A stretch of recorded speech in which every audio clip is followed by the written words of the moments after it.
trading involves risk, not just reward. So always consult a registered financial representative in a risk trading plan forever trading or investing in anything.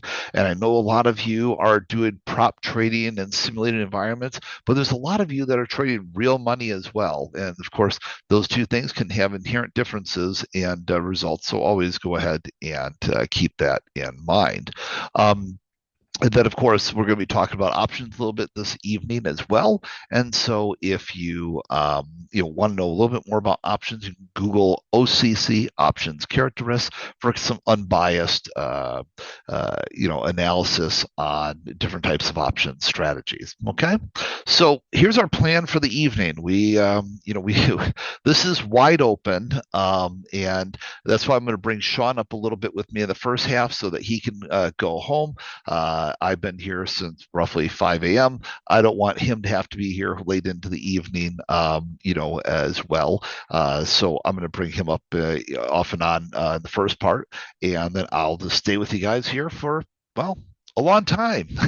So what we're going to do is just briefly, for those of you that didn't see me in person, I'm so sorry I didn't get a chance to do that, but the people that were there, it was so awesome at the event, in Florida there. But for those of you that didn't get to hear a little bit about who I am, I'll share that briefly. We're going to go through that disaster recovery plan, risk trading plan, trade journaling, wealth tracker. Now there's wealth tracker and wealth tracker pro. We're going to talk about wealth tracker, which is something we did not do in the event in Florida just because of time. Some corporate philosophies, review my little blue man for live video recording and training, review recent past updates, and then also ask for your requests for wealth charts. So that's part of what we're going to do this evening. Then we're also going to go ahead and take a sneak peek of some new future features here. We're going to sneak peek Max's indicators. We're going to go ahead and talk about some of the indicators on prop versus ultimate, because people go ahead and ask, like, what's the difference between WealthCharts prop and WealthCharts ultimate, but also whether you realize this or not, as a surprise, we've kind of given WealthCharts Ultimate access temporarily to people with the MOT family, FFF, and with the celebration of FFF coming on and Tradeify about to be on in a few days.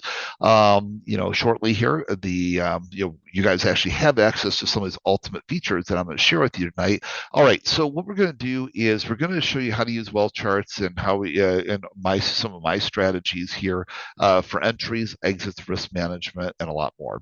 For those that weren't there, there was a lot of sixes. So let me just go ahead and, basically explain. I built my trading career on those skills, proving them publicly in high pressure trading competitions.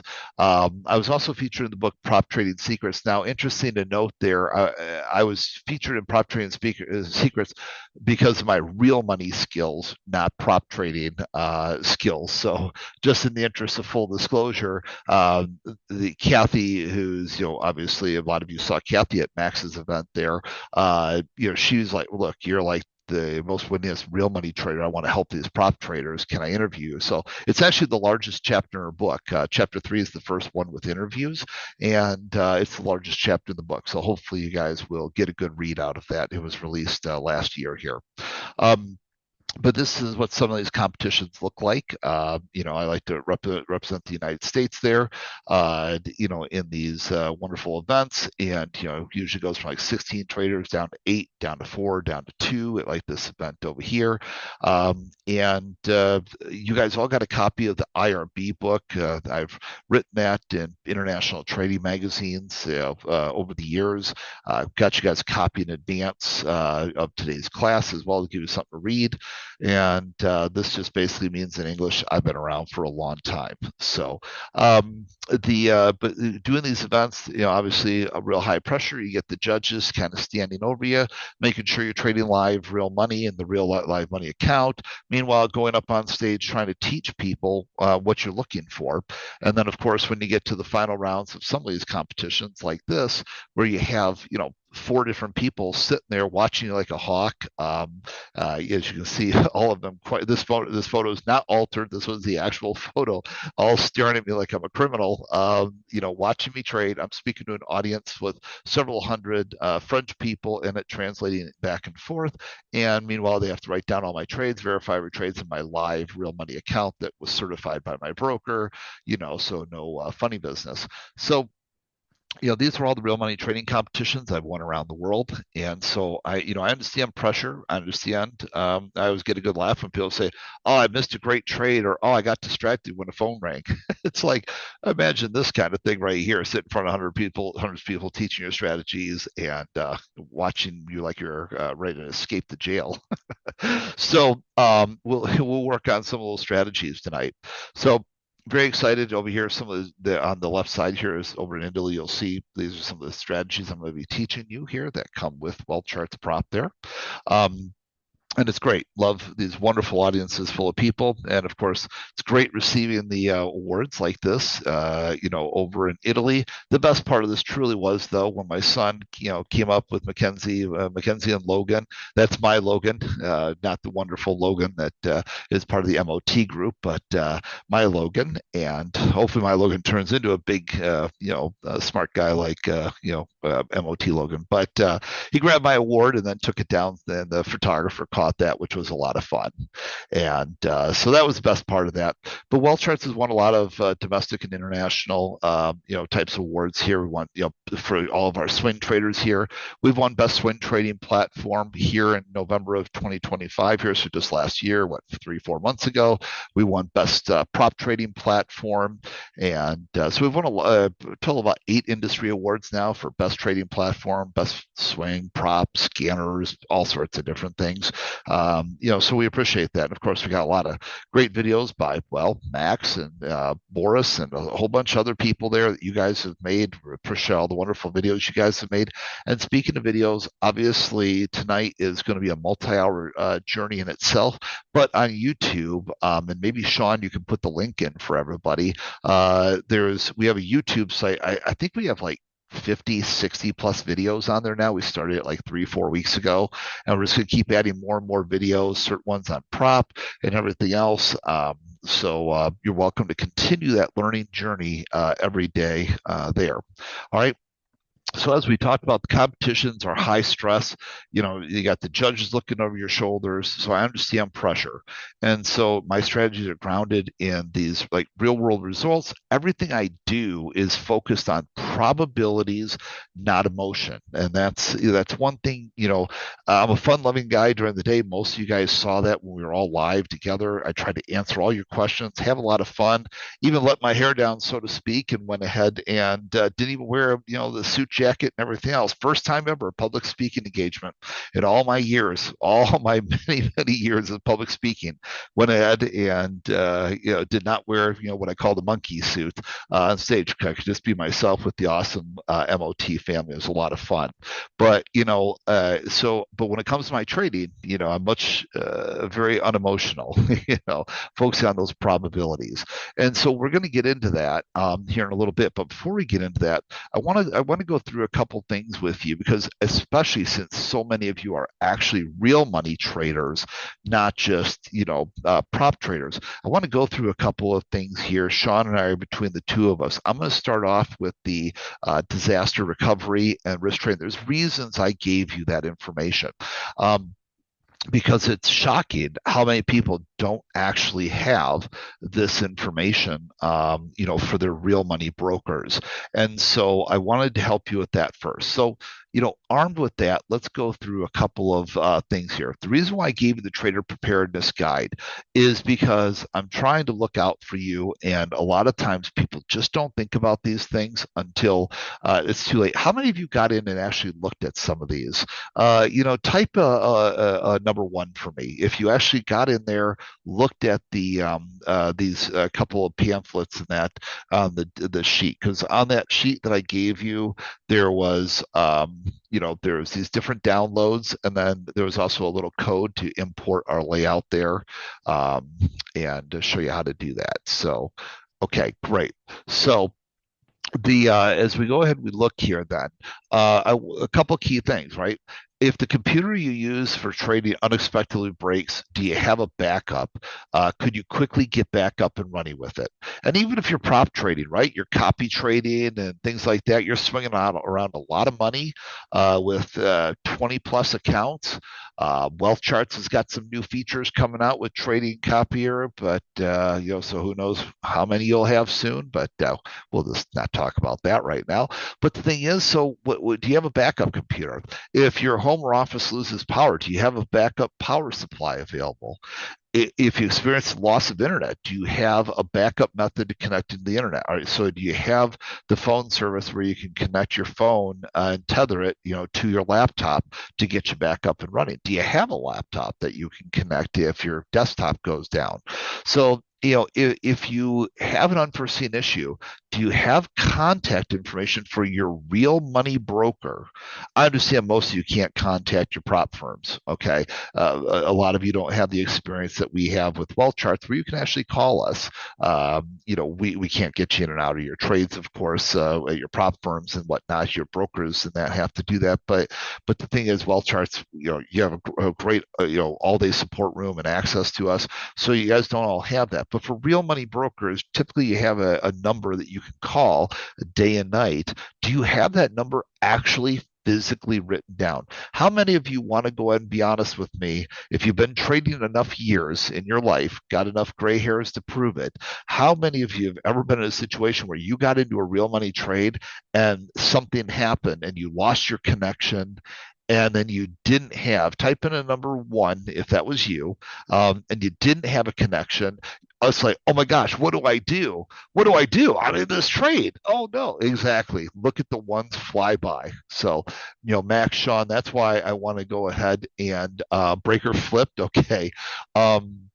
So, with that being said, that's why I try to make sure you guys have, think about having a backup, a real money, physically written down telephone number. Most people don't have that these days. And if your broker experiences issue on your platform or suffers financial distress, do you have a backup brokerage you can use to hedge your trade? So, for instance, here, gang, what happens is a couple of things. Now, I've been around long enough to see actual brokers fail, but like what I'm talking about here is even like, let's say I'm long real money. I'm just pick a number, 5 contracts. I'm long 5 contracts in the S&P, okay, with broker X. Well, my broker went down. Okay, something went bad. Something happened with the broker. It went out. I'm in a trade, right?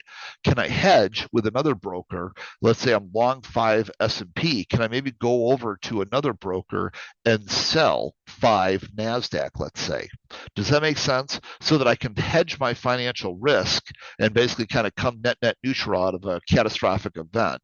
So something to think about. Those of you as you get bigger in your real money trading career, it'll make more sense. I've seen it all, done it all, been around long enough. So that's why I want you guys to have that too.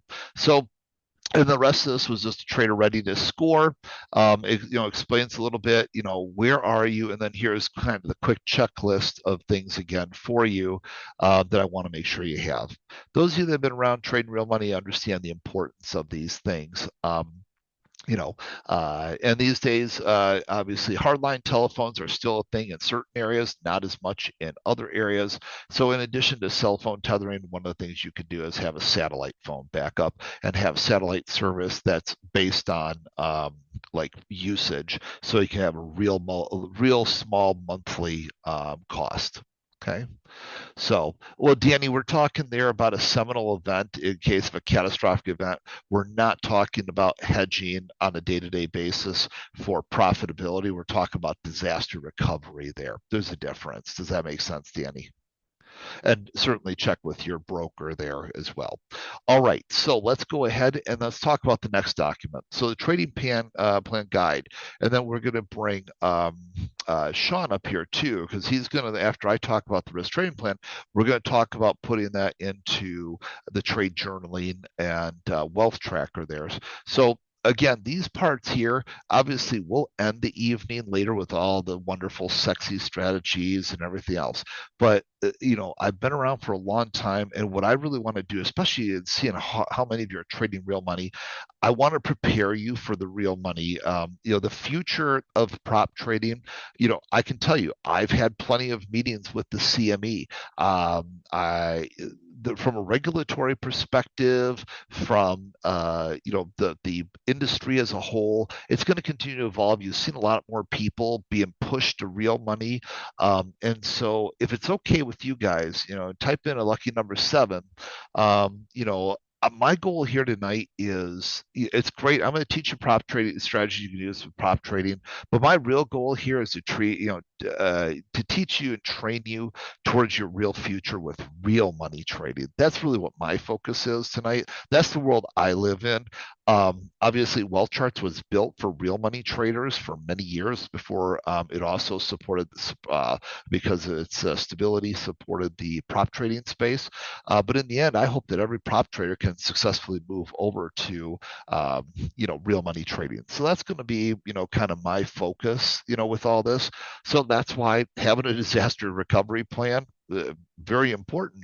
When you can't just do a whatever 20, 50, $80 account reset, whatever it is. When this is your real money, there isn't just an account reset. Hey, give me those tens of thousands of dollars back, please. And so as far as trade planning guide and templates, let's talk about this for a few minutes. So the reason why I gave you this is because I want you to think about things that a lot of people, and I know there's the jokes, I'm a degenerate gambler, and hey, I trade for the thrill of it and everything else. But so many of you, and in fact, type in lucky number seven if it's you, that you're taking this serious. Like, you're really looking to do this for the long term, not the short term, get rich quick until the regulatory wise they blow everybody out, make them go to real money, and then all those get rich quick people are gone. You're really trying to do this for the future. So if you're really trying to do, and I see a lot of sevens going by, I'll give it the moment. So a lot of sevens going by. That's great. So with that, I'm treating this seriously with you. Okay. You guys probably figured, Max is he's my inner, what's the word I'm looking for? He's my inner wild man, right? And then I'm the guy who comes out on the back end to also then say, and don't forget, don't forget, this is something I need you to know, right? So between the two of us, hopefully, will somehow impact you, and in special ways. So with the money management goals, your daily psych evaluation, as I jokingly call it, what strategy and indicators are going to be used. What are your exit rules? And interesting to note that I start with exit rules before we focus on the entry. Everybody focuses on the entry. It's like, well, what if it doesn't go well? Or if it does go well, what are your options? I'm going to share some of those with you tonight. Initial proof of concept. The good news is there's lots of ways now in WealthCharts to go ahead and give you proof of concept, as well. And then, of course, disaster recovery plan, which we already talked about here. But you notice I covered that first, because before you start putting real money to risk, you should have those things dialed in. Then trade journaling. We're going to talk about trade journaling in just a few minutes. Back when this was originally written, we didn't have trade journaling in WealthCharts. Most people don't realize this, but we actually brought trade journaling to WealthCharts here in October of last year. So you don't have to pay the whatever it is. A lot of companies charge, what is it, $40 a month or $50 a month, whatever it is, that they're charging to do actual customized trade journaling in that. WealthCharts actually has trade journaling in it. And so that's another way to save yourself some great money there. So we have that. And then there's Wealth Tracker, which will help you with your journaling as well. So what I'll do is I'll go ahead and let Sean come up here, demonstrate using the trade journal, and I think he may even have a code to share with you as well on that, and then Wealth Tracker, and then I'll take back over here. So Sean, I'll Hey, stop my hey, share. Rob. Yes. What's up, baby? Hey, buddy. Couple things. One, a lot of people are saying they didn't get that PDF in the email, and if you were going to provide that, Sure. Well, here, I tell you what, let me do this actually. Let's just do one better right now. I'm going to put the link in on the there you go. screen right now. So, what happened is, so gang, just so you know, here, let me just get put to everyone, paste. Okay. Can everybody see that link and click on that link and try it real quick? If you do, it should take you to a page that Yep. will look like this right here. Okay. Perfect. Yeah, no, that Okay. works great. Perfect. There you go. Wonderful. All right. And then the big ask. The chat wants to be released, Rob. They The want to ch be They released. want to be released. They don't want it to be hosts and panelists. The chat wants to be released. That's the th I call them my third host. But the chat, they're in the Discord going crazy. Tell Rob to release us. Oh, well, sorry, I have no control. I didn't set it that way. Well, bear with me for a second. Hold on. Yeah, I have no problem with the MOT family being respectful. I love the MOT family. Everybody knows that. And I'm just here to help. So uh, give me a second here. Let's see. Panelists can chat with hosts and panelists. They love you too, Rob. So the attendees. Here we go. Hold on. Hold on. Yeah, I'm Okay. production. I'm production team now. All right. So did we do a good job? Can everybody see each other? Can everybody? Let's go! Release the chat. Release the chat. Put an MOT in the chat. Put an MOT. There they are. Put an MOT. All right. Now I needed that. I honestly needed that. I needed it. They're here. You're free. The Hoff has set you free. All right. We are good to go, baby. Sorry, it defaults. Defaults to certain settings. So the team has that set because remember that we do those big financial shows, those quarterly financial shows, which we did a few weeks ago. So it's just auto default, and Marissa always has all that set. So I had to figure out how to do that quickly. It looks like I did it, so we're good. All right. Okay. With that being said, that I'm going to go ahead and stop my share and turn it over to Sean. And thanks, guys, for all the great comments. I appreciate that. Thank you. Sean. All Yep. right, let me go ahead and get the screen shared here. I just sent you a request, Rob, for that. Oh boy, I'm getting all sorts of special requests tonight here all day. Go ahead, you should be okay there, Sean. All right, let's see here. Should be this one here. Should be able to see the screen. I have this wonderful layout of mine pulled up here. On the layout as well, I have a couple of trades that I took this afternoon. One of them did not work out so hot, and the other two, they were pretty good. So I'm going to go over some trade journaling as well as share a code for a trade plan that I threw together based on Rob's resumption strategy. So the important part about journaling your trades is getting something out of it, right? We can all type a bunch of information into a journal, but if you're not actually benefiting from it, if you're not learning from it, it's basically useless. So to start out with your journaling, after you've taken a trade, go to the calendar within Wealth Tracker and select the date that you traded on. So I placed a couple trades here today. So we're going to select this date here. I've already put in journal entries for these three. So I have my one loss here, which was a little close to $2,100. And then I have my two profitable trades that put me at a net P&L for the day of about 2,300. So I'm happy with that. But the point of journaling, like I said, is to actually learn something from it. So if you click on the journal icon next to your trade, it will ask you to select a trade plan to actually put the journal entry into. If you don't have one set up, it will put it to the default one that's created for you when you first load into Wealth Tracker. Within the journal, you get to give it a title. So my title for this is a wishful resumption failed. right? I was looking for a resumption trade on this specific entry. I entered too soon, though. I didn't follow the rules, and it came back to bite me. So I was calm when I entered. I was confident, and my focus level was about 75%. I was discussing things with my wonderful colleague that you guys might have met down in Florida as well, Ian. So I wasn't 100% focused. I gave this journal some tags because I was looking for a bullish entry, a pullback entry, and a resumption. So my journal here, my profit goal for the trade, and this is something that I wrote up, so everybody will write up their own thing here. You can save templates so you can quickly navigate through this, but my profit goal was $2,000 on the trade.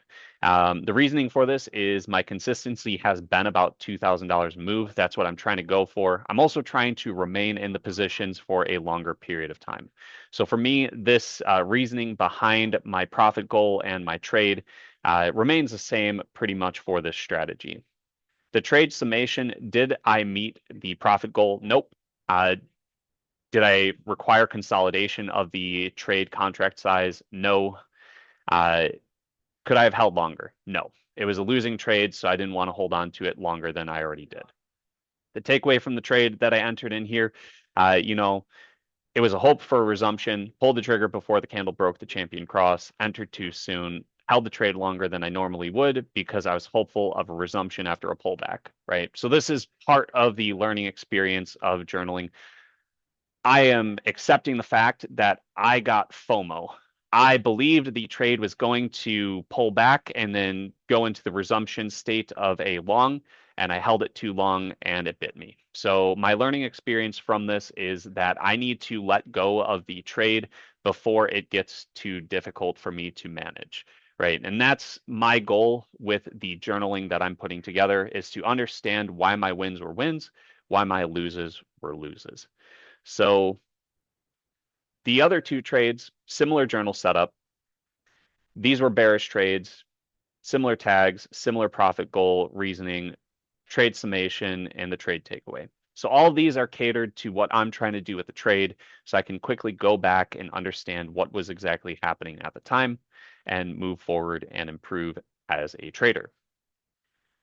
I've built out this trade plan, which is resumption setup.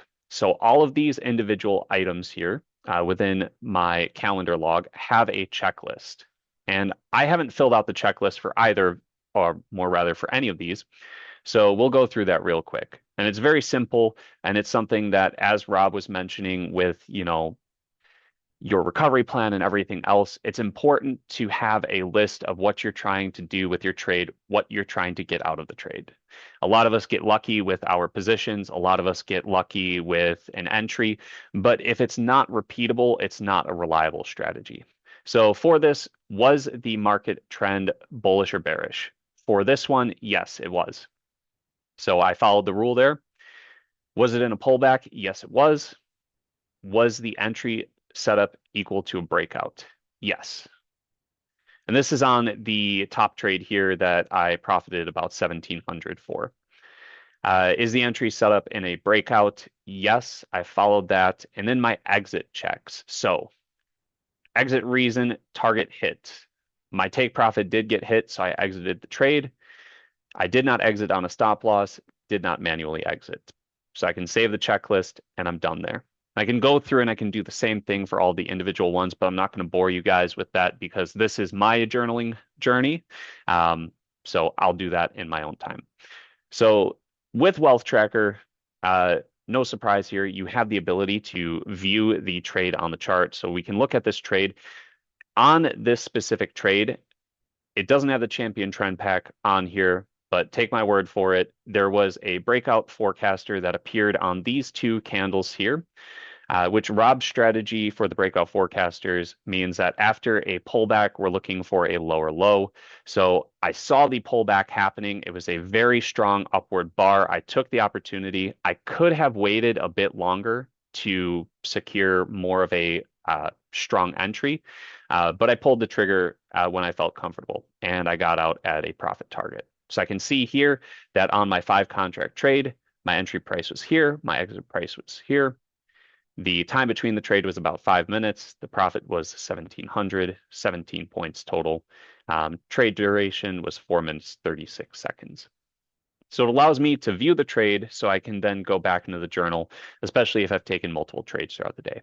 If you want to revisit a trade because the market's just moving so much and you want to continue trading, you can simply click the flag and it'll show up in your journal so you can quickly navigate back to that. So that's the calendar view for your trades, being able to go into the journal. And if I go into the actual trade journal itself, we can start looking at a couple pieces of information here. So we have a dashboard that shows all of your information. So I've journaled trades in the past as far as building things out. A lot of my trades that I take are in terms of testing, but every now and then when I do plan on focusing, taking actual trades, that's where I find the biggest success in my prop journey here. So this shows your psychological insights, trade journal performance overview, all of the individual pieces that you fill out within your journal. They're all built in here so you can analyze everything and revisit it as you need to. So those 3 journal entries that I filled out earlier today on the NQH6, they're here. I see the entry and the exit time, all that information, and I can journal from here as well. So you don't need to specifically be within the calendar there. I can also do journals on the week and on the day overall. So maybe it was a very, very successful day for you. Maybe it's just, the setups were perfect, optimal in every way. You wanted to journal the day. It was just a overall great day. You followed all of your rules, followed your plan, everything went accordingly. Or maybe it was just a really bad day and you just got beat up in the market. I don't know about you guys, but I have had days in my early prop journey where I just thought that a trade was going to work out. I got beaten on it, revenge traded, got beaten on that, revenge traded, got beaten on that, get the notification in the corner, account liquidated. It's just a nightmare. I'm pretty sure everybody's been in that position, and journaling will help you understand the mistakes that you're making so you don't continue to make those same mistakes. If you're stuck in a rut, you're never going to make it out unless you understand what got you in that rut and how to actually progress from there. So this is just the overall journal interface here on the dashboard. Your trade log goes a little bit deeper. So you can narrow down your trades so you can see trades that were the least profitable. So I can narrow this down and I can see all of the trades that were, less than a certain amount. And I can see all of the trades that were more than a certain amount. So I can specifically see how many trades are in the individual areas. And this is within the selected date range here. So I have it set to the November 1st of 25 to November 30th. I didn't do a whole lot of trades and journaling there, but it's very customizable. You can filter by symbol. You can filter by the outcome, whether it was a winner or a loser, tags, emotions, templates, all sorts of different things, as well as accounts. From here, you can also modify which plan each of these sit in. So if you're trying to build like a loser plan so you can quickly navigate to it and understand, all of the individual losses, you can do it from there.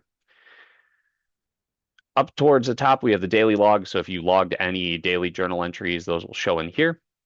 You have the weekly log as well, and then the psychology score. So all of the breakdown here, so you can see your overall trades on the individual dates that you fill out emotions for, the P&L for those dates. So you can see that maybe when you are angry, you're losing more trades. Maybe when you're stressed, you're losing more trades.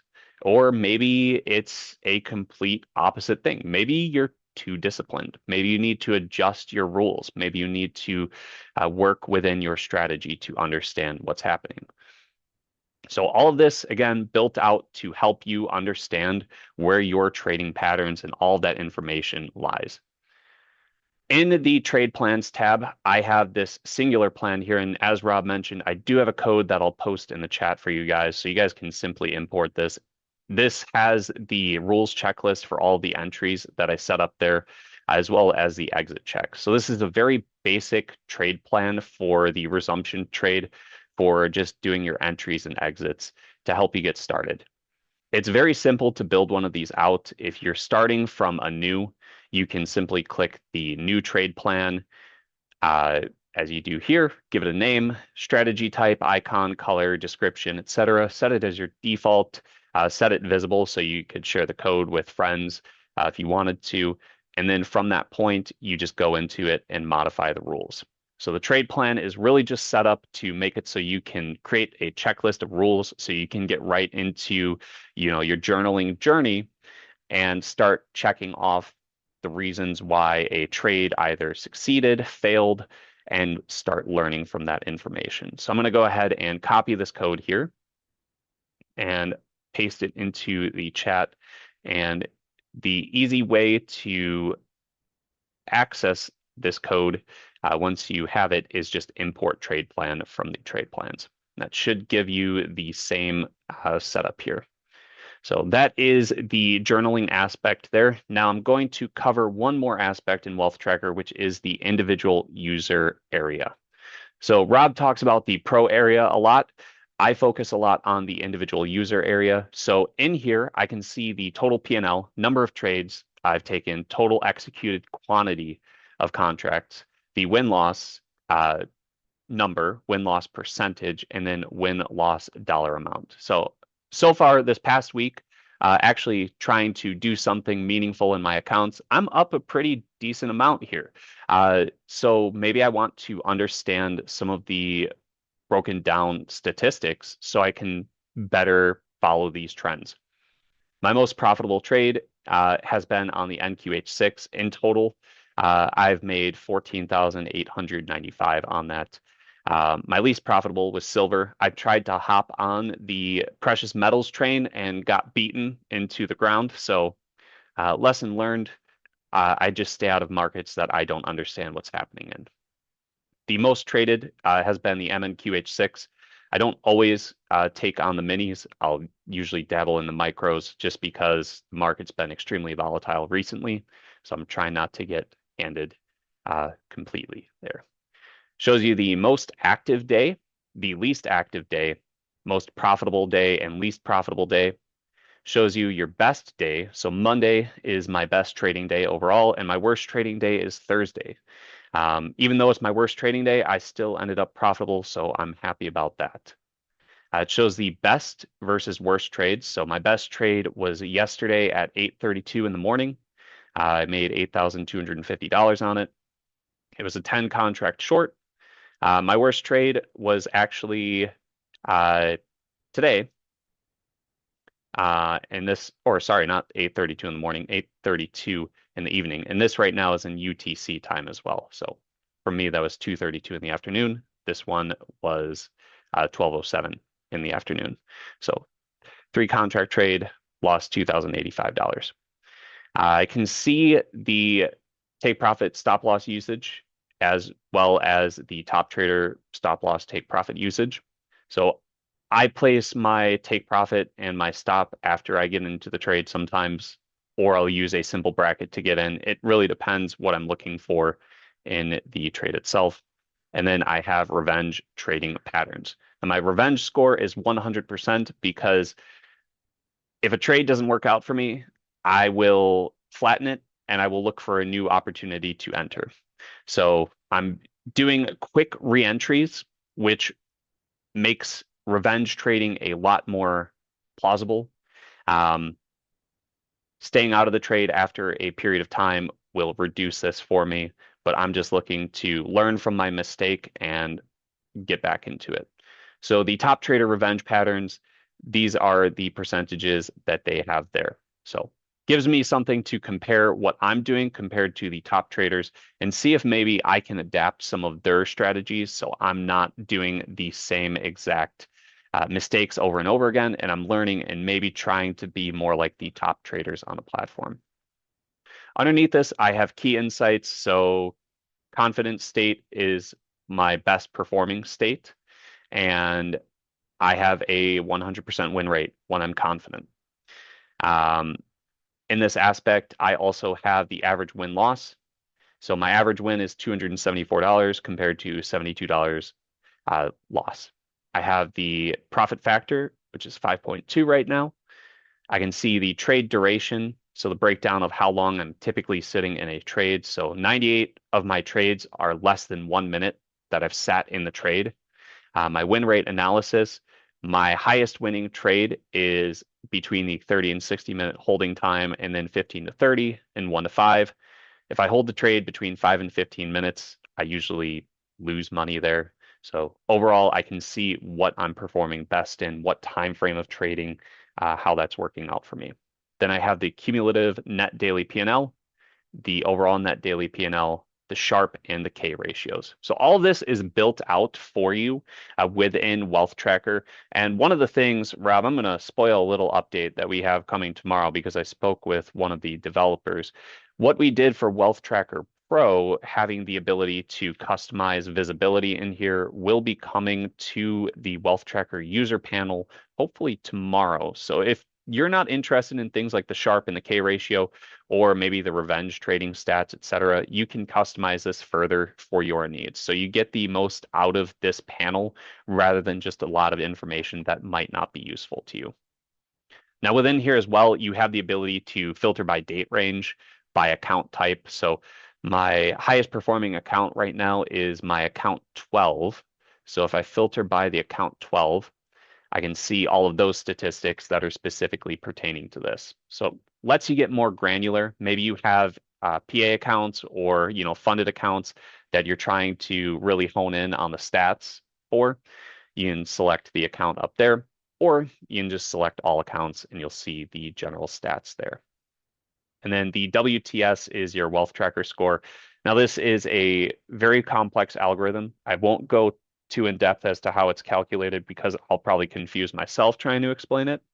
But it takes all of the information that's here on this wonderful spider web.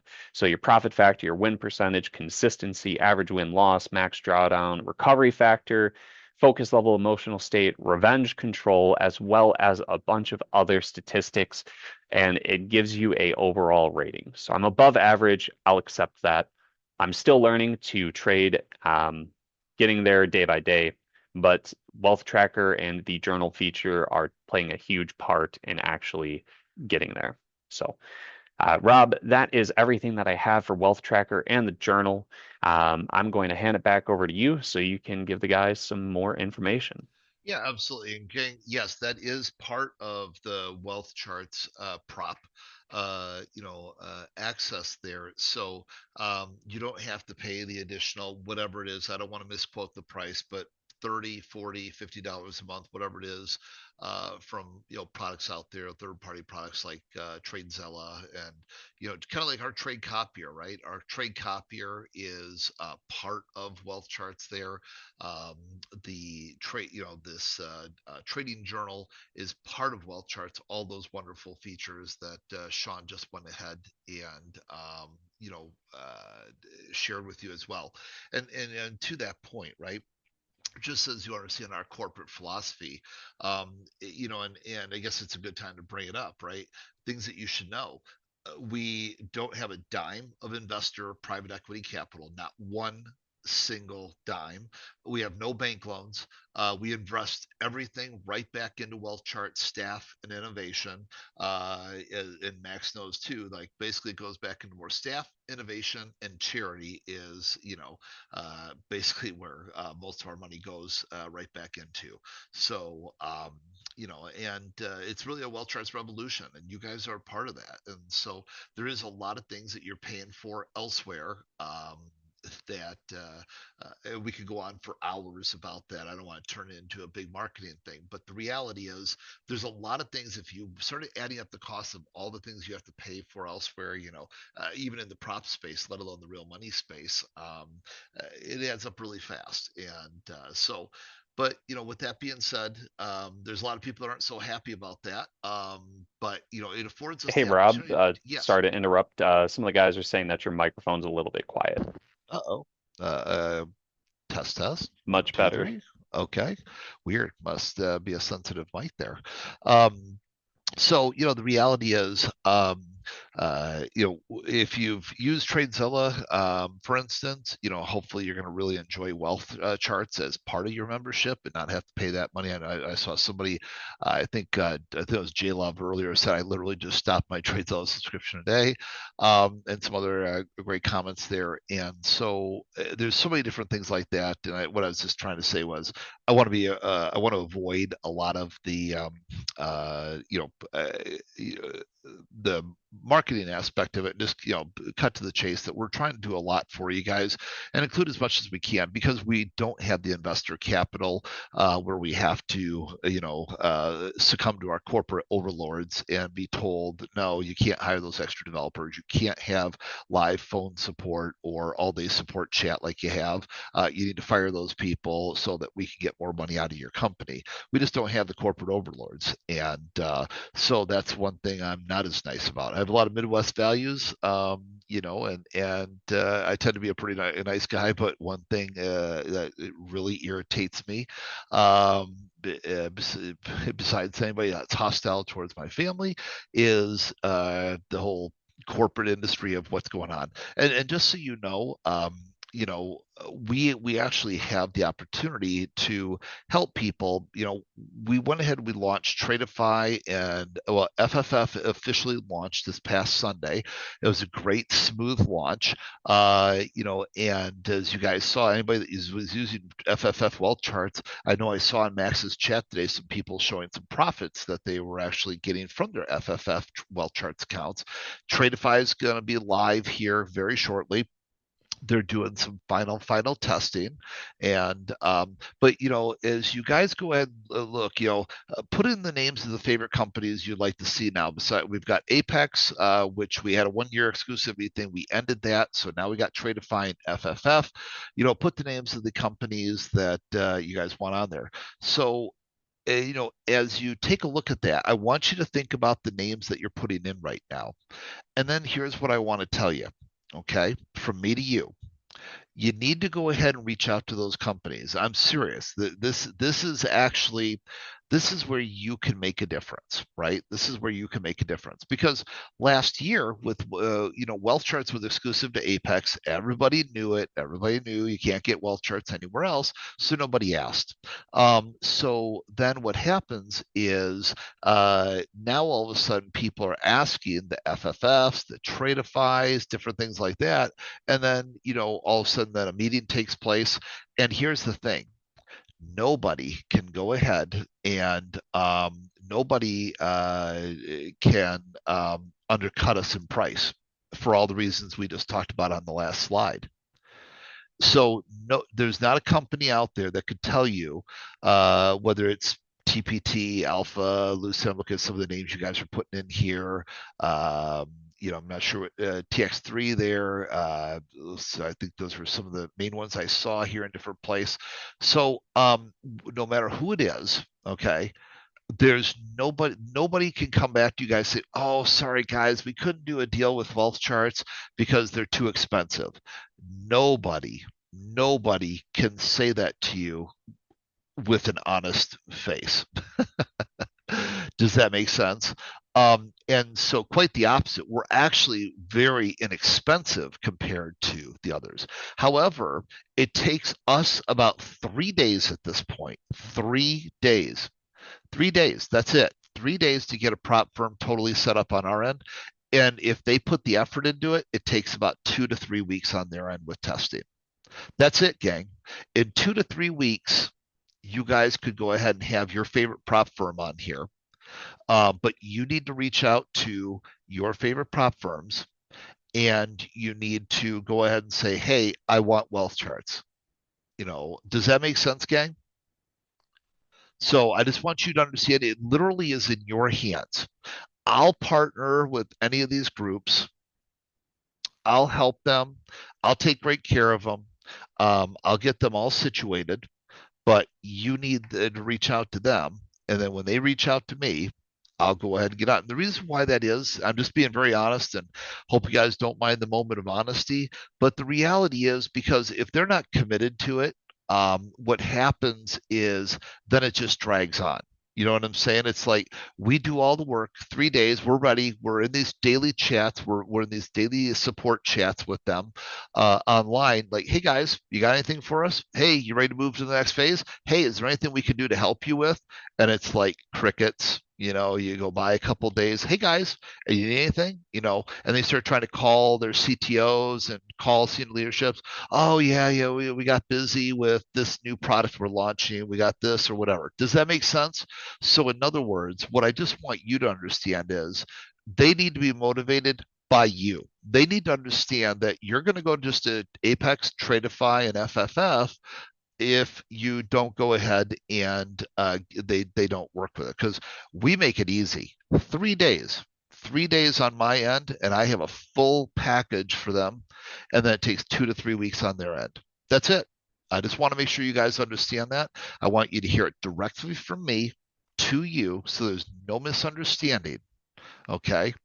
So, and yes, Max could go ahead and reach out to people as well, but in the end, they need to go ahead and hear it from you, right? So you need to, whatever the customer support lines are for the different groups, you and your friends need to get there and, you know, reach out to them. So, but my commitment to you is if they reach out, I will take care of them.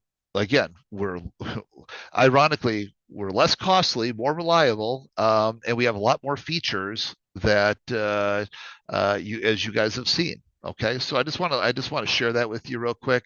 You guys have seen these different things like now the trade journaling. We already have the trade copy. There's some awesome new features. Yes, there is a lot of concern. There's no doubt there's a lot of concern in the industry about WealthCharts growth. But again, that's because I'm beholden to no corporate overlords, and I don't play nice in the sandbox with corporate types. I love my MOT family. I love just regular John and Jane Q public traders, but not much. I don't hang out in the back smoke rooms with the elites. That's just not who me and my wife are. So, anyways, enough about that for now. I just want to make sure this is your chance. This is your chance as the MOT family to call whoever it is there. What was it? Lucid, TPT, Alpha Futures. There was a few others I saw listed there. Whoever it is, MFF, whoever you need, they reach out to me. I'll have them done in 3 days. I'll have them done in 3 days. It'll take them 2 to 3 weeks, and you can have your favorite prop firms. Okay. Yes, Stanley, it is. The CME data is included with the prop trading package from your things. Okay. Yeah, call all your kinfolk. There you go, King Hotep. So, all right. So with that being said, let me go ahead. Let me catch us back up to where we were here. So you're going to get all sorts of different things there. Now, we also have, of course, a lot of updates. We've had a lot of recent updates. We've got some new things. We know things that are moving fast, at WealthCharts.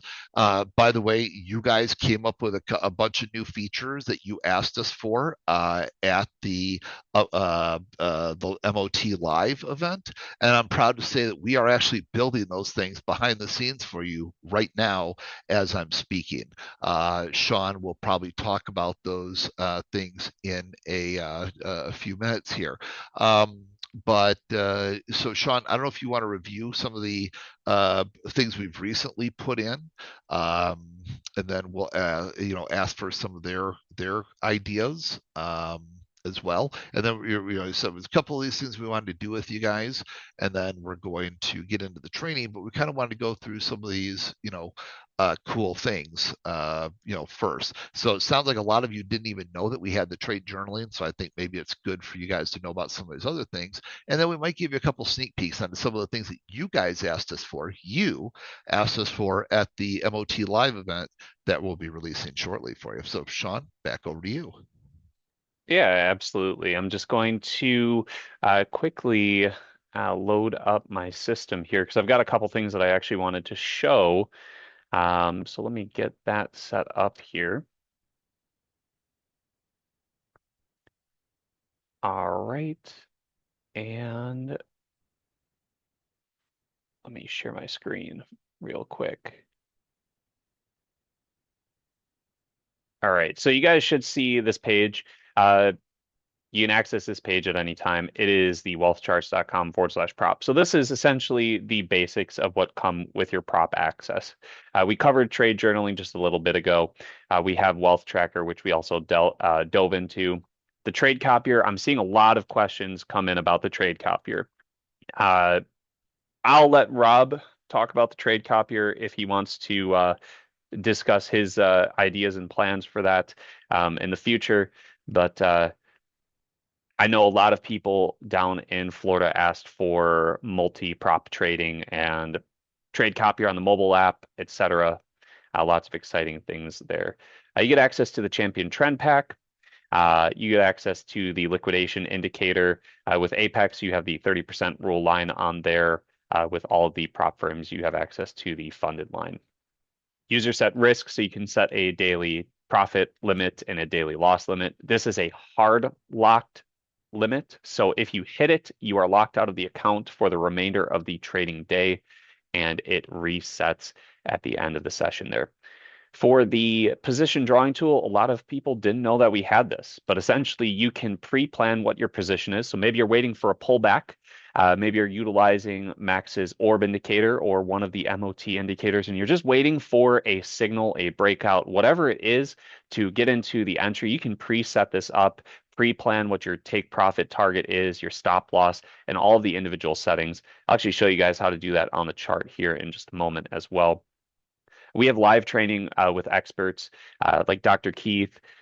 He does live prop trading in the mornings. We have live market analysis with Ziad in the afternoon. And every day throughout the week, except for Friday, we have an expert speaker talk about different things on the platform. So options we cover with Stacy. We cover swing trading and day trading, intraday trading with Dr. Keith and Ziad. And then we also have somebody who's been in the markets for a very, very long time, over 50 years, Jake Bernstein, on Thursdays. Of course, you have access to WealthCharts support. So myself, my wonderful colleague Ian, who's no longer in the office as he went home, and our other support team members, either by phone or email, were quick access to call. We also have the mobile app, which we are going to be performing some amazing updates on this. I know Rob has plans there. I don't want to spoil too much, but we do have the mobile app. One of the new features that we are actually working on, which was requested down in Florida, and I just want to point this out because this is how quickly we work. Rob was talking about we don't have investor capital, so we don't have to have a lot of meetings. We were on our way back from the event in the vehicle, and Rob was like, I like all these ideas. Let's push them forward. We got back, planned out a meeting yesterday, actually, with some of the developers, and we already have movement on some of those items. So a lot of you guys wanted to actually see the dollar amount and the point value for where the take profit or stop loss sits rather than just the, buy, sell one limit, sell one stop, whatever it might be. So here's just a quick little video preview of what that looks like. So you enter into a position, you place a limit or a stop, and it tells you how far away from the entry the stop or take profit is. So you're able to move that up and down so you can see more accurately where your actual stop loss is going to be as a dollar amount, where your take profit is as a dollar amount. So you can have a lot more control over what you're trying to do with these targets. So this is one of the things that we got asked about. We're already putting it into production here. It hasn't gone live yet. We'll be undergoing testing, but we move extremely fast. Another one of the updates that I can't show you guys yet because it's still in development was creating OCO orders, or one cancels the other from a naked position. So based on this position entry, you would simply click on the position itself and you'd be able to drag a take profit and a stop loss from this. So if you entered without a take profit and stop loss bracket order, it won't be a problem anymore. You'll be able to create a OCO off of this naked position. I know a lot of people have been asking for it. These updates, just bear in mind all of these wonderful things that we're putting into the platform for you guys that we're receiving feedback on. They all come from traders like you. We are a company that's built by traders for traders. Rob says it all the time, and he always says his catchphrase, which is "We're just getting started." Which after a couple years, I'm thinking to myself, all right, when are we actually getting started? Because we just keep compounding more and more updates into this. So we're always in this development and growing stage, which is amazing. So that's one of the great things that I wanted to share with you guys. There are so many other things. I've seen questions about adaptive trailing stops. So if you wanted to place a stop on your chart, have it, profit maybe 20 ticks, and then it starts trailing by a different value than your initial stop. That's also going into development.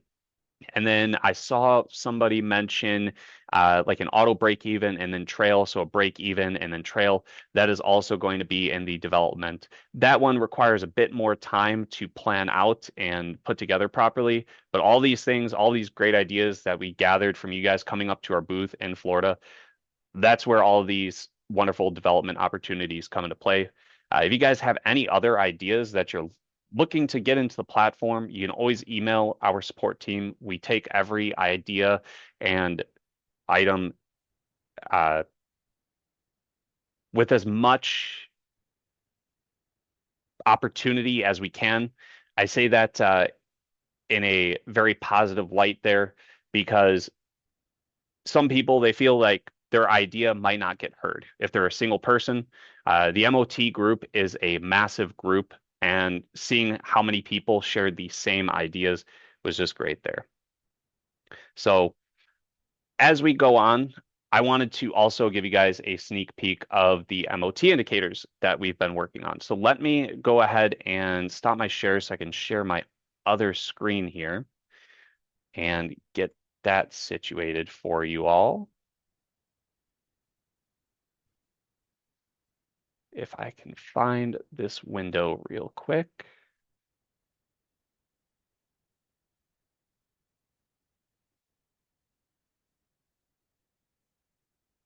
Alrighty. And let me open this up and find Zoom. All right, it should be this one. So we're going to start out with a couple of the basics. We have on here the max value gap. So a lot of these indicators, they are being prepared to be put into the MOT bundle. So just wanted to give you guys a quick preview of what they'll look like on the platform. So we have the max value gap. We have the pivot hunter indicator. We have quantum shift. A lot of people asked for quantum shift. It's always nice to see the community look for individual indicators. So building these out was very fun, and being able to, see demand for them was great as well. And then the last indicator that I have to show you guys is the range breaker. We're working on P2P. I do not have a visual demo for that, unfortunately, because of the indicator being in development right now, but that one is also on its way down the pipeline. So all of the wonderful indicators there, getting ready to go. I see John asked about the advanced orb. I do not have that one permissioned on this branch here. However, I do have it on my other branch. So it is already there. P2P is the last indicator which we are developing. Hopefully having P2P finished up development here in the upcoming days, and then we'll enter into testing, and then we'll move forward from there. Yeah, that was the most recent one that we just got there, gang. Hopefully everybody can hear me okay there. So, but great job, Sean. I appreciate that. And so, and with all that, as I mentioned, we're just getting started. So, you recall we have this all-day support room for you guys as well. So that support room is real easy. In the upper left-hand corner, or upper right hand corner right here, Monday through Friday. So if you want more help, like what Sean's showing right now, for instance, and when you have questions about how to do different things, I saw several of you saying you were just getting accounts tonight, you were kind of waiting for this event. So what happens is during the day, then Monday through Friday, 9 to 5 Eastern, you can click this little blue man right up there. I'll hit the little button here, and so basically what's happening, I know there's audio, maybe I'll kill the audio, but what it's doing is just showing you how to go up here to hit the little blue man. And then what happens is that'll take you to a little Zoom thing where you can log into a Zoom webinar just like this right now.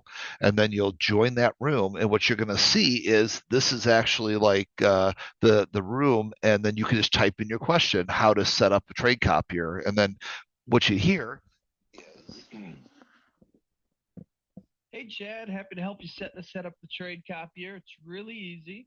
So all you have to do, if you don't have the trade copier already loaded on your screen, you'll want to go up to the top left corner, up to the main menu. What I like to do, I just like to type in trade copier. All right. Once that's loaded, all you have to do is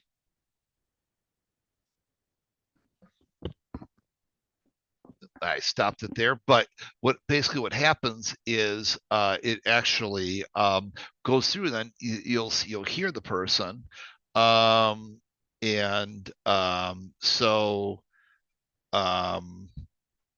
okay. And Sean's going to show some scanners. I'll go ahead and I just wanted you guys to see the all-day training room here, and I'll be right back with you guys here in a few minutes. Sean, if you want to go ahead and carry on then. Yeah, absolutely. Let me just go ahead and take the screen share and share with you guys the scanner. So Rob was talking about a lot of different strategies while we were in Florida. One of the biggest ones that he talked about, and one that I've been adapting and utilizing within my prop trading journey, is the resumption trade. So one of the easy ways for me to spot a resumption trade, especially with a scanner, is with the power scanner, right? I have a filter that's set up here with some values in here, which uses a volume 5-day average. Now, this is completely optional. I just utilize this so I can weed out low liquidity items. Option liquidity being greater than 3, a breakout forecaster in the last 10 bars, the champion cross being bullish or bearish, and the champion trend being bullish or bearish. So it's a very simple filter to set up and get everything situated.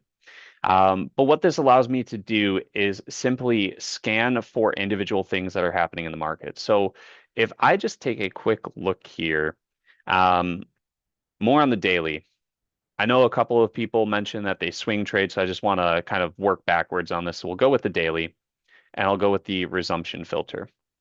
So immediately I went from all equities, which there's thousands and thousands of them. So I went from this massive list down to a manageable list of maybe 30 or so. And as far as it goes, this makes my analysis, if I'm doing something that's more on the swing side of things, a lot easier to handle. Especially if I'm doing day trading, I'm looking for different things like multi-timeframe alignment, which Rob talks about a lot, and I'll show you guys how to do multi-timeframe scanning with the power scanner here. But I want to just go through a couple of these. So I was looking at different options earlier here with the resumption trade, and a couple of individual symbols stuck out to me, like coin. So coin has a resumption bearish trade that took place on the daily. We popped back out of the champion cross here, and we have a fresh wealth signal that's firing off, and we have some range breakers that's going on. So as far as this goes, I've managed to find a potential swing trade very quickly, just with a simple setup. Very easy to do. And again, I'll show that filter in just a moment. Another one that I went ahead and spotted earlier was on Hood. I know our options expert, Stacy, likes to trade options on Hood, so it's been something that's, repeatedly appeared on my radar. Now, we went through some chop and consolidation on the daily, but the overall trend for a long period of time was in a downtrend. had some slight pullback into a downtrend, some slight pullback and consolidation. So this appears interesting to me to see if we're going to follow this downtrend. So the great thing with this is I can simply select hood, create an alert, and have an alert for if certain conditions are met with this symbol here. So maybe I'm looking for a new setup, like a new breakout forecaster, or I'm looking for a new signal to fire off before I take an entry on it. I can select and set up the scanner alert, and then I can get notified via in-app, email, SMS, and even have it auto repeat. So if I miss an opportunity, I don't need to worry about it. I'm looking at a 1-minute chart, so let me switch over to the daily just so that makes a little more sense there. So I have the hood daily chart here so you can see it a little bit better. Popped into the champion cross cloud and then popped back down. So great way to utilize the scanner for a resumption trade, as you can see there. And again, the filter for this, very simple to set up. You don't need to worry about the volume and option liquidity. Those are completely optional. The last breakout forecaster signal I have set to less than or equal to 10 because I'm looking for a breakout forecaster within the last 10 candles. And then I also have the champion cross and champion trend being bullish and bearish, as you can see here. And this just allows me to narrow down the list of all equities to a very, very manageable amount. So I can quickly pan through them and see if anything sticks out to me, is meaningful to me, and I can move on from there. Now, maybe you're looking for more than just one time frame of confirmation, right? I'm not really a swing trader myself. I don't trade options. I tried it. I got cooked. So I really utilize the multi-time frame analysis and typically trade during the day. So in here, I can select multi-time frame as the option. And the scanner is going to load all of the individual symbols that I have selected and show the results for all of the different time frames. So now I have symbols that meet the criteria of the resumption. And if I expand, it will show me the time frames that match this criteria. So Apple meets this criteria on a 1-minute and a daily. AMD matches it on a 5-minute and a daily. Amazon just on the 15 minutes. And if I didn't want to utilize the filter that I set up here, I can just go with all results, see all the individual things here, and I can expand them out. So maybe I'm looking for the highest option liquidity, so I can sort by that. And I have Apple as the highest option liquidity. So without even pulling up a multi-time frame chart analysis, I can expand this out, and I can see that on the 1-minute and the 5-minute, we have some bearish control that's slightly tapering off. The 15 minutes neutral, but overall bearish. The 1 hour is in contention there. Champion cross is newly bearish, but the trend has been overall bullish, and the daily's been bullish. Right here, Rob talks about mom and pop fighting. I can see from the hourly and the daily that there's not exactly the most optimal trend alignment. So it might be something that I avoid. So I don't even need to pull up the chart to actually utilize multi-time frame analysis. I can do it from the scanner. And we're building out different opportunities for the multi-time frame scanner, such as a scoring system in the future. So maybe you're looking for something that has a score of 4 out of 5 or better. So you know right from the get-go that it's having trend alignment without having to go through each individual one, expand it out, and see what's going on there.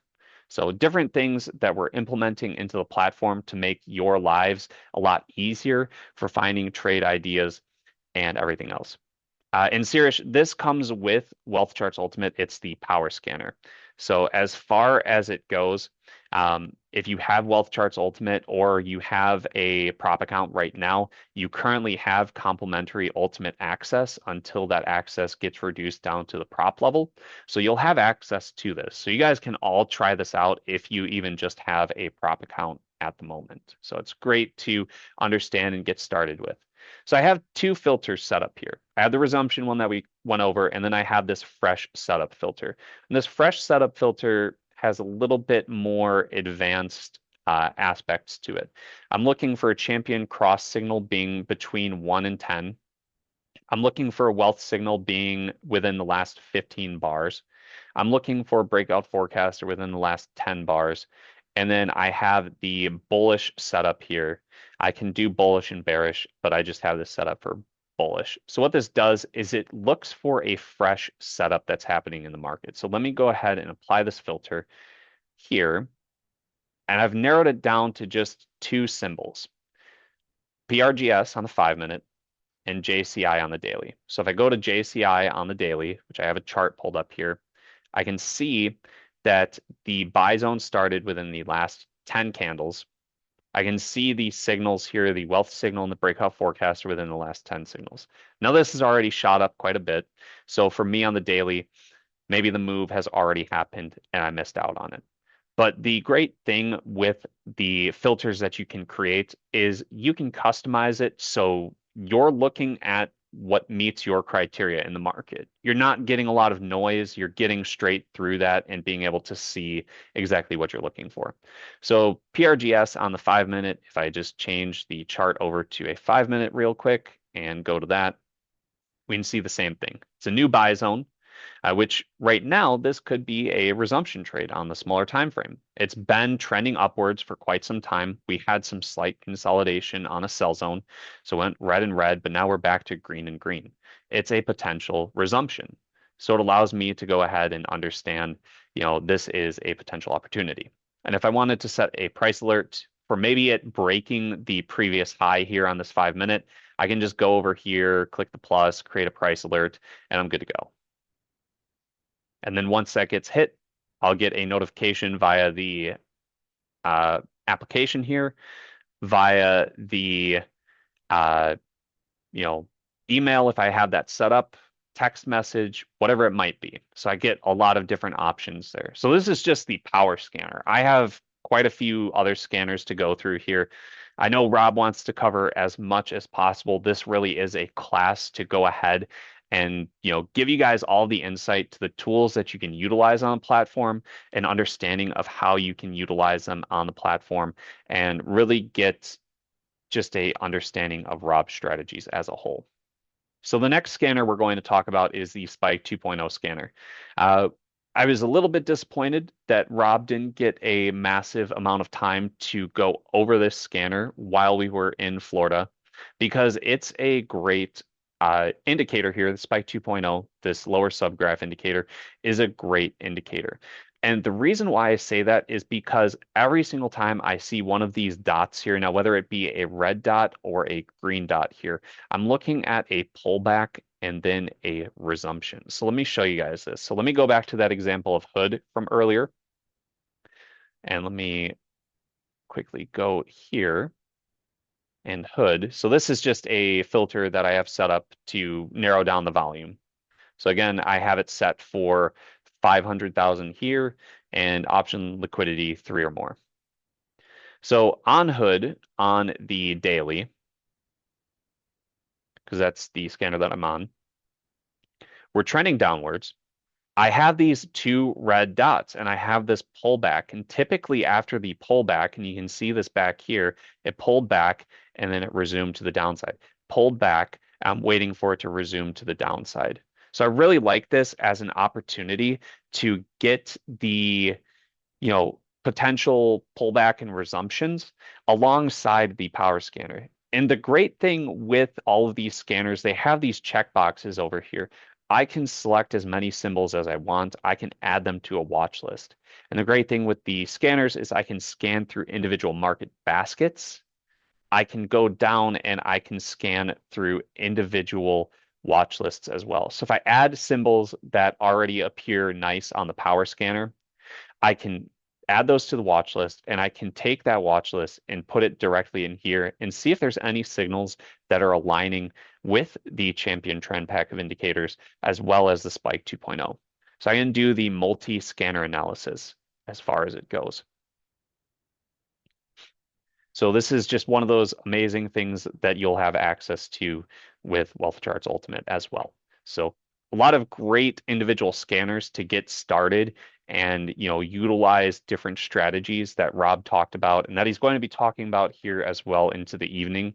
But I just wanted to give you guys a sneak peek, because when Rob gets started, I don't know if you guys caught how quickly he spoke during the breakout session, but Rob is very passionate about trading and just everything in general that we put into the platform, that sometimes uh, he goes super fast for me, and I'm like, quick, write that down, write that down. So I like reviewing Rob's recordings to get everything, so I don't miss any bit there. So I'm going to go through this a little bit slower so we can cover each individual piece, and Rob can tie everything up with a bow on the back end there. So again, Spike 2.0, I'm looking at this hood signal as a pullback and then a potential rocket to the downside there. So this is what I'm looking for on this. And I can go ahead and utilize this knowledge and set up a scanner alert with the power scanner as well, from maybe a fresh breakout forecaster or even a range breaker, whatever it might be. And then on top of this, we have the divergence tracker scanner. So divergence tracker, we have one of the most powerful divergence tools that are available. Rob talks about this multiple different times, but essentially we spent maybe 2.5 years building out the divergence indicator, and we built a scanner around it to help make spotting divergence easier than just looking at the market and looking for contradiction in market trend and indicator signal there. So I have here on hood as well, we have historically back on the daily confirmed positive divergence, and it shot up. Potential divergence that failed, so that's that white bar there, and then we have positive or confirmed negative divergence. So divergence trading can be very powerful within itself. I've not utilized divergence trading a whole lot. It's one thing that I'm trying to build into my day-to-day, because divergence can appear on any time frame. So this is just a 1 minute, and you can see the individual areas where divergence plays into effect. And one of the things that resonated with me during Rob's presentation in Florida was, if the buys don't buy, maybe it's time to sell. And if the sells don't sell, maybe it's time to buy. That's one thing that I've been looking at in the market with divergence tools to better understand where the market is actually going to be moving. So it's great, useful tools there. I have a filter set up, and this one again is literally just a volume to cut through some of the choppier symbols there. If you're looking for a specific price, you can set that up as well. You can select between, greater than or equal, whatever it is that you're looking for. And the great thing with all of these scanners too, I know I'm talking about them on a stock basis, but these scanners, if I go back to Power Scanner, and I go to like all results, I can actually utilize multi-time frame scanning on all futures as well. So if I select all futures with the multi-time frame option selected, it's going to load up all of the individual symbols. So I can actually get top-down analysis to see what's happening on the multi-time frame setup with just this scanner. So lots of different pieces to go over there. Now, again, another one of the things that Rob talks about just overall with multi-time frame analysis, and that you'll probably get with his layout, is actually a multi-time frame dashboard. So going ahead and looking at the multi-time frame from a 1 minute perspective, 5 minute, 15 minute, 1 hour, and a daily. So you can see how the trend is actually panning out on all these different time frames. So you can see if you have trend alignment without having to do a whole lot. Now, I utilize 5 charts, but typically the 15 minute I will usually get rid of. So I'm just using the daily 1 hour and the 5 minute. And I think Rob does the same thing with his analysis, which is great because it means that I'm on the right track there if I'm following what Rob's doing there. So I have a quick way of doing some multi-time frame analysis, and this is on hood here. So I can see that it's been trending down on the daily. The 1 hour had some slight pullback. It's still in a sell zone. Champion cross is green, but we haven't broken the sell zone yet. So looking for a resumption on the sell side. The 5 minutes supporting a sell, and the 1 minute is breaking into a sell after some consolidation here. So I have all different things to look at there and utilize at my hand.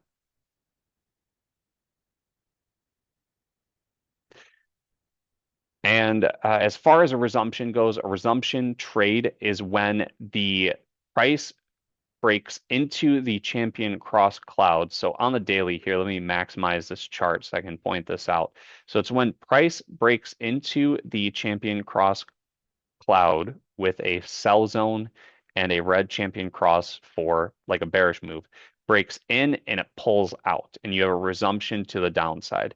So here on the daily for Hood, I have it barely breaking into the cloud. It hasn't fully broken into it, but I could be looking for a resumption just purely off of this. Rob talks about the champion trend pack of indicators with the wealth signal, the range breaker, breakout forecasters, the champion trend, and the champion cross. The breakout forecasters, they have a statistical probability of saying that after a pullback, which we can see here, we're going to hit a higher high or lower low, depending on which side of the trade the breakout forecasters are on. So this being a red breakout forecaster on the sell side, after a pullback, we're looking for a resumption to a lower low. So this is what we're looking for as far as that goes. So seeing these breakout forecasters stack up like this on all of these candles, a wealth signal, we're in a sell zone. Champion cross is also on the sell side. Seeing this little pullback, I start to get excited because I already know that with the high probability setup that I have a pretty good visual opportunity here that I can set scanner alerts for, price alerts for, and when it meets my condition, if everything matches what I'm looking for, I have a high probability setup to execute on. So that's the resumption portion there.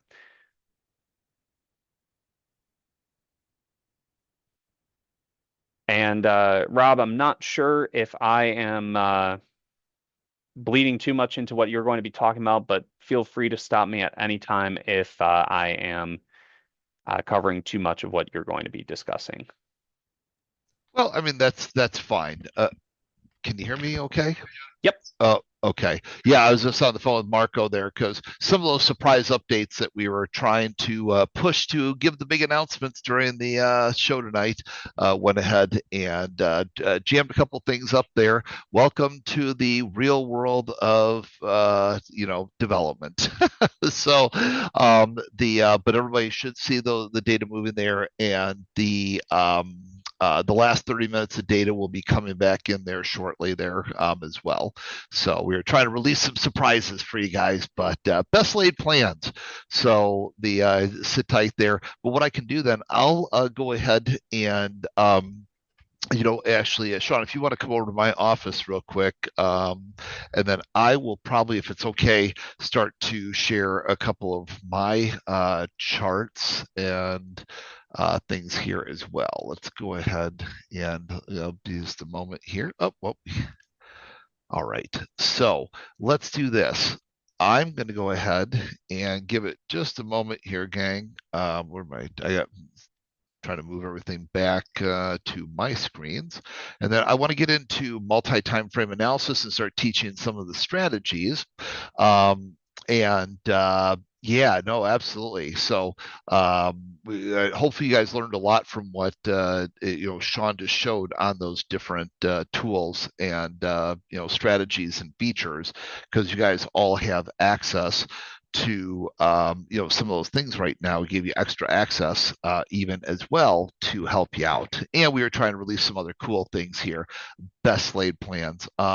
Steven says, I'm ready to move to Wisconsin and work for you for free. You guys are too kind. Well, it is your ideas. It is the things that you've asked for that, lost connection. Oh, can you hear me? Testing 1, 2, 3, testing 1, 2, 3. You're good. You hear me? Okay. I saw somebody said lost connection there, so just want to make sure you didn't actually lose connection. So so with that being said, you can't see anything yet. Hold on one second. That's probably my fault. Welcome to live, right? Okay, good. There you go. That's yeah. You probably couldn't see anything. Can you see it now? Wonderful. Okay. Outstanding. So yeah, you didn't actually lose me. Just we're transitioning from Sean back over to me. So let's go ahead and do this. If it's okay with you guys, we tried to show you. We tried to cover earlier here. I want to get into strategy stuff now, if that's okay. Type in a lucky number 7 if that's okay. We did want to hit things such as disaster recovery plan, risk trading plan. We wanted to go ahead and discuss wealth tracker and trade journaling, so you guys knew how you could use some of those powerful things without having to pay any extra money, but also have access to those powerful tools if you're serious about your future and real money endeavors and trading. And even if you're doing prop, well, that can transition to real money, right? So with all those different things, we wanted to kind of show you some of the recent tools, to give you some sneak peeks into some of the additional tools that we are releasing now because of your feedback right here. Well, actually, down in Florida, I should say, but from the people who are so wonderful that gave us the feedback when we were down in Florida. And so now we want to kind of continue, and we also gave you a sneak peek on Max and the gang's indicators. The P2P indicator, again, that was the one we just got most recently. So that one, we've got some more love, and the max value gap one requires a special feed. So we're in the process of getting that feed brought in so that we can go ahead and have that one for you as well. So we are doing everything we possibly can, and to try to take great care of you guys here in this process. So, with that, so you guys can see the screen. Let me get my drawing tools up over here. There we go.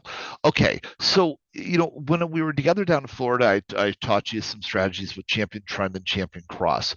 Now I'm going to go through those again with you tonight. Okay, but first I wanted to actually start tonight. I'm doing a little bit different than I normally would. Okay, normally I talk with Champion Trend, Champion Cross, and everything. Then I discuss multi-time frame analysis later. However, I decided to do something a little different. It seems like I'm always doing something a little bit different with this group.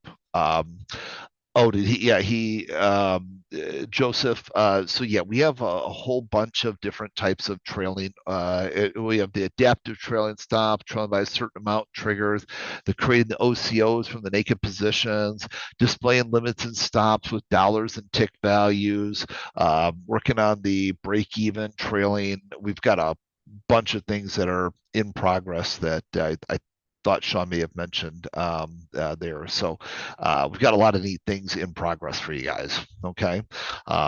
So with that, what I'm going to do is let's talk about the multi-time frame. Now, the good news is I'll put the link back in since Joseph said he just got in here, but the link has the layout page for you. So we're going to want to make sure you guys got that layout code to get you up and running here. Okay. No, Aaron. Aaron says, is the Champion Trend and Champion Cross paid indicator? No, it's WealthCharts. Your WealthCharts prop membership has it. And the WealthCharts Ultimate membership also then has like the scanner, the power scanner, and things like that. But the indicator itself, no, that I'm going to cover here, that's part of your WealthCharts prop membership. So you should have that if you have an Apex FFF or soon to be Tradeify account there. So let me put this link back in there one more time for you guys, so you can pull this page back up if you didn't realize you need that for that little code. Okay, so there's the page. Now, and then the code is right here. You see the code is right here underneath the PDFs. So you'll go right down there and import the code. And if you don't know, how to go ahead and do that, this little video will, show you how. Okay. And I'm not sure what that is on mobile that you're referring to, Stephen. Champion Cross and Champion Trend have certainly been using those. And Avery says, as soon as it hits a Tradeify, I'm getting a select account. All right. Well, it won't be very long now, Avery. I'll say that we're talking a very short amount of time. We're not talking about several weeks. So so you sit tight, okay? And and again, for all of you that are looking for the other ones, um, so let's see. Elias says, never used WealthCharts before. Do I need to buy a membership to use it with Tradeify or any prop firm? So this is what I was trying to we were going to show earlier, but Sean had kind of taken over there. There's WealthCharts Prop and WealthCharts Ultimate. You get access to WealthCharts Prop as part of being with a prop firm, which gives you a lot of the great day-to-day indicators and tools and features there. If you're ready to up your game and want access to some more heavy-duty indicators, additional indicators, the scanners, the things of that nature, then you can upgrade to WealthCharts Ultimate and have kind of access to the best of everything. And when we think about the cost, that it's fractional, like you think about what TradingView costs here and how much more you get with WealthCharts Ultimate for like a fraction of the price. I'll take that bet any day, all day. WealthCharts Ultimate compared to like TradingView Ultimate, all day, every day. Okay. But if you get WealthCharts Ultimate on the annual membership level, if you're part of the MOT group here, we had that thing that we did in January, courtesy of Max, where he was able to go ahead. He's actually going to come up here to our corporate offices, our global training center. We have room for about 100 people here, and he's going to come up and he's going to do a couple of days of training where each group of 100 is going to get a day with Max and I, which is going to be a lot of fun. And that's going to be in June. It was originally August, but like all good men, we eventually realized, oh wait, our wives are pregnant. We can't do it in August, and so we're doing it in June, which will be a lot of fun. Okay. Um, so with that being said, I know there's a lot of great questions there. Let's go ahead and if it's okay, I'd like to get into some actual training here. We've been going here for about an hour and 45 minutes, had a lot of other training areas, a lot of other questions, but type in lucky number 7 if it's okay for me. I'll do another big Q&A session after I teach you guys for a while. Is that all right? I just like to now, we did a bunch of great pre-work, laid a lot of groundwork, a lot of stuff that you guys need, in my opinion, to be successful. The risk trading plans and disaster recovery plans and journaling and all the other wonderful things. Now I just like to spend whatever it takes, a few hours here, whatever it is, to go through indicators, strategies, and then I'll come back and do a Q&A session at the end that they can go ahead and cut out, that won't disturb the actual quality education. Is that cool? Because I just want to kind of get in. That's what I like to do. I just like to. I don't mind the Q&A, but if we just save that to the end, that would be awesome. Okay. All right. So let's do this. So I got you the layout code there. And so now you guys have that layout. Okay, let's talk about multi-time frame analysis.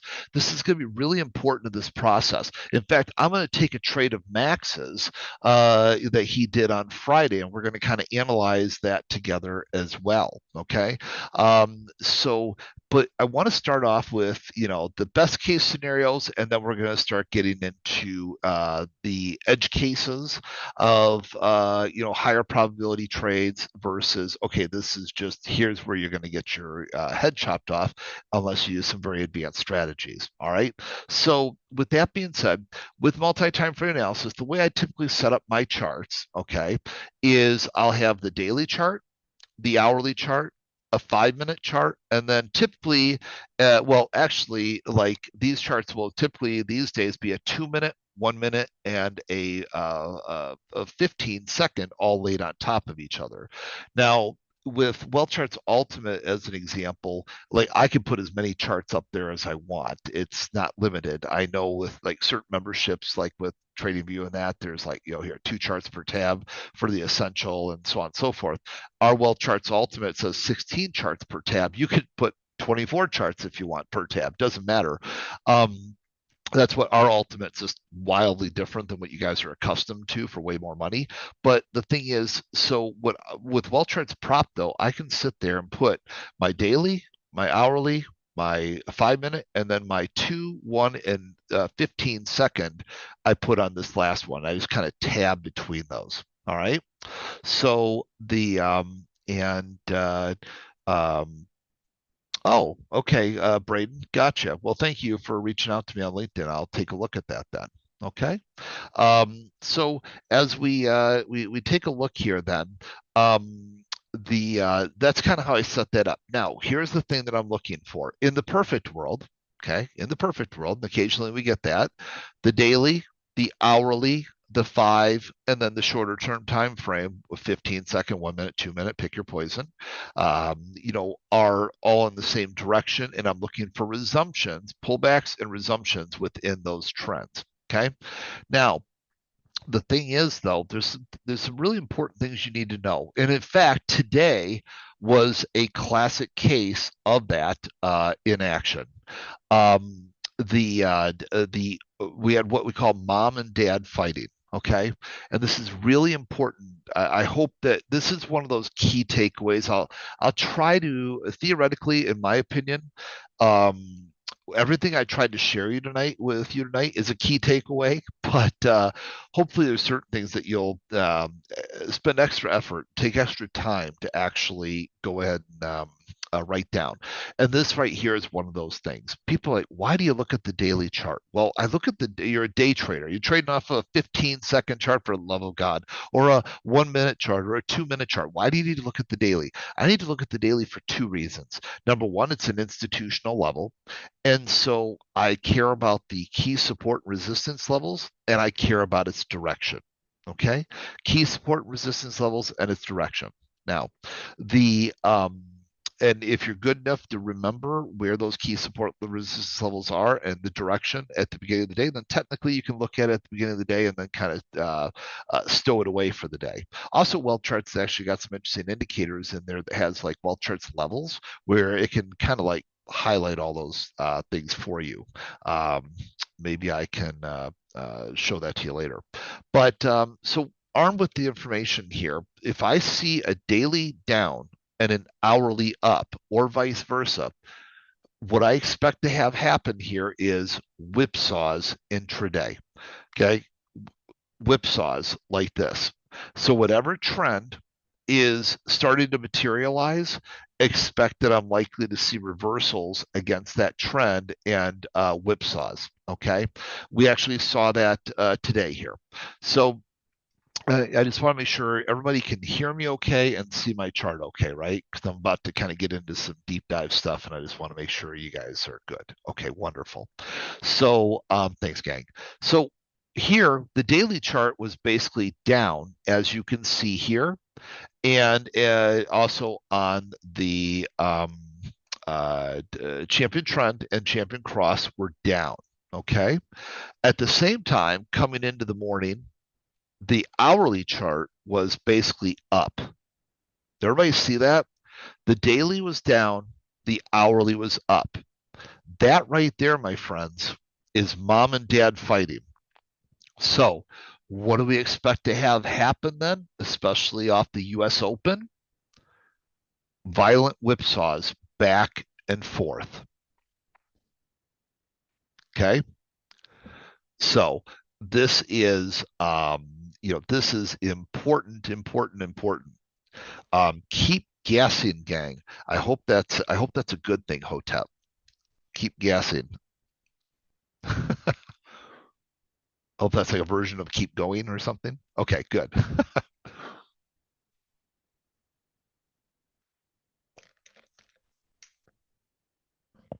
I'm gonna have to check with my daughter on some of this vernacular.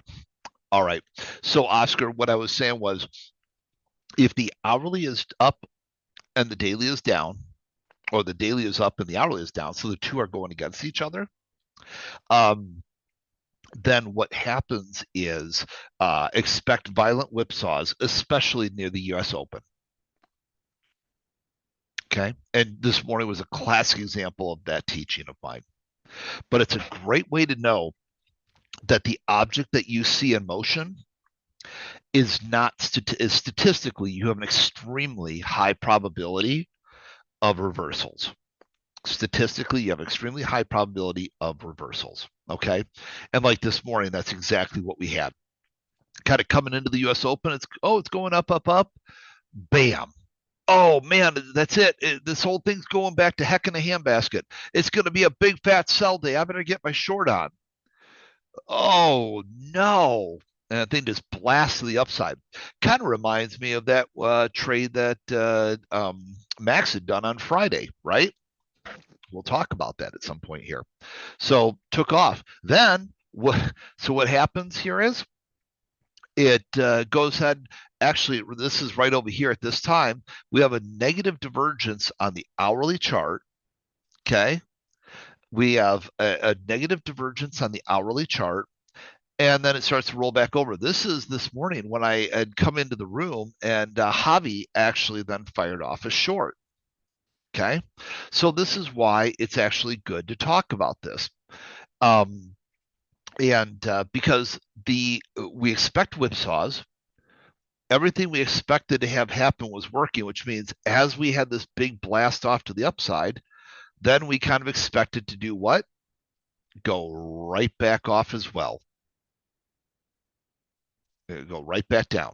Okay. So then it rolled over on the shorter term time frame here, and then became a nice little sell again. Okay. So Javi had it nailed, did a great job there, and came right back down in the direction of the daily trend, in the direction of the hourly negative divergence. And after a huge move to the upside, then it exhausted itself and came right back down. So again, a more complex strategy, not the daily's down, the hourly's down, the 5's down, the 1's down type strategy, but you were hitting massive daily resistance. Okay. You were hitting massive daily resistance there. And so the market went ahead and was free to go right back down, after hitting this key resistance. Okay. All right. I'll say it one more time here, and then we'll move on, and we'll kind of do a recap on questions later there for people that are joining in late. Daryl, if the daily and the hourly are opposite of each other, then we expect violent whipsaws, especially off the open. Okay. All right. So now let's take a look at this example here. All right. So the hourly chart, or the daily chart, excuse me, is what, gang? Is this up or down? We're going to teach you more about this indicator in a little bit. But is this up or down on the daily? You got it. Up. Okay. How about the hourly chart here? Would you say that's more up or down on the hourly chart? You got it. Up. All right. 5-minute chart. Are we more up or down at this point? All right, very good. And how about here on the 1-minute chart? Are we more up or down on the 1-minute chart? Okay, so we are absolutely up. So the only thing I want to be doing at that point is looking for resumptions on those lower time frames, be it the 15-second chart, the 1-minute chart, the 2-minute chart. I want to look for resumptions back in the direction of those daily, hourly, 5-minute charts. Does that make sense?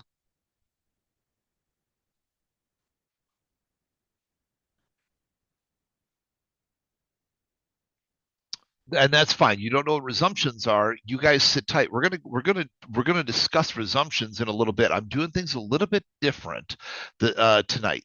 So tonight, instead of going ahead and teaching champion trend pack and then and all that first, the reason why I'm starting with multi-time frame analysis first is because I want to get you guys thinking about the confluence early. I want you to get you thinking about the trend, the quality of trend, because what too many of our traders do. Let's be honest here. So you guys are all up on screen, but let's be honest here. type in a number 6 if sometimes you only look at one time frame, a 1 minute chart, a 2 minute chart, a 5 minute chart. You look at one time, one trend in exclusivity, and then what ends up happening is you find yourself missing the bigger picture. Be honest, type in the number 6 if that's you. And in many cases, at least in years past, the rest of you are darn liars because we've all done it. We've all got this myopic focus at some point where we go ahead and just stare at one time frame. We think we know it all, and we miss the other time frames that are involved. And so that's exactly what we're talking about here, is trying to get you to think about the bigger picture of what's happening. Okay. So you guys so the higher time frames, I'm just keeping it real. Maybe with a little less color than my friend Max, but I'm just keeping it real. So the but that's look, any mistake that any of you could ever do, I've done many, many, many, many times over. And so this is the real world. And so what wealth charts is, and what I'm doing with you guys today here, is trying to give you what I wish I had when I was where many of you are at now. Does that make sense? And so I'm not going to tell you what you want to hear. I'm going to tell you what you need to hear. Does that make sense?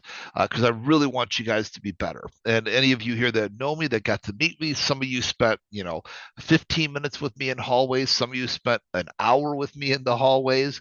I ran across so many of you, and you stopped me in the halls, and I talked to you guys as long as it took to help you with your questions. So I want to see you be better, right? That's the Rob Hoffman way. That's the Wealth Charts way. That's just what we are. Your success is our success.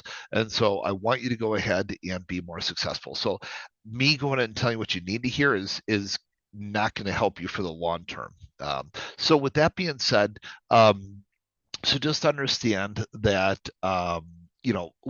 this multi-time frame analysis is really important to the process. All right. Now let's take a look at this example here. All right. So what is the daily chart doing here? The daily chart is doing what, gang? Okay. The daily chart in this case was down, right? It was down. This is the daily chart here. The hourly chart, what is the hourly chart doing? What do you see? You can't see the screen? That's not good. Hold on. Let's try that. I'm sorry. Maybe you guys were looking at the wrong screen. The screen might have been paused there for a moment. Let's try that. Hopefully you can see now. Okay. That's why I'm like, how? So daily chart was down. What about this hourly chart here? Yeah, that was a trick, Elias. Gotcha. 3 polar bears in a snowstorm. What are they doing? Who knows? Can't see the screen. All right. So look at this. The hourly chart. The hourly chart here is negative on the champion trend. The champion cross is trying to turn positive. Okay, so we're going to talk about this in a moment. Let's take a look at the 5-minute chart. What's the 5-minute chart doing? 5-minute chart is definitely up. Okay, what about the 1-minute chart here? How about the 1-minute chart? 1-minute chart is up. That's correct. Okay, so let me get this straight. So I've got a pretty overcooked daily chart. I've got an hourly chart that's trying to go ahead and come up here a little bit. It's got a lot of room to grow, but is still in a downtrend. So let me say that again. The daily is in a downtrend. The hourly is in a downtrend, but it has some room to grow, as does the daily chart. All right. So if I take a trade on these lower time frames here, if I take a trade on those lower time frames, what should I expect to have happen to my short-term time frame trade?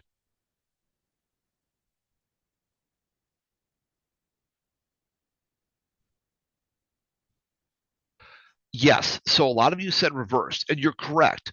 So basically, but even more importantly, like this is not the kind of day where you want to take the trade when you've already moved away from the champion trend pack. Does that make sense? Look at how far we moved. Because if you move away from that champion trend, you get overextended. The statistical probability of it snapping back down is very high. This is not the kind of day where you're going to get a runaway where it's just going to keep going and going and going and going and going because your daily and your hourly are down. You're going to get some real nasty, head thumps here where this thing starts pulling away from this, mean. Think about this as like the reversion of the mean, okay? And if it gets too far away from the mean and your higher time frames, mom and dad are sitting up here. I'll let you guys decide who mom is and who dad is. I know who the boss is in my household. I'll let you guys decide who's mom and dad in your household. So, and we all know it's mom. Come on, just admit it, man up. And so, the reality is we just expect that this market's going to go ahead and pull back, right? And so what happens is you need to be aware of that. Why? Because this is not the kind of condition where you're sitting here going big size to the long side. Does that make sense? If you take big size to the long side, and then you try to let it run, statistically, you're in a bad place. Make sense? You are completely going ahead and fighting the odds. So this is why I want to talk to you about this a little bit before we got into the other concepts, because I want you to start thinking about this. And good. I hope it does, Marinos, because I need you guys to stop thinking in one-dimensional terms and start playing 4D chess. Okay? Do you guys, how many of you were there when I got to talk about the story with Max? And Max has heard the story before where I was in the trading competitions. They're basically making fun of me because I wasn't in a trade and all these other traders were trade, trade, trade, trade, trade, trade. And it's like, and Rob Hoffman is still flat. Because they'd say, Rob Hoffman's flat, Rob Hoffman's flat, Rob Hoffman's flat, and Rob Hoffman's still flat. Yeah, because what I was waiting for was everything to get in alignment, whether it was that hourly and that daily to be down, and then the 1 minute, the 5 minute to get down. Well, that took time, right? That takes time for the 5 minute to go from being up to actually rolling over, right? And so, yeah, exactly, Brian. But then it got to and Rob Hoffman is now winning. That's right, because waiting for the right trade at the right time for the right reasons. And so that's what I'm trying to get you to understand here. This is so, important, and it's good. It's good. I'm glad some of you guys were there at the event and got to hear it in person and that. And so, what I'm trying to teach you before I actually teach you strategies, I'm trying to go ahead and actually get you to understand this concept. So I'm doing something a little bit different with our MOT family here tonight. I'm going ahead and actually trying to, before I teach you the good stuff, I'm trying to teach you how to use it responsibly. Does that make sense? And so that daily and hourly understanding where you are in context to it, are the two fighting? Are they together? And what does that mean to us before we take that trade? The statistical probability of, especially off the U.S. Open, am I going to get whipped around like crazy, like this morning? Or am I coming into this at just the right time? How can I, seize upon the opportunities with that? Because like this morning, the daily chart was down. The hourly chart was up, but it had a negative divergence. And we'll talk about negative divergences later in the evening here. So what happened is that this market was due for a pullback, right? Because we know divergences end up following through typically 85+% of the time. So I'm in a daily downtrend. My hourly is saying I got an 85% chance of reversal, right? And so here the 5 minute is violently whipping off of the US Open. And then look what it did. It rolled right back over here, went back to a sell. Okay. Went back to the sell on my speed lines and then ultimately went back to the sell on the champion trend. Now, Javi went ahead, or I'm sorry, Lama, my apologies, went ahead and took a short at that time this morning. And I'm thinking, well, here we are in the US Open, spiking down, spiking up. And I think I actually came into the chat this morning when I was invited up by Max and said, oh, I'll probably talk about, Llama's trade this evening. Does that make sense? And this was one of those things I want to share with everybody. Like, hey, check this out. Mom and dad are fighting, which means we expect volatility. Well, the volatility proved itself and then went back to sell and then look out down below, right? And so he went ahead and had a good trade there. And how do we know statistically it was more likely to work? Because statistically, we're expecting violent whipsaws off the U.S. Open when mom and dad are fighting. You see how that all works and how it comes together? Is the divergence tracker in the layout. So you can apply the divergence tracker by going up here to the upper left hand screen, the indicator right there. Just go ahead and apply, click that button, and then right here under more exclusives, just go to more exclusives. Right there is divergence tracker. All right.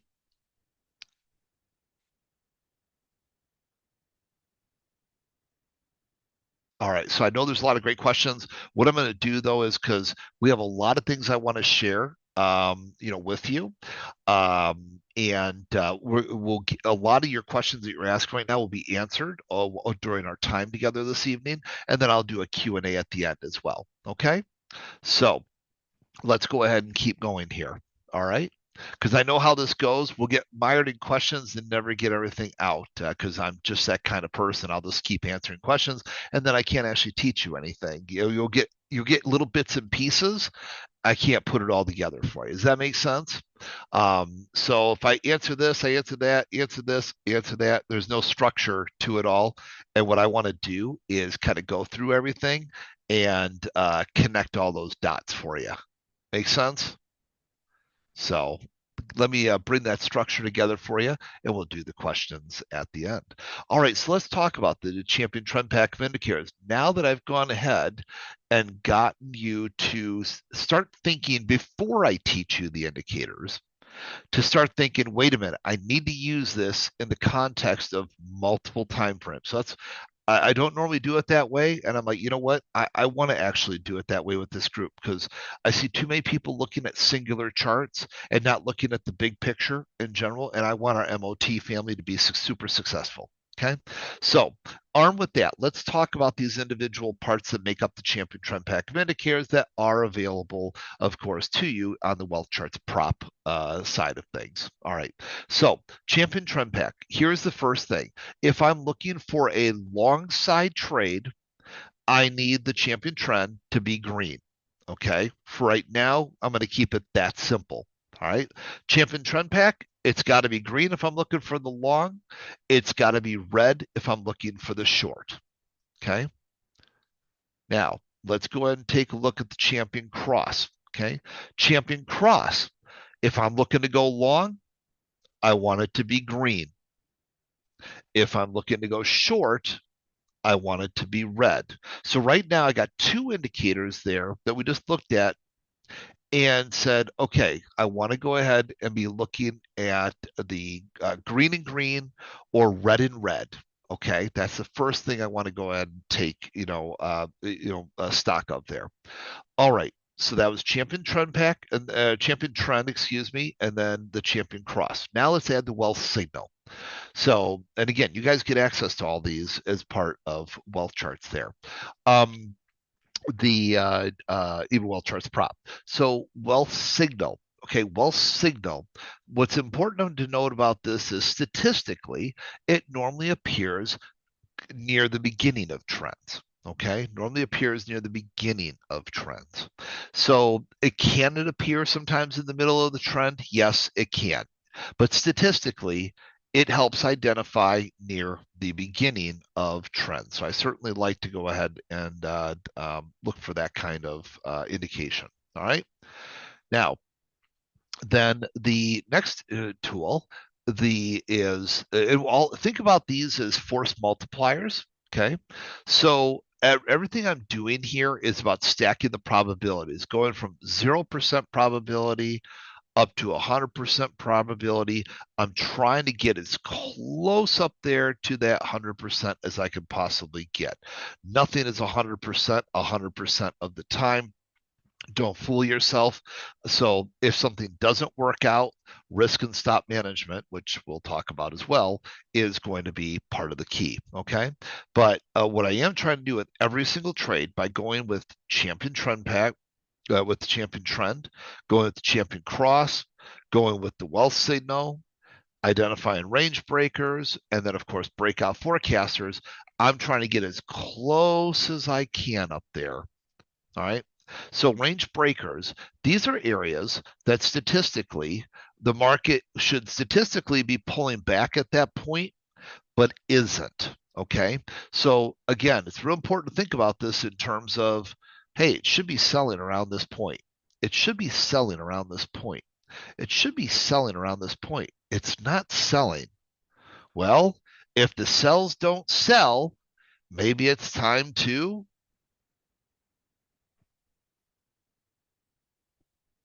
buy. Exactly. That's right. And if the buys don't buy, maybe it's time to, you got it, sell. Okay.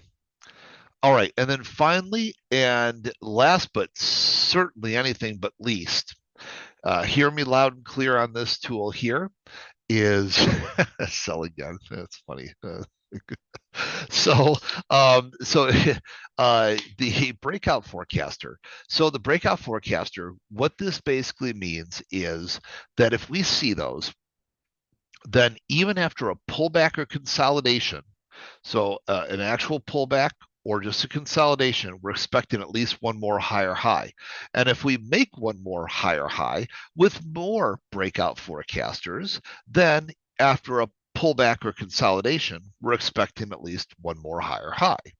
Okay, and if we make those higher highs with more breakout forecasters, then after a pullback or consolidation, we're expecting at least one more higher high.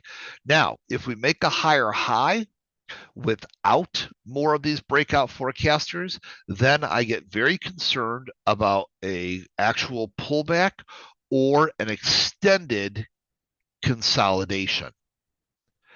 In other words, I might be sitting on dead money for a while.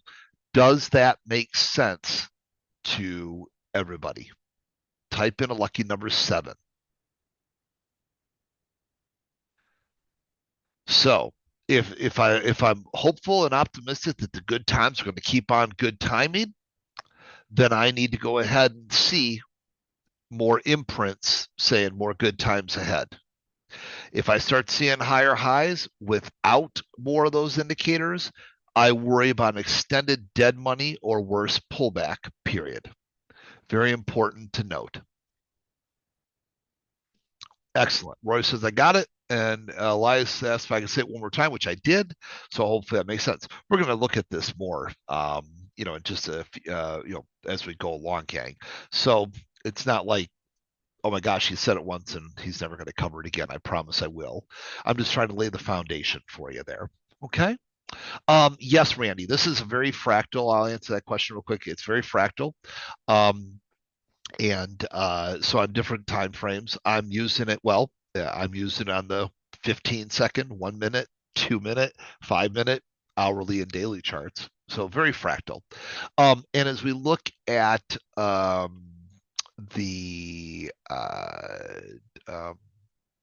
as we look at like the swing trading, which I didn't get to cover there as much earlier. But here, like with Wealth Scanner, for instance, there's all these wonderful indications that took place here.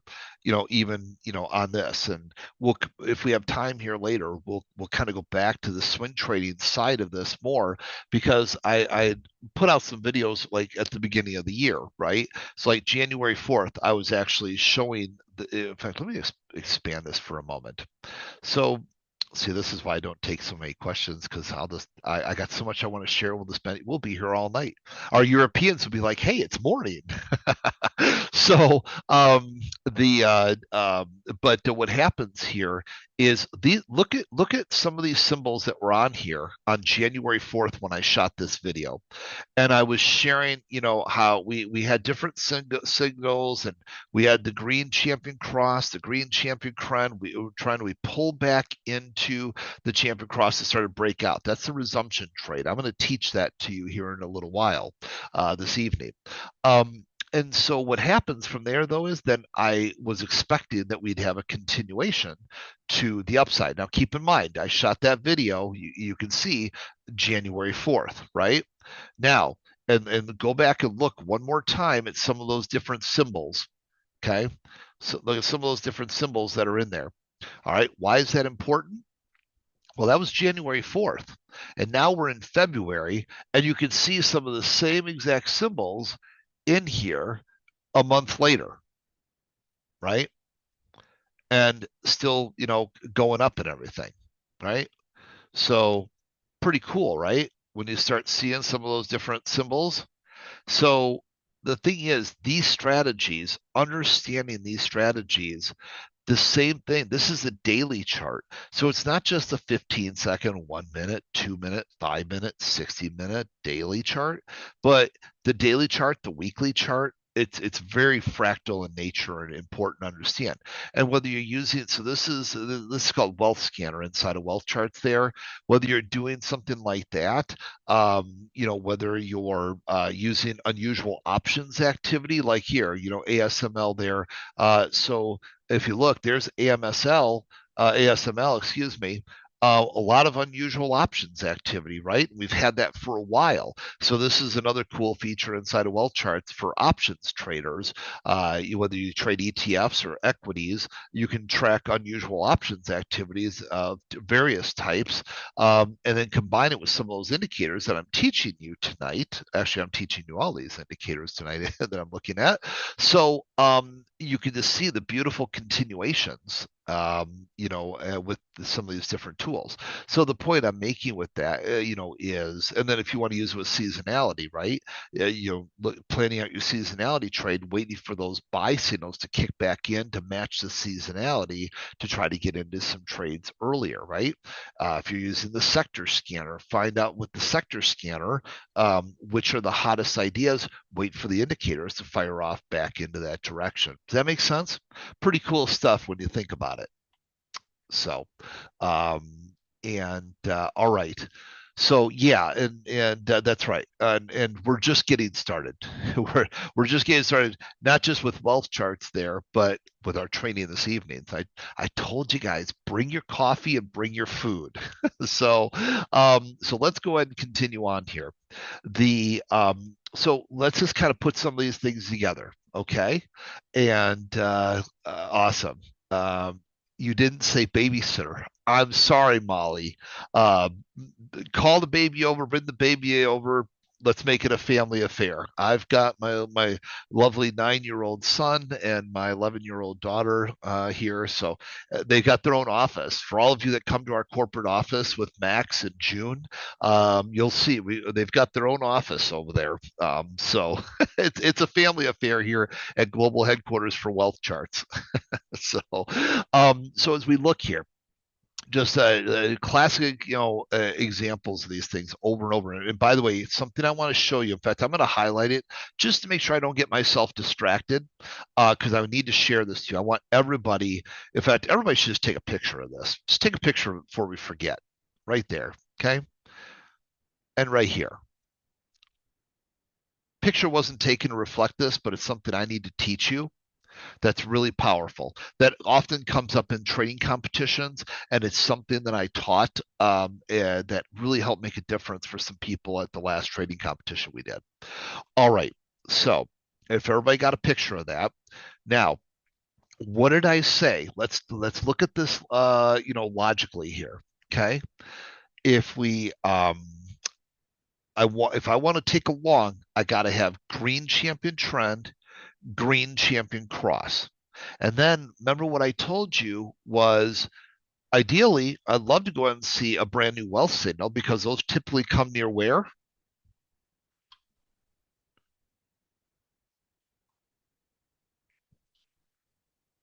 Start of a trend. Exactly. Who was the first person to answer that? I think it was Howard. King Hotep got it there too. Wonderful. Great, guys. Keep it up. So then, okay, what happened was market pulled back and started to come back out. We're going to talk about that because that's a classic, Rob Hoffman classic right there called the resumption trade. We'll talk about that in a little bit. But what are these other things here? What are these called? These cyan bars here, these dots.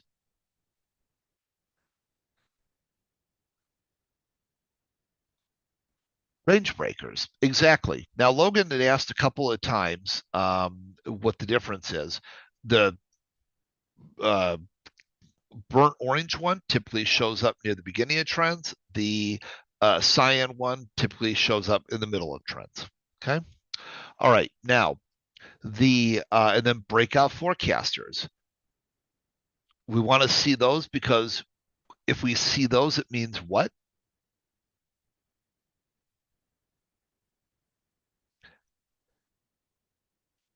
That's right. Party on, continuation after. Well said, Brian. That's right. Continuation after a pullback or consolidation. We expect, in this case, a higher high. Very good. I hope Max is occasionally coming by to take a look and see how you guys are answering because you guys are doing a great job. And keep up the great work. So, with that being said, now, one thing I want to show you over here. What is it that you notice about over here and over here? Who can tell me? Alexander, great job. No party signals. No signals. That's right, gang. There is no fresh downtrend, no breakout forecasters, a whole lot of nothing. Okay. So I bet you if we were to look at like a 5-minute chart, maybe an hourly or a daily, that those were probably up. And so you're getting that little pullback that gets all the counter trend traders all warm and fuzzy inside to do their counter trend trade, only to chop their head off and a few other body parts while you're at it, only to watch it go back on board the original direction that it was intended for. Which is why I want you, as part of this wonderful student family, to go ahead. Kenneth, you just called me out. I did not, but now I did. So you help me help you, call you out. So so our counter trend traders engage, get their heads handed to them, and then off it goes back on board the original direction it was intended to do. Okay. So with that being said, this is just a really important concept. All right. And so watch this. This is why I actually decided tonight to go ahead and start off with the multi-time frame analysis, because I want you to, instead of thinking, oh, maybe I should go short here, like, wait, maybe I should check the higher time frames. Now, if the higher time frame on the daily chart, let's say, was down and or the hourly chart was down, well, maybe we do want to start thinking about getting short here. But that better be the case. And give me some sell signals to boot. Give me some love. I don't have that here. Okay. Here, I got love. Lots of love. Okay. Got what I'm looking for. Okay. So keep that in mind. All right. So let's go ahead and continue on. Doesn't matter. You see, you got NASDAQ, we got gold, we got lots of different examples.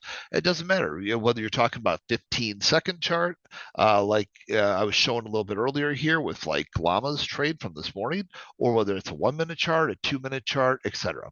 Okay. So with that being said, what are we looking for again? If I'm looking for a long, I better see green champion trend, green champion cross. I'd like to see a recent wealth signal. And of course, my all-time favorite, I'd love to see breakout forecasters because statistically, that means that object in motion is likely to stay in motion even after a pullback or consolidation. Okay. All right. Now, same thing to the downside. Let's look at it from the downside so you can start tracking it there. Because I love to short just as much as love to go long. Market typically, walks the stairs up and rides the elevator down, right? So let's go ahead and take a look at that for a little bit. What's the inverse look like here? The no confetti, no chetty. That's awesome, Austin. So I want to see a red champion trend. I want to see a red champion cross. I gotta have that. If I'm looking to go short, I gotta have that.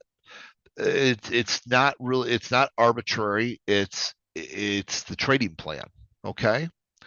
Um, Oh, so Emily says, how quickly do those indicators appear? Sometimes other indicators take a while to show up. So, Emily, I want to be very clear. These indicators do not like, what's the word I'm looking for? They're they're not like reprint. Thank you. Repaint. Thank you. That's the word I'm looking for. These indicators do not reprint, repaint. You get what you get. You don't pitch fit. In fact, all of you that have already been using wealth charts with these indicators, can you type in a lucky number 7 to let the rest of the group see it for yourselves? They don't repaint. They don't reprint, do they?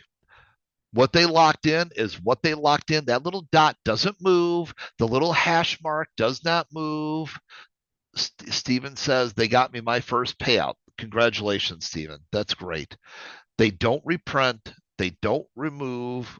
When they lock in, you got what you got. Okay. I mean, what good is it? Let's be honest, gang. If something reprints after the fact, I mean, how do you use that? I mean, being honest about it. I understand that's great for selling indicators for, some marketer, but I'm talking about in the real world for you and me, which that the real world, I wouldn't have won those 35 real money trading competitions around the world getting indicators that go back after the fact, say, oh, you should have traded back here.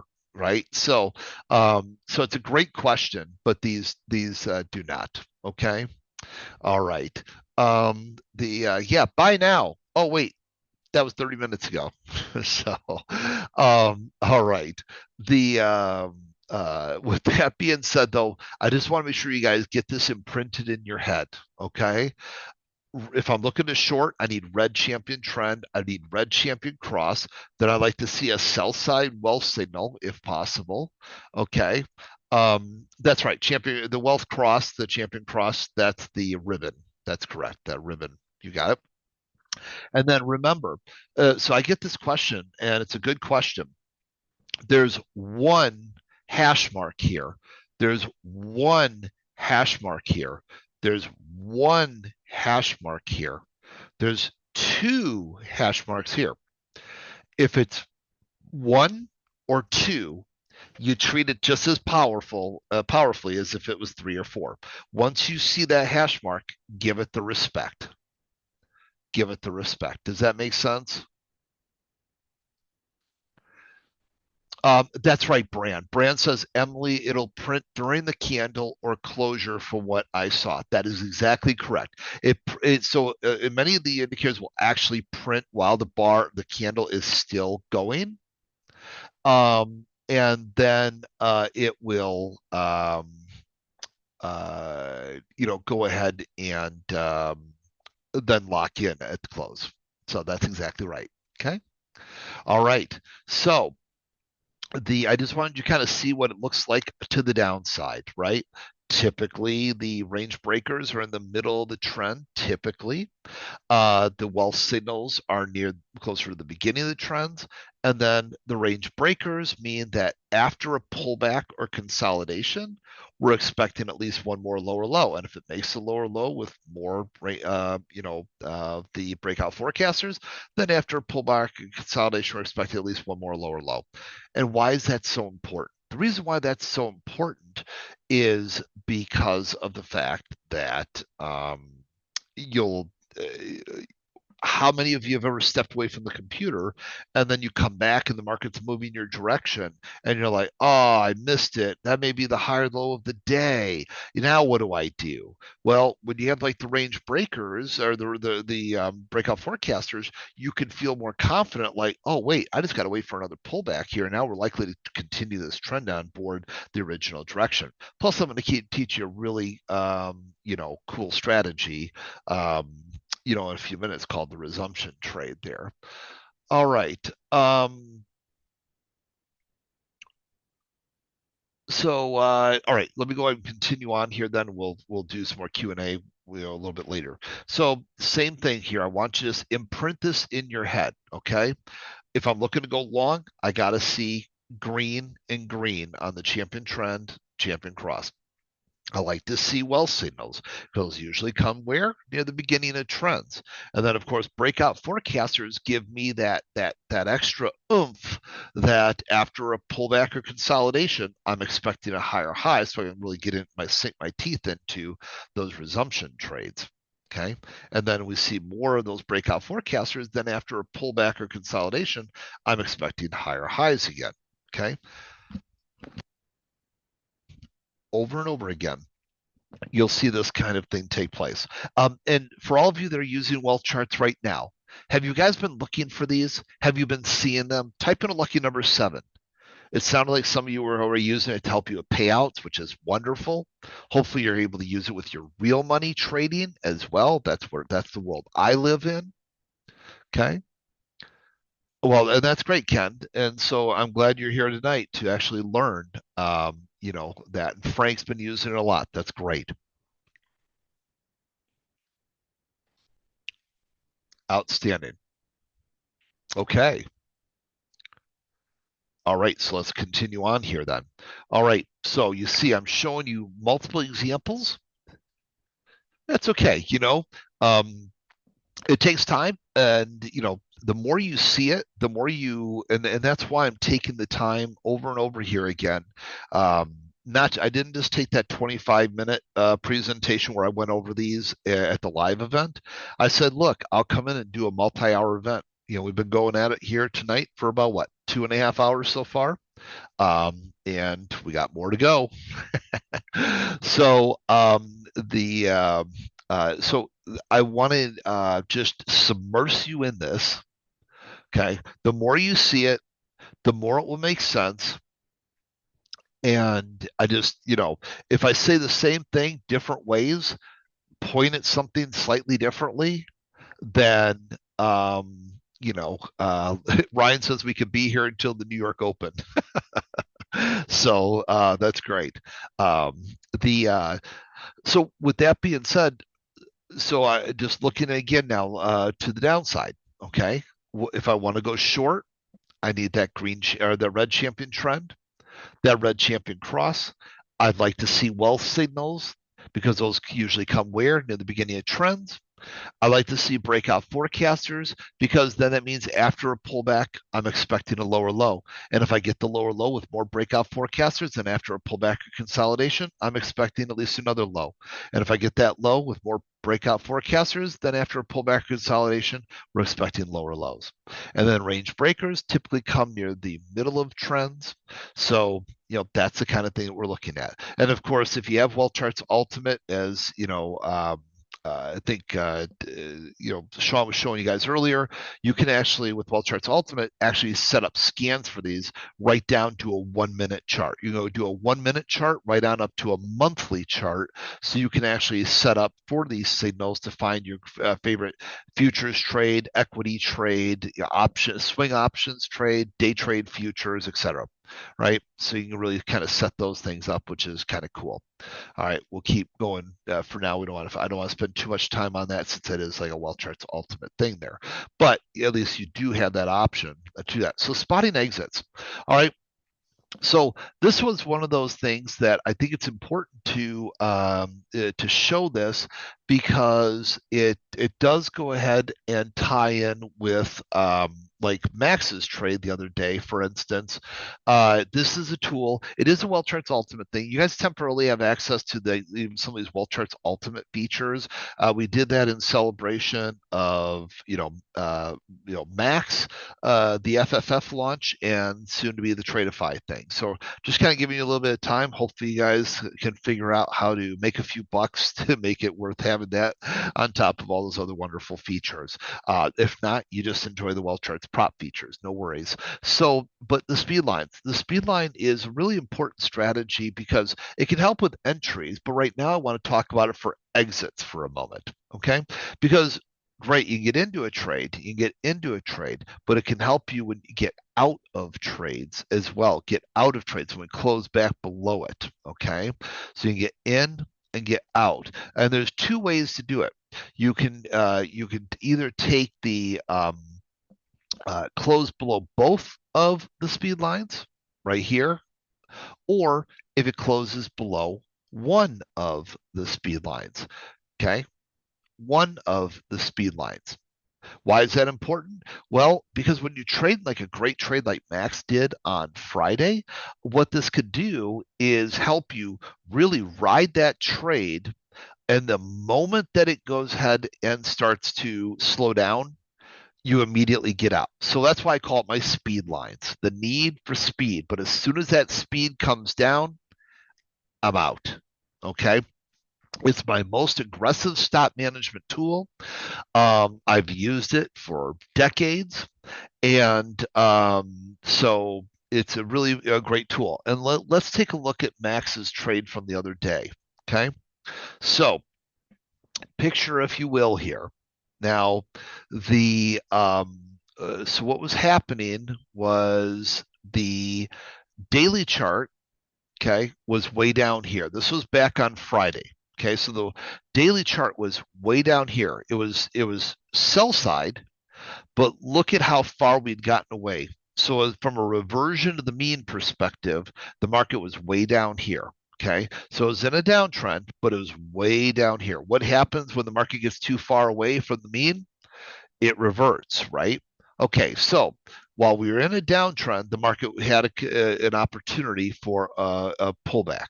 Now, let's go ahead and take a look then as well at what the hourly chart was doing.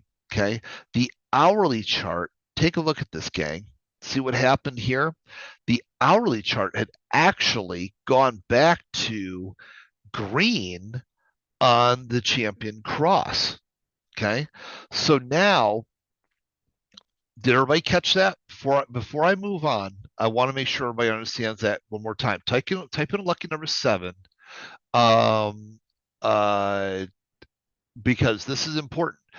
The daily chart was primed for an explosion back up to get back to the mean. The hourly chart was starting to see that come through and starting to go back to green, and the red was dissipating away. So the hourly chart was showing, hey, we're due for some pretty big volatility, right? And where remind me, gang, remind me where I told you a lot of times when the hourly and the daily are fighting each other, where you'll see the volatility. Remind me again.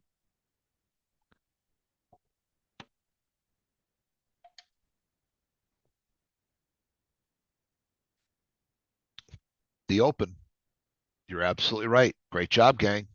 See how this comes together?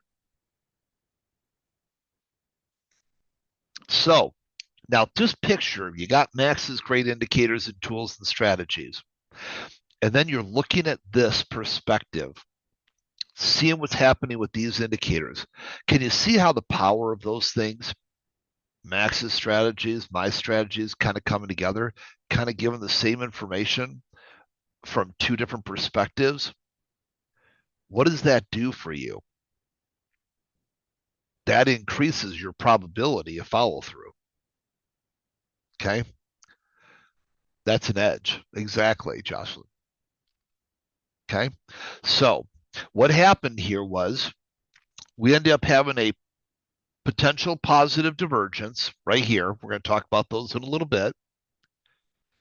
And then the market broke back up above the speed line right here. Okay. So broke back up above the speed line and the champion cross, approximately 24,760.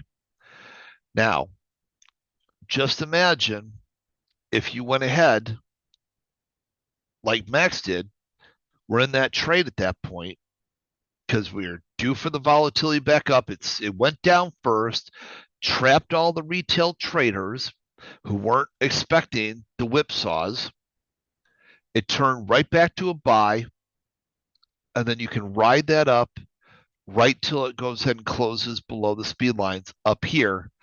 That was about 100 points from here to here, and that's right about what Max took on that trade. I don't know if Max is here with me, but maybe some of you guys can go ahead and confirm that it was right about 100 points.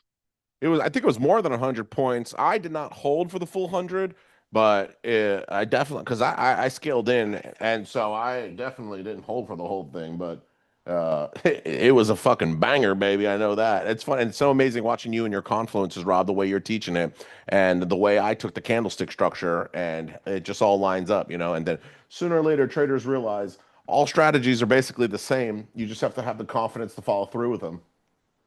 Yeah, and if it helps you see the same thing a different way, right? And that's what I was saying just a few minutes ago.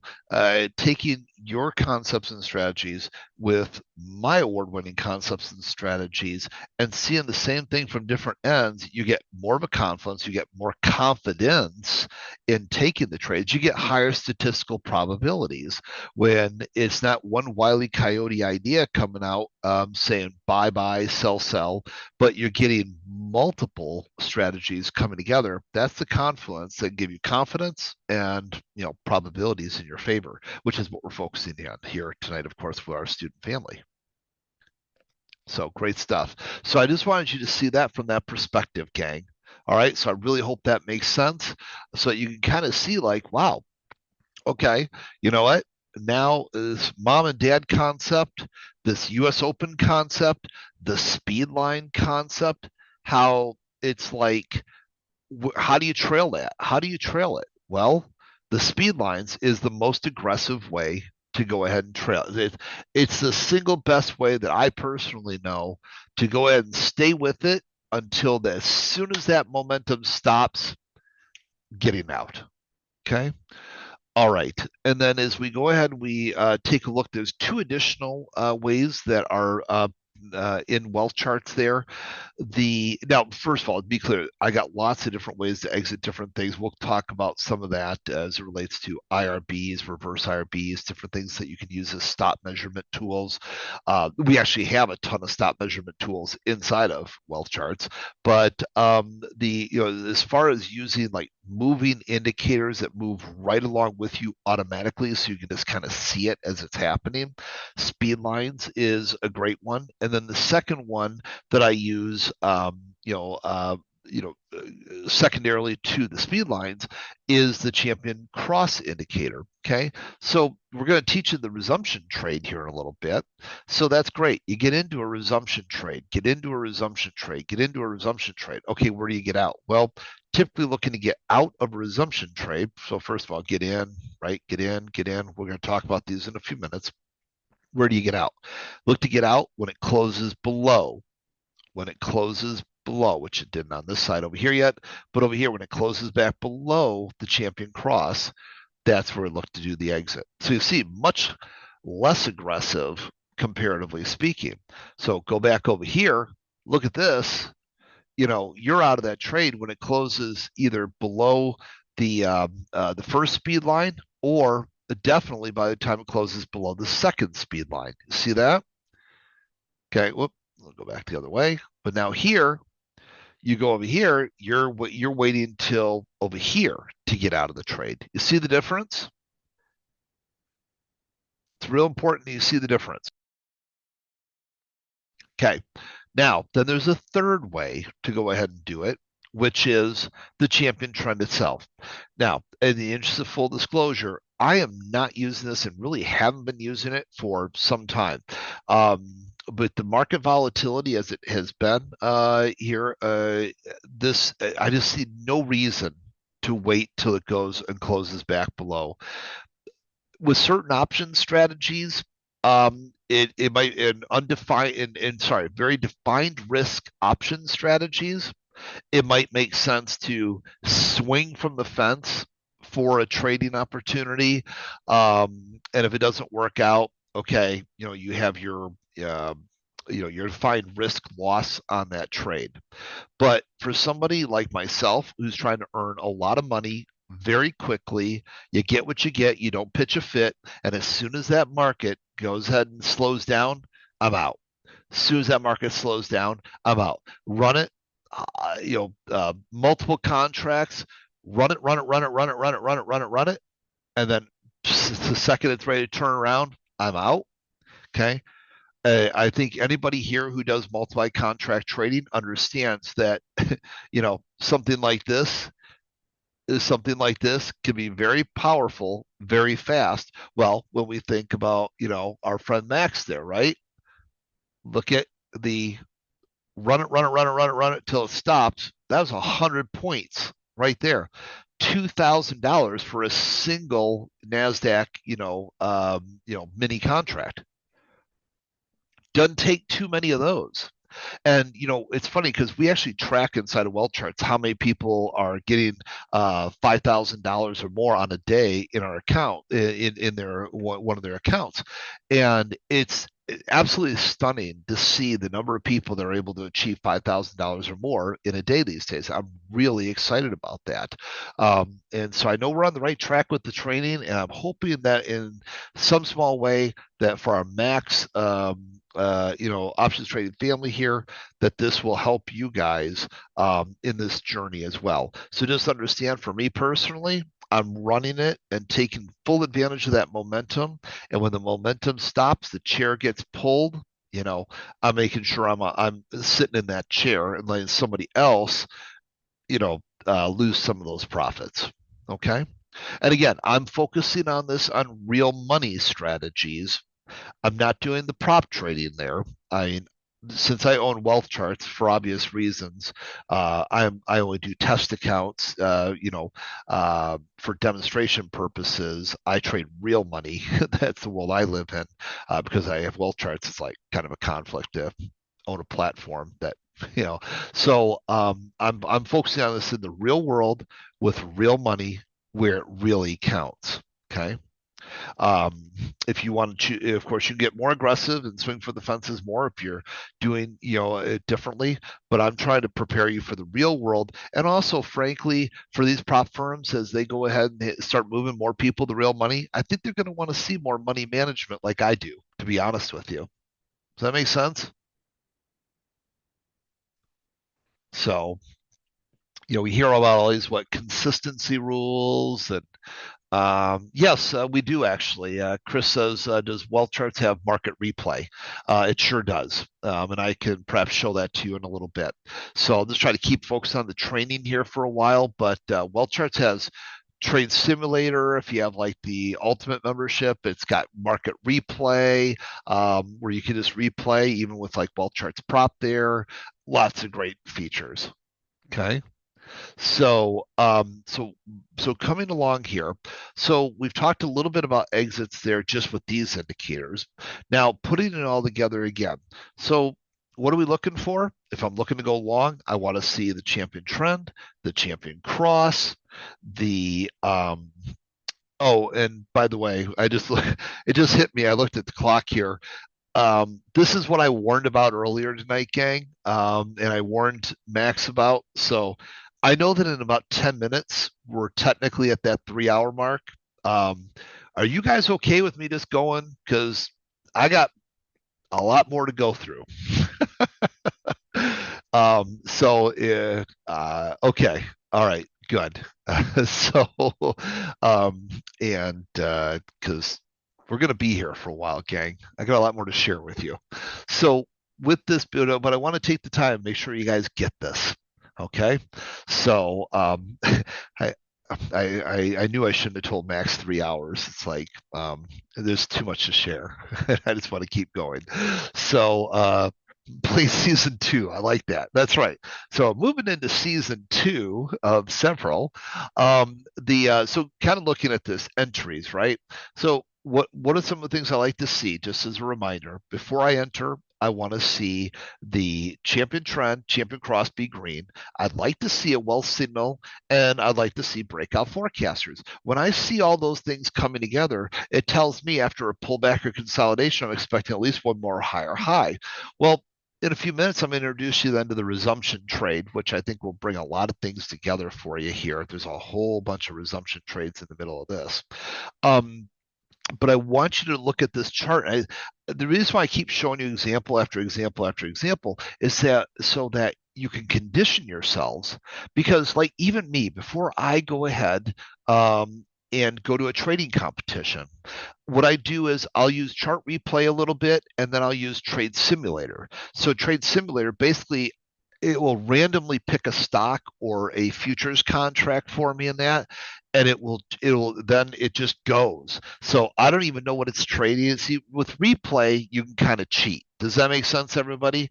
With replay you can cheat because you kind of know what you're going back and replaying. With trade simulator, you don't know unless you tell it. You can tell it what you want. Okay, then you could technically cheat. But if you otherwise, if you just randomly select it, you're on your own. Okay, and so you got to do it for real. And so practicing with those tools can save you a lot of money. It's funny, like when people talk about like WealthCharts Ultimate, like, oh my gosh, I got to pay a few bucks a month for WealthCharts Ultimate.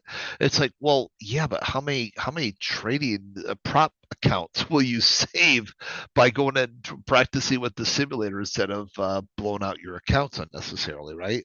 Or how about those wonderful trade journals and that we looked at earlier together in that. So people are interesting sometimes, but I want to imprint this on you here tonight. I want you to see this so you start looking like, hey, what about wealth signals? Hey, what about breakout forecasters? And then before you take a trade long or short, I want you to go ahead and ask yourself, am I green and green?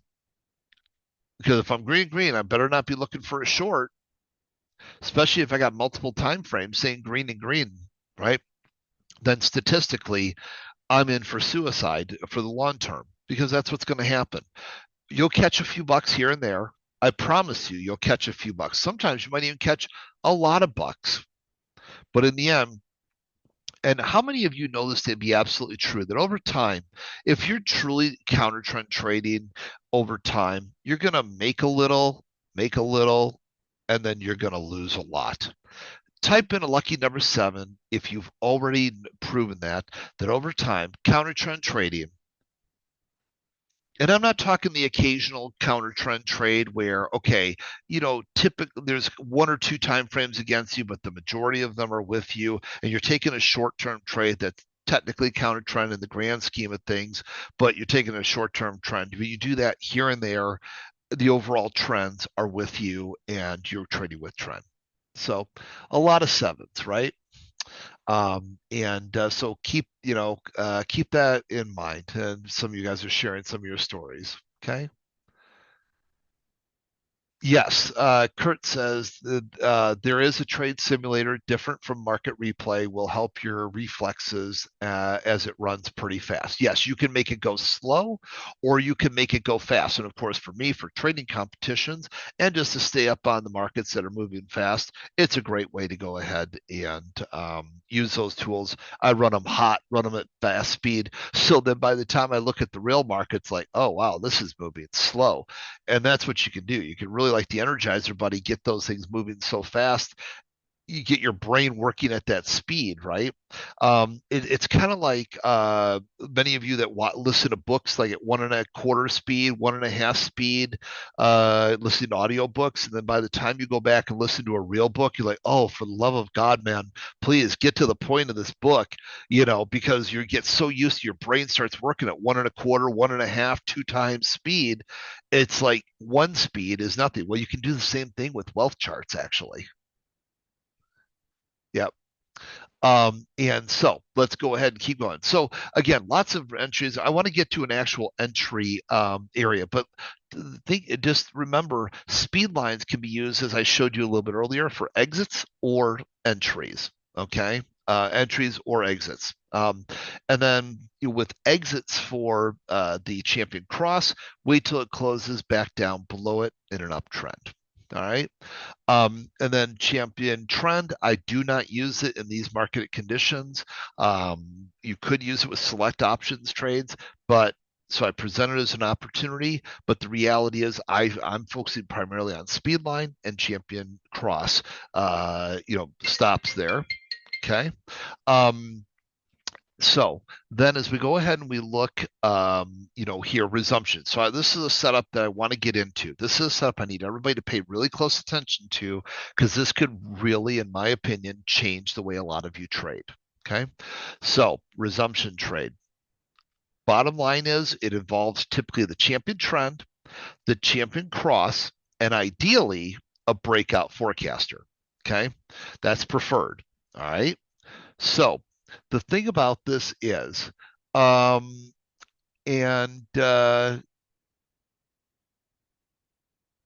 let's see here.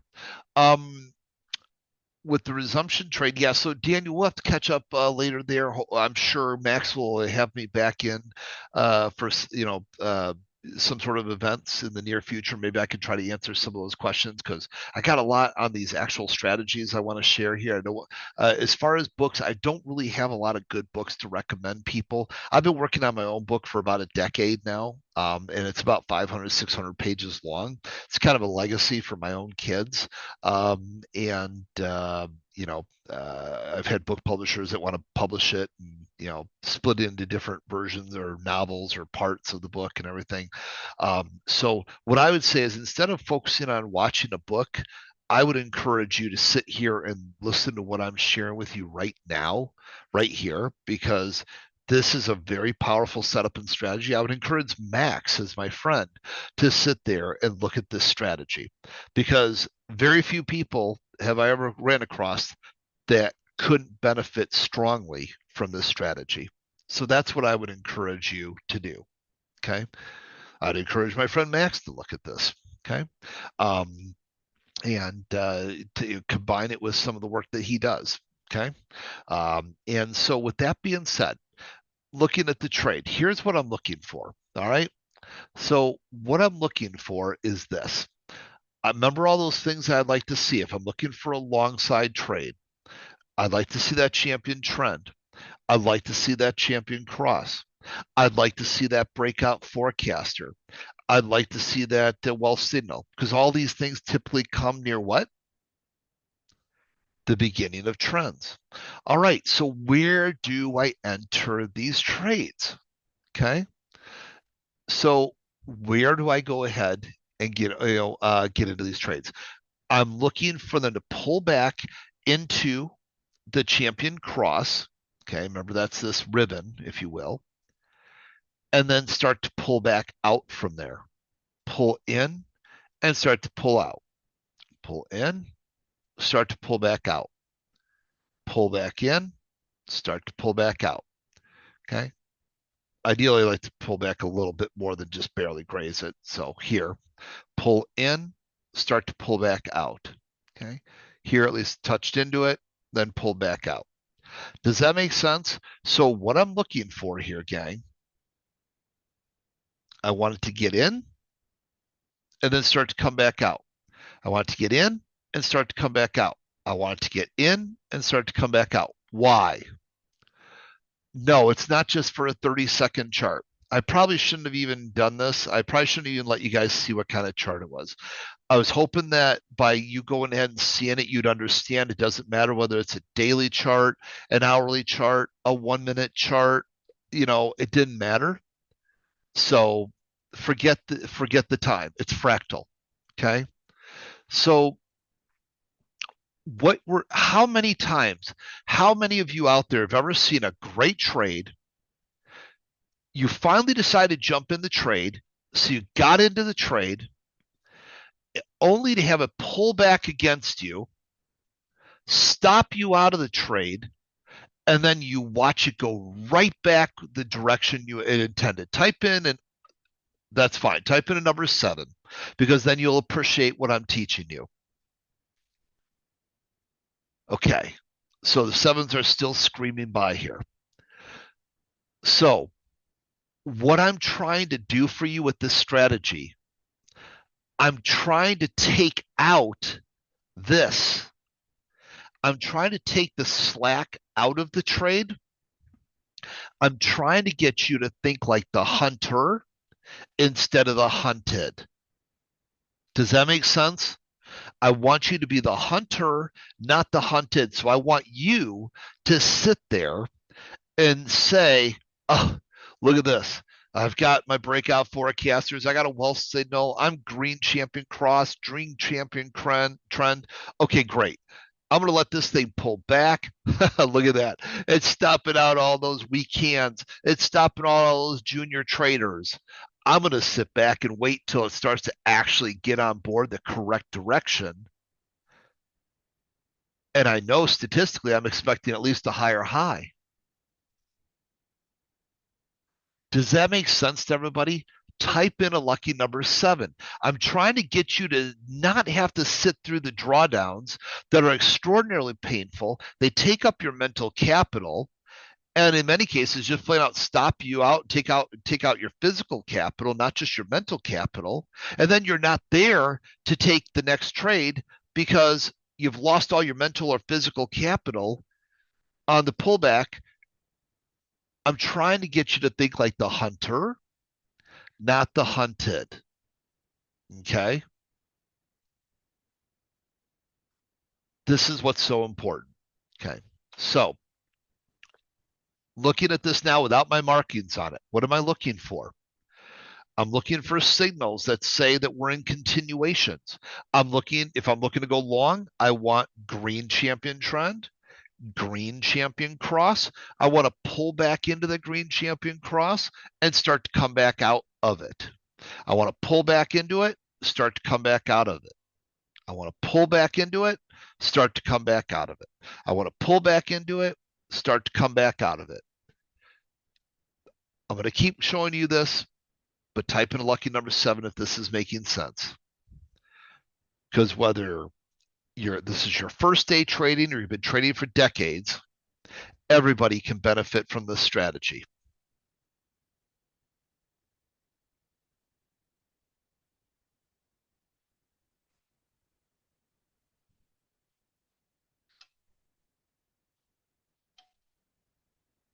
I'm really glad this is making sense. This is awesome.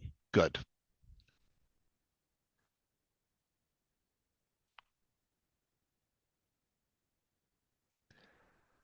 Yeah. So as we go and we look, yes, you're correct, and I know a lot of people are saying, it's happening right now, and yes, it is happening right now. So what did it do here? Okay, right? Your champion trend on the hourly is green. You're breaking above the champion cross over on the hourly here. The 5-minute is bona fide up. The 1-minute is bona fide up. It pushes up, pulls back into the champion cross, and starts to come back out. There's your entry. So yes, you are correct, gang. It is doing it right now in the overnight trade.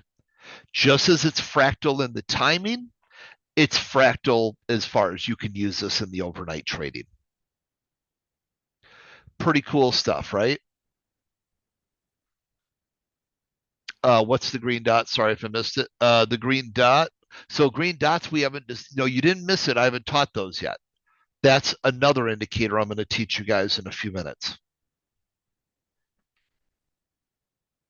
So that's why I said, hey guys, I'm sorry. I know we're at the 3-hour mark, but I've got a lot more to teach you. Is that okay? And I got a resounding yes from everybody. So we're just going to keep going. But yes, that's another indicator that I'll be teaching you in a few minutes. That's the IRB strategy, which I included that little workbook for you guys. So but yes, so that's what we're looking for there. Okay.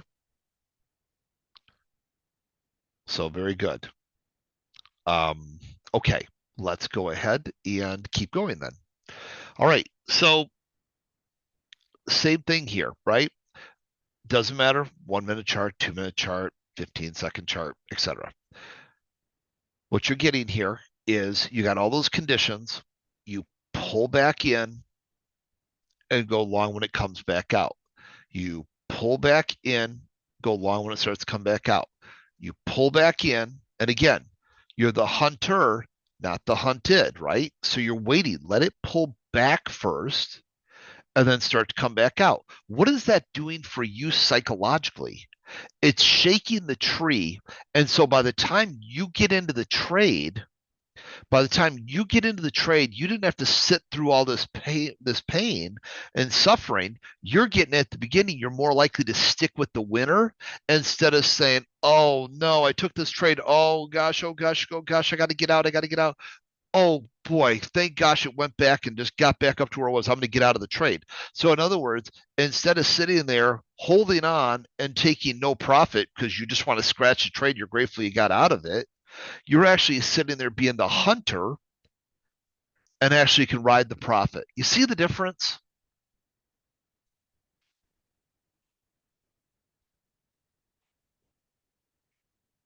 Excellent. Glad to see the sevens coming by. Okay. So, same thing to the downside, right? Same thing to the downside.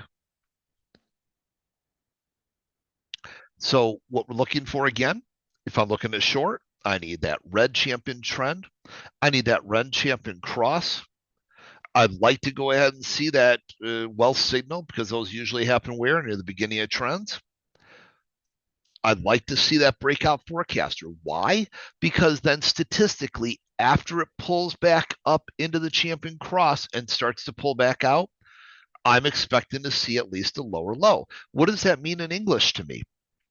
Well, that means if I'm entering the trade when it's crossing back out right here, means that statistically I'm at least going to go down to there and likely further. And then if it goes down further with more of this, then after a pullback, I'm expecting at least one more lower low, right? And so what this is doing is it's gearing me up to be the hunter, not the hunted. I want to get that in your heads. I want you guys to be anticipating the next move, being the hunter, instead of the, oh my gosh, I missed the trade. I missed the trade. I'm going to go short right here. Then it goes against you. You get stopped out only to watch it go the way you thought it was going to go, but without you. And so is everybody else, right, Francis? Everybody's done this. How did I come up with this strategy? I literally went ahead and I was literally the person. I literally was the person back in the late 90s who would short here, get stopped out here, and watch it go down to here and say blip, blip, blip, blip, blip, blip, blip, blip, blip, blip, blip, blop. And a lot of other choice cuss words. Okay. I'm literally that person. And so what I did was I basically then turned that frown upside down. Okay. I basically said, okay, I am statistically like almost like clockwork, the guy who shorts here, the guy who shorts here. Okay. The guy who shorts here, the guy who shorts here. I'm like that person statistically constantly going ahead and getting in right before it reverses against me. So what I did was, long before AI was around and everything else, I basically flipped the script. I saw this. I journaled. I identified the pattern. And it was so highly consistent, I turned it into a trading strategy. Erica says, making some coffee right now. This is awesome. I did tell you, right, Erica? I told you, bring the coffee.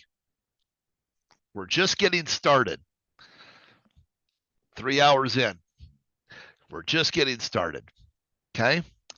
So the so yeah, Jay Hansen, these are the champion trend pack of tools that we're talking about inside of WealthCharts there. Okay. All right. And so with that being said, basically turn that frown upside down, identified consistently the retail trader trap, and then turned it into a trading strategy. So I literally trade the opposite of how most traders trade. And maybe, just maybe, I'll let you be the judge, but is that maybe part of the reason why I've been able to win these 35, real money trading competitions around the world? And I've only done what, I don't know, 41, 42 of them or so. And most of the other ones I got second place in.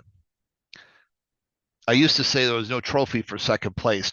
I mean, technically there was, but I don't count them.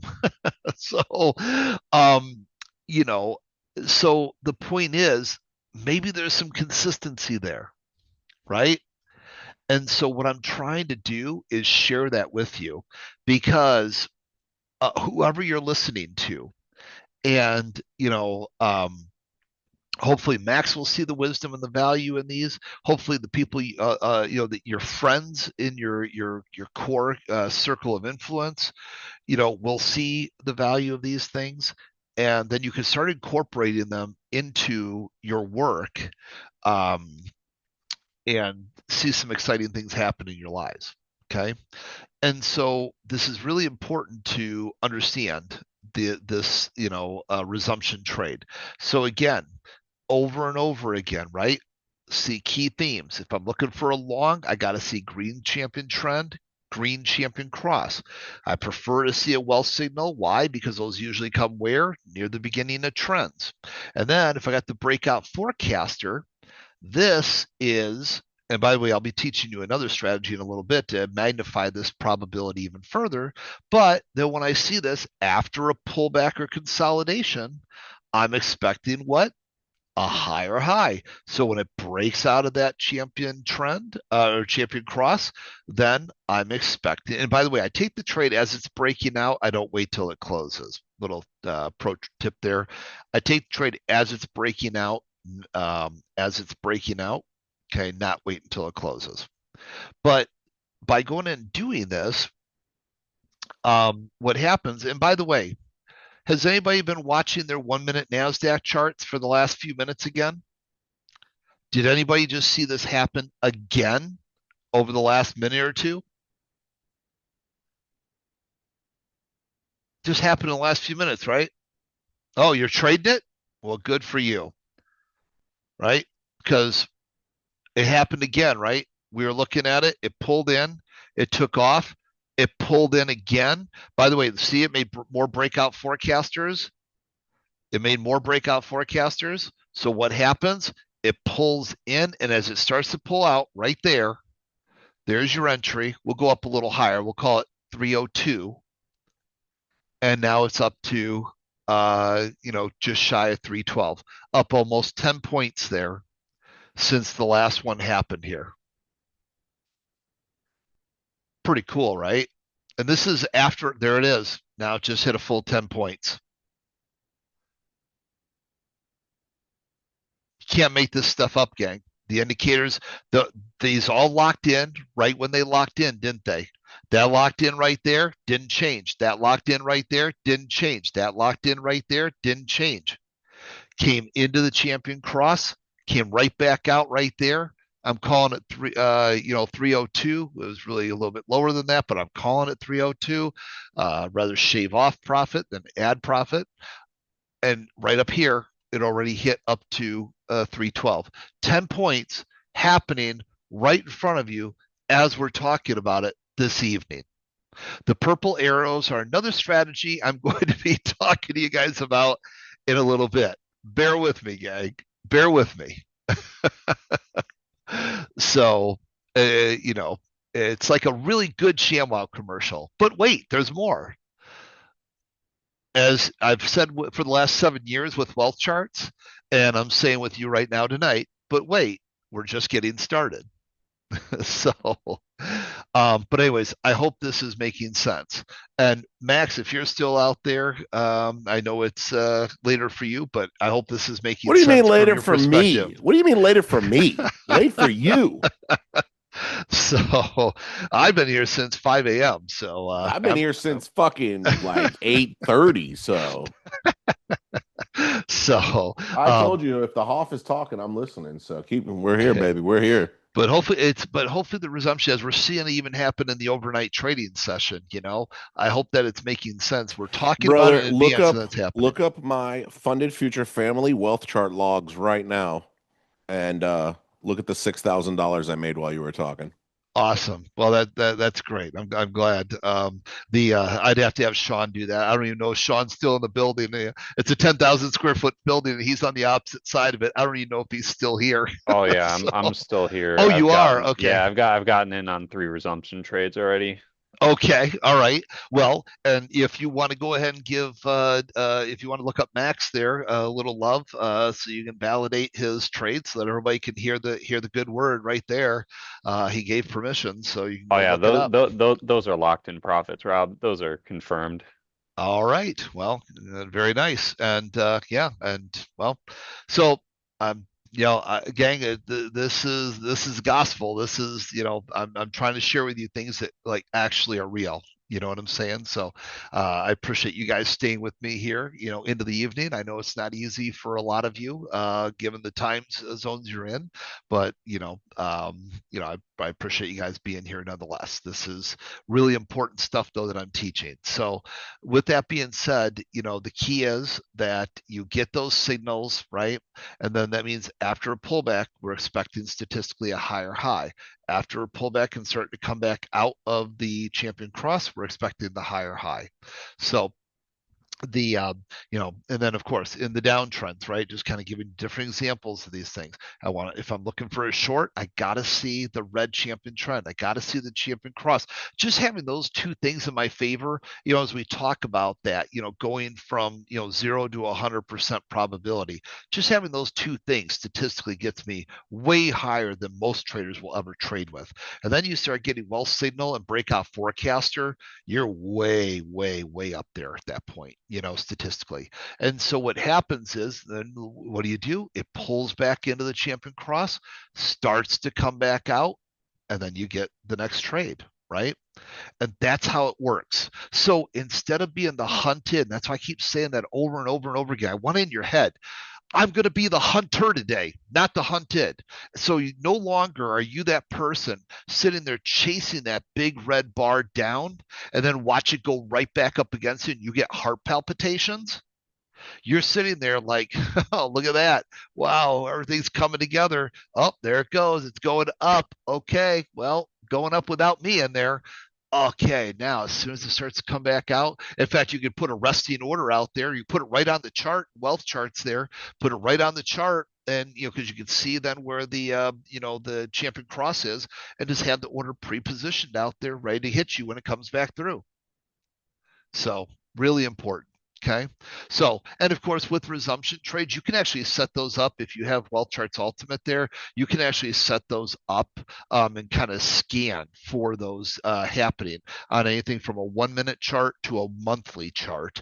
You can scan for them in equities, if you're swing trading equities or remember that video I showed you guys a little bit earlier, the January 4th video that then all those things took off from there.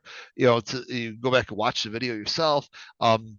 So there it was, pulled in, popped back out. Now, because it was an equity, it gapped out, but it didn't matter. It kept going from there. So it's the same concept with the futures. Of course, we get that extra benefit of not having to deal with that gap typically. And so it just doesn't matter. And so you kind of set up the scans to help you identify those types of trades. All right, so let's talk about another strategy of mine, which will compound this as well, if you don't mind. It's called the Spike 2.0. All right. So this is a strategy of mine that I've been using for decades. I've taught it for decades. I used to teach it a little bit differently though, than I teach it today. And so because I refined so many of my other strategies, I use this and refined it to match those other refinements, if that makes sense. I'll explain that more in just a moment. So this is called the Spike 2.0. All right, and so why is this important? Because stochastics in general. So I don't use stochastics the way books teach stochastics, and that's why there was a person that earlier asked me about what book would I recommend. That's why I'm kind of like I'm trying to give you the information live that I wish I could have gotten out of a book, and I've literally been writing my own book for about 10 years. I've got, like I said, it's up to nearly 600 pages. Sean, you've seen my book, right? Weren't you guys at one point helping me a year or two ago, kind of with the writing of that? Yep, I saw the book. I've read a good portion of the book, so it's a good one. Yeah, and someday, before I'm dead, maybe I'll release it, or after I'm dead, it'll be released for my children. But it's pretty good still if I ever release it. But the point is that so I'm not real big on most of the books out there because it's either something that worked one time or whatever. It's just it's or one point in time in a very confined area. We need something that's going to work over and over and over again, just despite the market conditions. So with this, here's what I'm looking for. Okay, I'm gonna simplify this for you. Okay, for the purpose of tonight. Okay, I'm gonna teach you two ways to use the spike. One, I'm gonna focus on a little bit more. Um, so there's two parts of the spike 2.0. Okay, there's this more longer term, and then there's this fast spike. Okay. Now, so in general, for the purpose of tonight, what I'm going to say about the longer term one, we're going to focus much less on that one this evening. Okay. The key is, well, if I'm in an uptrend and I've got that uh, longer term spike oversold in an uptrend, then typically I'm expecting a bigger move back into that direction. Okay, so I'll say it again. If I'm in an uptrend and I see that longer term one come down, as long as the market is going to continue on in that direction. So if I have higher time frames, like for instance, this was a 15-second chart. Okay, 15-second chart. So if my 5-minute charts, my hourly charts are an uptrend, chances are this is going to be a decent move. Okay, so I just want to kind of get you to, on a cursory basis, I like to spend a whole nother training session with you guys at some point just talking about this one. For the purpose of tonight, though, because I really want to get you guys to be more experts on the champion trend, the resumption trade, I'm going to focus more on the fast stochastic spike and a very specific type of fast stochastic spike. You'll notice these ones in the uptrend that have green dots. Okay. So these ones that are in these ones with the green dots. Now, what I want you to do is I want you to think about a bow and arrow. Hopefully, most of you have had the opportunity to shoot a traditional bow and arrow. When we were kids, you got like an archery set. So if you go ahead and you have an arrow, all right, here's my I'm a left-handed guy using a right-handed mouse, so don't judge me, guys. um it's not going to be pretty. So if I'm sitting there and I don't pull this string back, what's going to happen with that arrow? It's just going to fall to the ground, right? Now imagine here, if I pull that arrow way back, right? And so now I'm pulling that string way back there, and I got that arrow what's going to happen to that thing? Right? That's going to have a lot of energy. It's going to launch. Okay? Makes sense? So, what I want you to think about in the uptrend, these ones that have the green dots, okay? You'll see there's some that don't have green dots, and there's some that have green dots, okay? So these ones that have green dots, all right, then when I get that resumption trade that I told you about, okay, I get that resumption trade that I told you about where it comes back out right here, okay, over here. See how the green dots came in over here? That pulls back out. I'm expecting the arrow to fly more. I'm expecting the arrow to fly more if I get a resumption trade right after a stochastic spike 2.0. Does that make sense, everybody? Type in a number 7 if that makes sense. So it's an energy reading. Think of it as an energy reading that if you got the stochastic spike and you've got a resumption trade, the statistical probability of the arrow flying further, okay, that's what we like to go out and see. Now, I like to see that resumption happen within a few bars, ideally 2 or 3 bars. You know, I don't really want that to be like coming out like 5 or 10 bars later. I want it to come out pretty quickly, but and the faster it comes out, the more snappy, you know, it is. It just shows that energy is like, okay, quick pullback, boom, right back into the trend. Quick pullback, boom, right back into the trend. So the key with this is though, think of it as an energy reading that, hey, wow, we're pulling back, and if we start to go in and get another one of those resumption trades, it's another piece of evidence that it's more likely to work and work well. Okay, so hope that went ahead and made sense there.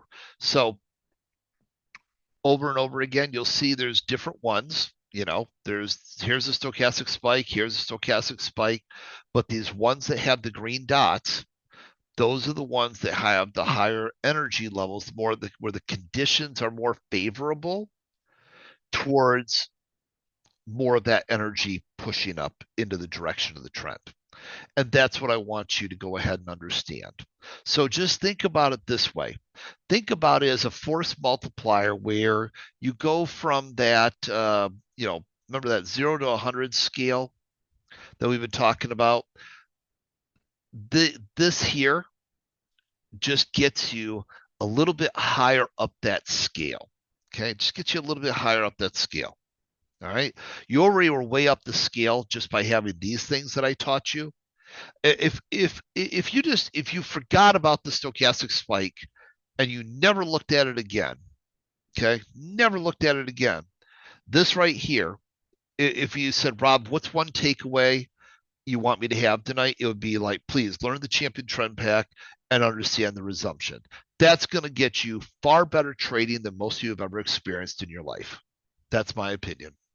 Okay. So but if you can add a little more sauce to it, wonderful. Okay, add a little, like you guys saw this morning when I was in Max's broadcast, I had the ketchup bottle there because I'd already been here for a number of hours, and so my lovely bride went ahead and brought me some really bad food I shouldn't have eaten, but I was grateful she brought it for me. Just had to throw the ketchup on it, and you know, add a little extra sauce to get the love. Okay, so that's best used on a 15-second chart, right? No, that is not true at all. It's fractal. It's fractal. Okay. So, and in fact, I would argue with you. I would argue, actually, Francis, that the higher the time frame, the more meaningful the move is going to be. point wise in the bigger picture. I mean, you see it on a 1 minute or 2 minute chart or a 5 minute chart, point value wise, you're likely to spring much deeper and more distance point wise. Okay. So don't just because you're seeing some 15-second charts there, don't confuse yourself, please. Okay. So, well, like here's a 5 minute chart, right? So you're seeing the stochastic spike. Look at the point value movements of those versus like the 15-second chart, right? 15-second chart may move, whatever, 2 points, 5 points.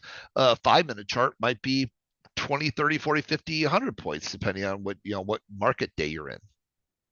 Okay. So yeah, Devin says it made a 300-point move on the 1 hour this morning. So yeah, think about it in those terms. Okay. By the way, I hope you guys are all seeing it. I think some of you pointed it out, but you are seeing the resumption right here, right now, right, gang? You are all seeing the resumption trade. Oh, and Kenneth says, just took my first resumption trade. Okay. You're all seeing the resumption trade right now, right? So great. Great job, gang. Okay. So hopefully that makes sense. Again, when you can force multiply it, you get that pull up in and it starts to come back out, and it had the stochastic spike with it. Look for some neat moves. So that's basically what we're looking for. And then what I was saying was, just as a sidebar, when you got that nice downtrend in place here, and then you got that core stochastic there, look for some nice moves back into the direction of the trend as well. Again, I'm not focusing as much on those tonight. I could spend a whole class just on those more mega trends, if you will, within the trend, but I'm focusing on the bow and arrow resumption, the bow and arrow energy builder within the resumption trade for you. That's what I'm kind of focusing on right now. Okay. All right. So and here you see S&P 10-minute chart. It's the same thing, gang, right? So lots of resumption trades. Here's a resumption trade. Here's a resumption trade. Here's a resumption trade. Here's a resumption. Here's a resumption. Here's a resumption. Here's a resumption. And then if you can combine it with like stochastics, with it as well, that's great. Love to see that. Okay. All right. So, and of course, you can scan for stochastic spikes as well, brand new spikes. You can say spikes within a bar or two ago, brand new spikes. Again, anything from 1 minute charts right on up to monthly charts. You can scan futures, equities, for those kind of spikes there as well. So yes, so there's a scanner for those as well. All right. So then let's talk about divergences. Okay. So with divergences, the reason why divergences are so important, the divergences are important for a couple reasons. Because number one, they can help you decide whether to get into trades, whether to stay away for trades, or if you're already in a trade, that maybe it's time to get out of the trade. Okay, so.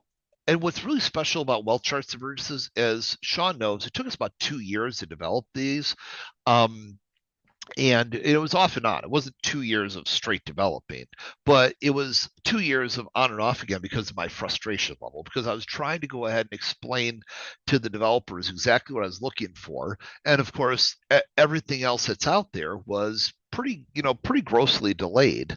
How many of you have seen that most divergence indicators on most platforms typically don't fire off for 4 to 5, 6+ bars later? Type in a number one if you've seen that, right? Type in a number one if you see it. Most platforms, it's minimum of 4 to 6 bars after the fact. Well, what good is that? You know what I'm saying? What's the point? I mean, that's frustrating. I mean, talk about the ultimate after the fact analysis, like we were kind of talking about earlier. So the thing is, so I was trying to get my divergences to show up as the divergence is happening. So identify to me potential divergences. And divergences, whether confirmed or potential, are equally important in my book because of all these different things that they can help with. So that's why I want to, focus on divergences, because failed divergences can actually be really powerful entry signals. And then, of course, when you're trying to figure out your entry and exit strategy, they're just really powerful as well. So and by the way, just for color coding reference here, white divergences are considered potential divergences. Red ones are confirmed sell side divergences, and cyan ones are confirmed buy side divergences. Okay, so and how many of you have seen already with WealthCharts that have used the divergence indicator? They're really active and happening as they're happening. Type in a lucky number 7. Like they're on there. They're not just showing up several bars later. They're a happening. Like you can see it as it's forming. I've done $10,000 bets where I've said, show me another platform that does it better, faster, than we do it, and nobody can. So we're very excited about what we have there. This is something very special in WealthCharts. And Kurt says, kept me out of many reversals. And that's exactly what we want to do, right? You don't want to be caught in that, especially because, in fact, you know what? It wasn't planned this way, I promise you, but this is a classic example of this. Remember what I told you? Watch out, like when you get like a breakout forecaster and then you make a higher high without making a higher high, I'll watch for divergences. In this case, we didn't have one, but up here we did. And this is what I'm talking about. Like you're making a higher high in price, but you're not getting more of the indicators. If I see a divergence, that's a high probability of a reversal. So, in other words, well, first of all, help remind me, gang, where should I have been in the trade on this anyways? Remind me where I should be in the trade.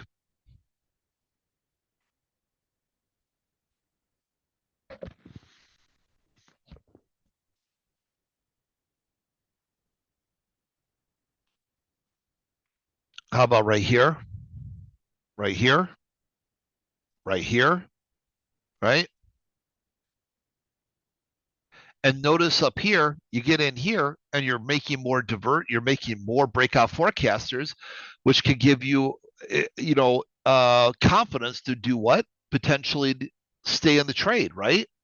And then over here, if you decided not to, you got out of the trade. Well, then the next one fired off, and then as it's going up, you're getting more breakout forecasters, so that can give you the confidence to do what?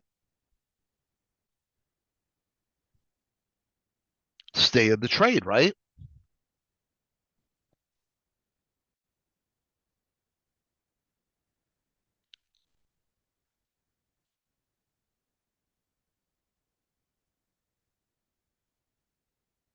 Okay, now what happens when you've gotten in here and now you're making a higher high and no more of those breakout forecasters? What should I be looking to do?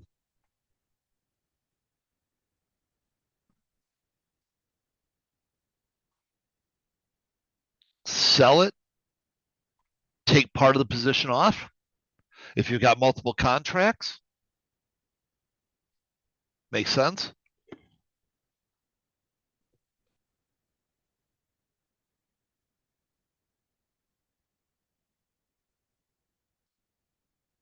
Okay, so let's go ahead and look at this more.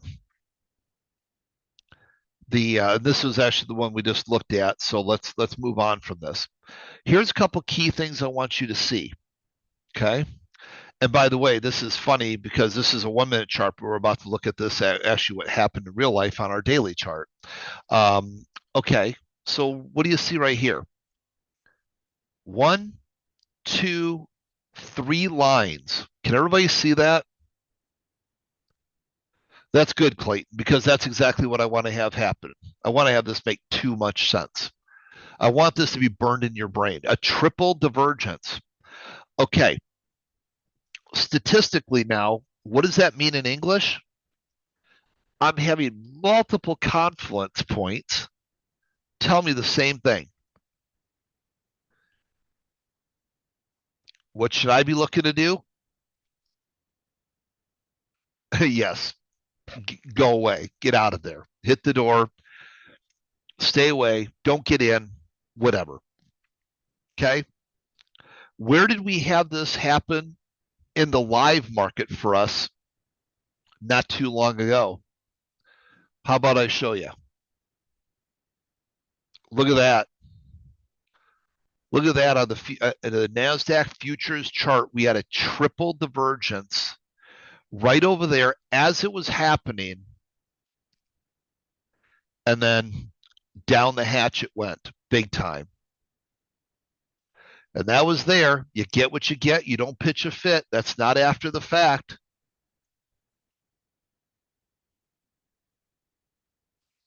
It was there.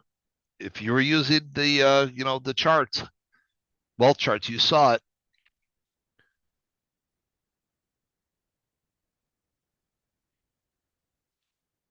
So really important. Really important. Okay. All right. So having multiples fire off there, a really powerful message you better not ignore. Do so at your own peril. Well, Dane says WealthCharts is a cheat code. So WealthCharts was built to be what I wish I had when I was that guy who, was making all the mistakes that I told you about earlier. You know what I mean? So, and by the way, are you guys still watching these resumption trades? Anybody watching them?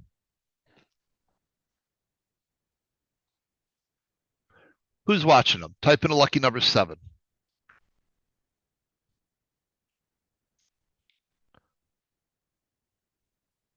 Awesome.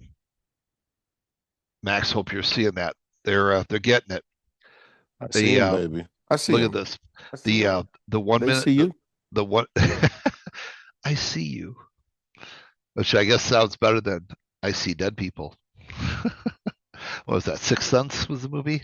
But yeah, look, you're getting this. You're getting on the 5-minute chart, right? And kudos to you for noticing. It's fractal. Okay. So really important there. Now, then looking at the multiple time frames coming together. Doesn't matter whether it's a 1-minute chart, as was the case here on this chart, or whether it's a daily over here, as it is on the live charts, and then the hell on earth that was brought down on the NASDAQ after that triple divergence. The bigger the time frame, the harder it falls. Okay. So here's the key thing to understand about this. All right. So what happens is, now I want you to think about this as this, that what I want you to draw imaginary lines out from these now. Okay. So draw imaginary lines out from these lines. And here's why.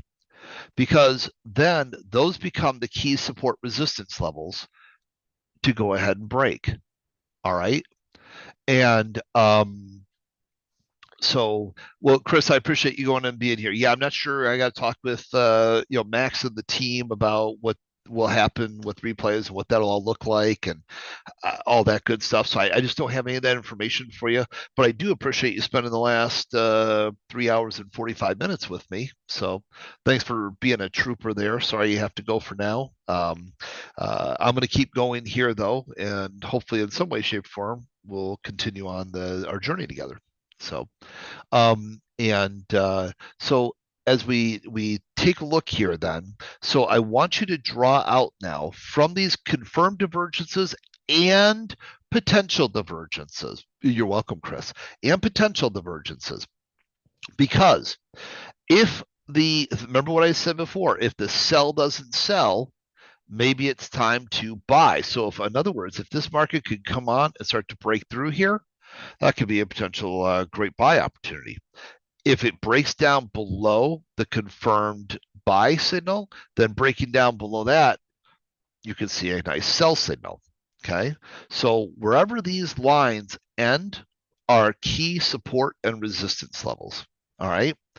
And then what's really cool about that, okay, is when you take a look at this phenomenon here, where you get kind of a mama bear divergence, and then you get a baby divergence within it that's confirmed. Boy, you're so weak you can't break that one. And then you draw the horizontal line on this one. You can't break that one, and then it starts to go sell. What do you think is going to happen on that situation? Right? So you can't break this, and then it makes another one. You can't break that, and then you go sell side. Look out below. Okay. So really, great stuff there. So keep that in mind. And then of course you can scan for divergences as well. And here's a little cool thing. So so again, all these scanners, like in WealthCharts Ultimate, we do all the scanning and all the processing on our end. So this will not bog down your computer and destroy your computer. Does that make sense? It's not going to crash your computer. We're going to do all the work and push it your way. Okay. But check this out. I want you guys to know, do you guys see this right here? You can actually scan for the number of confluence, things. See underneath the check mark down here, there's some numbers. It says like times two. So you can actually set up a scanner that has not only the number of bars within the amount of time that it's done. No, Danny, this doesn't connect to Trade-Evate. In fact, Trade-Evate maybe should connect to WealthCharts. So everybody's moving over to WealthCharts slowly but surely. So, but does that mean to say?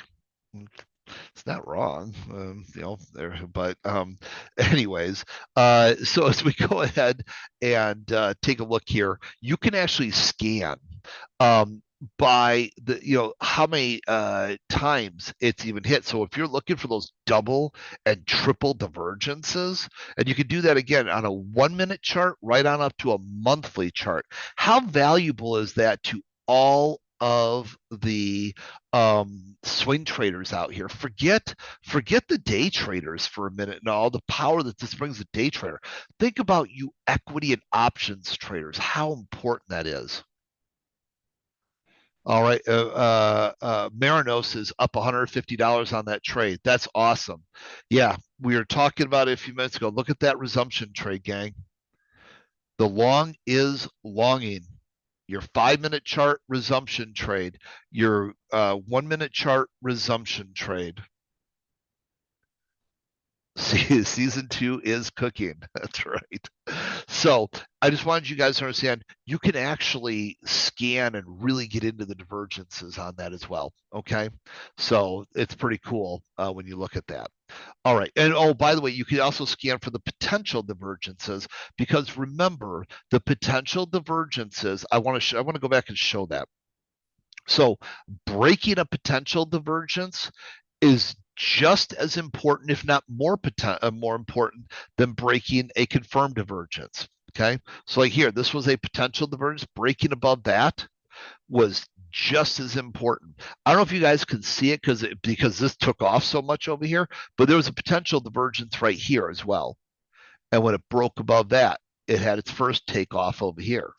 Okay. So scanning for potential divergences on a 1 minute chart on up to a monthly chart can really help you with your trading there. Okay. So just wanted to share those little tips with you. All right, we'll kind of move on from that. Okay, let's take a look at another strategy. All right, so what the heck? What are we? 3 hours, 50 minutes in. All right, let's just keep going here, if that's all right with you guys. So with this, being said, this is my IRB reverse IRB strategy. Now, the institutional retracement bar, inventory retracement bar, whatever makes you think, institutional level activity. Okay. So what happens here is here's what I'm looking for in a downtrend. This is my classic IRB strategy, which you guys got a copy of the article on that.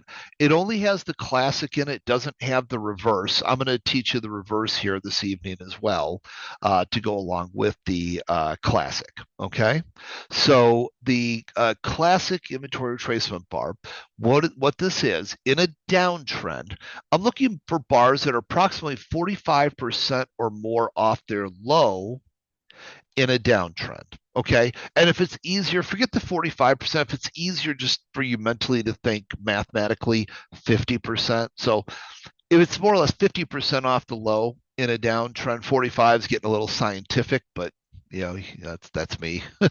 So, and I want you guys to understand, these are 4 individual unique examples here. This is not a 4-bar pattern. Okay. Give me a lucky number 7 if you guys understand that. And congratulations. Look at that. I got some people being up over 20 points, up over 70 ticks. Wow, it's great, Max, to see some of them actually making money tonight. They're while fucking degenerates, yeah. Rob. As soon as you were teaching this shit, I know they were going to start trading. Well, fucking degens. Well, earn while you learn, right? So I don't think that makes them degenerate. I think that makes them avid learners. I love it, baby. So what we're looking for here in a downtrend, right?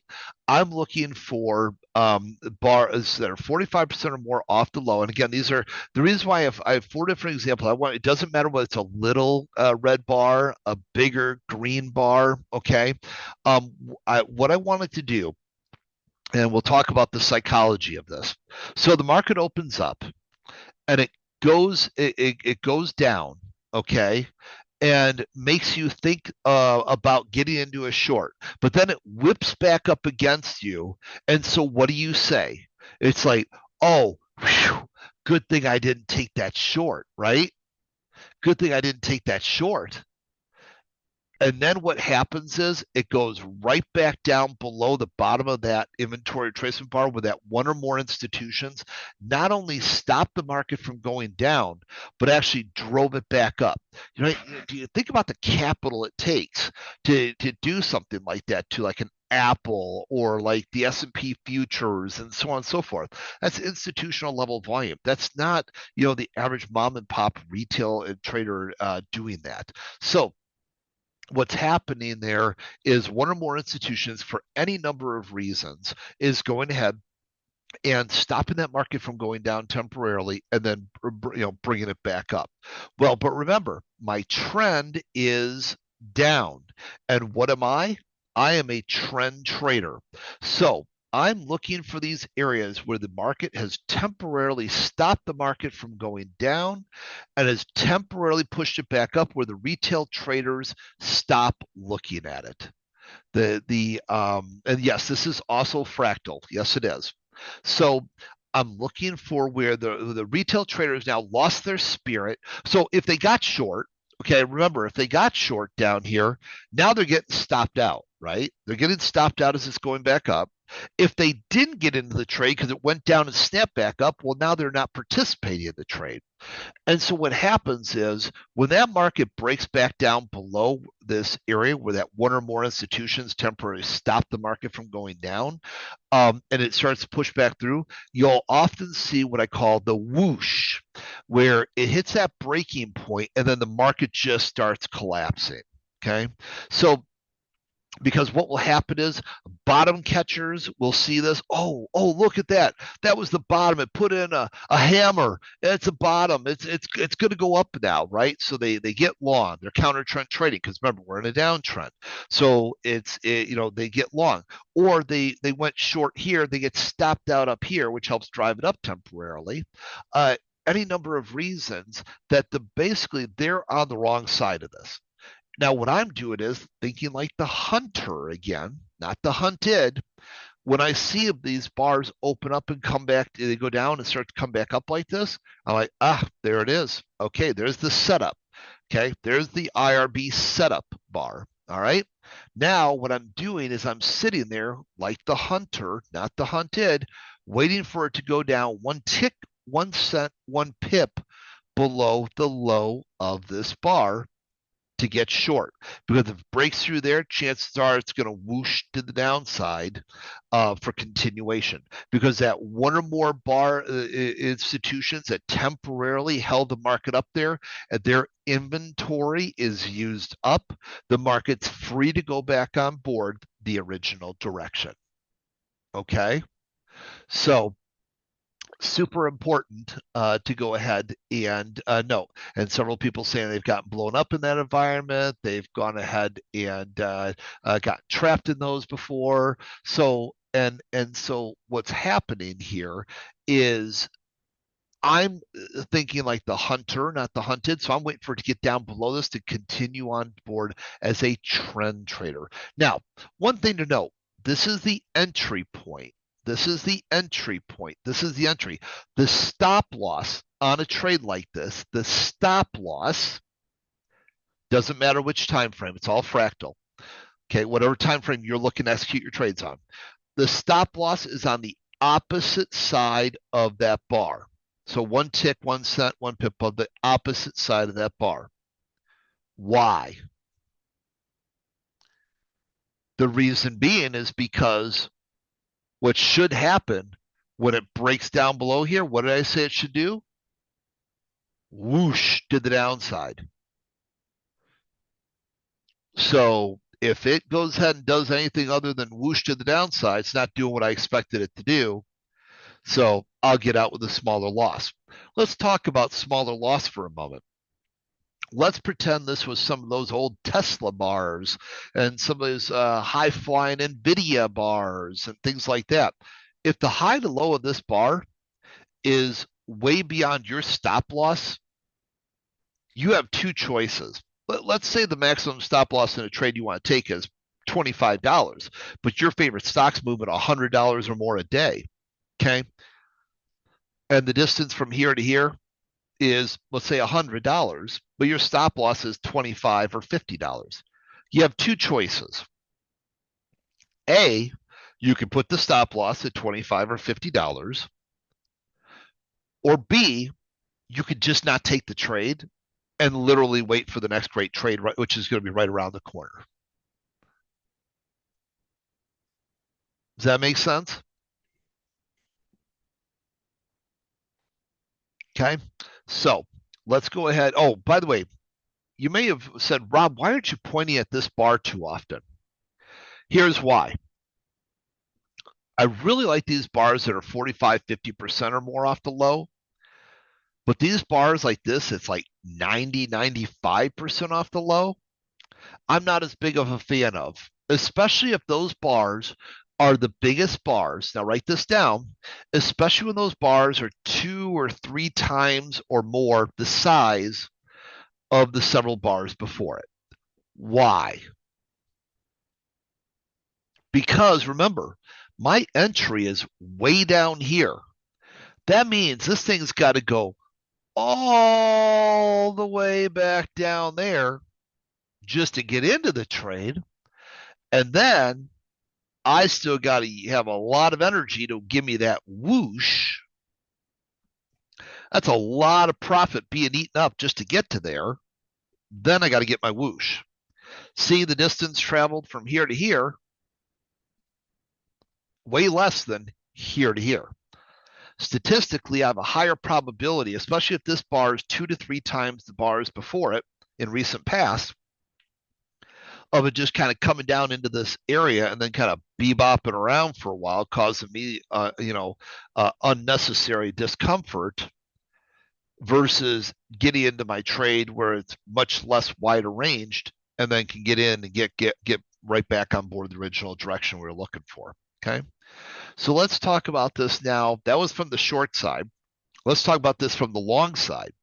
From the long side, now I'm looking for bars when I'm looking to go long. They're 45, 50% off their high in the uptrend. And again, these are 4 individual bars. So it doesn't matter whether it's, moderate greens, real tight little reds, moderate reds. That's not what's important here. What's important is that I'm 45, 50% or more off the high in the uptrend. So remember now, this is going to be the people who are thinking about going long. Just put yourself in this spot for a minute. Doesn't matter whether you're a S&P futures trader, and by the way, Sean, I know you've been here with me for many hours. If you want, you're welcome to leave. I'm sorry, I thought you were going to leave earlier, but I see you're still answering questions for people. I appreciate you helping, student family, but I'll leave it to you. You're a big boy. I appreciate you being here. But obviously, I'm at the 4-hour mark, and it's been a long day for both of us. I've been here 15 hours now, so I don't. You came in, hour and a half after me, so you're welcome to go home. Just letting you know, bud. So so I appreciate my Sean sticking it out with me here, but love to see him go home and get some rest. So but getting back to this, for me, with you guys, I'm looking to get those traders trapped. Remember now, think about this as if this was the S&P futures on an intraday basis or a Apple stock on a swing trade basis, where you're sitting there looking to go ahead and get long, but the market opens up, so you're thinking, yeah, I'm going to get long, but then it starts pulling back, and then you're like, whoa, good thing I didn't take one of those trades, right? Good thing I didn't take one of those trades. And then all of a sudden it turns right around, goes right back up above that high, 1 tick, 1 cent, 1 pip, and then whooshes and explodes to the upside and goes on without you. Does that make sense, gang? Type in lucky number 7 if that makes sense. So basically, it fakes you out, keeps you from getting into the trade, only to go right back on board the original direction you knew it was going to go, but it goes without you because you got spooked out of the trade.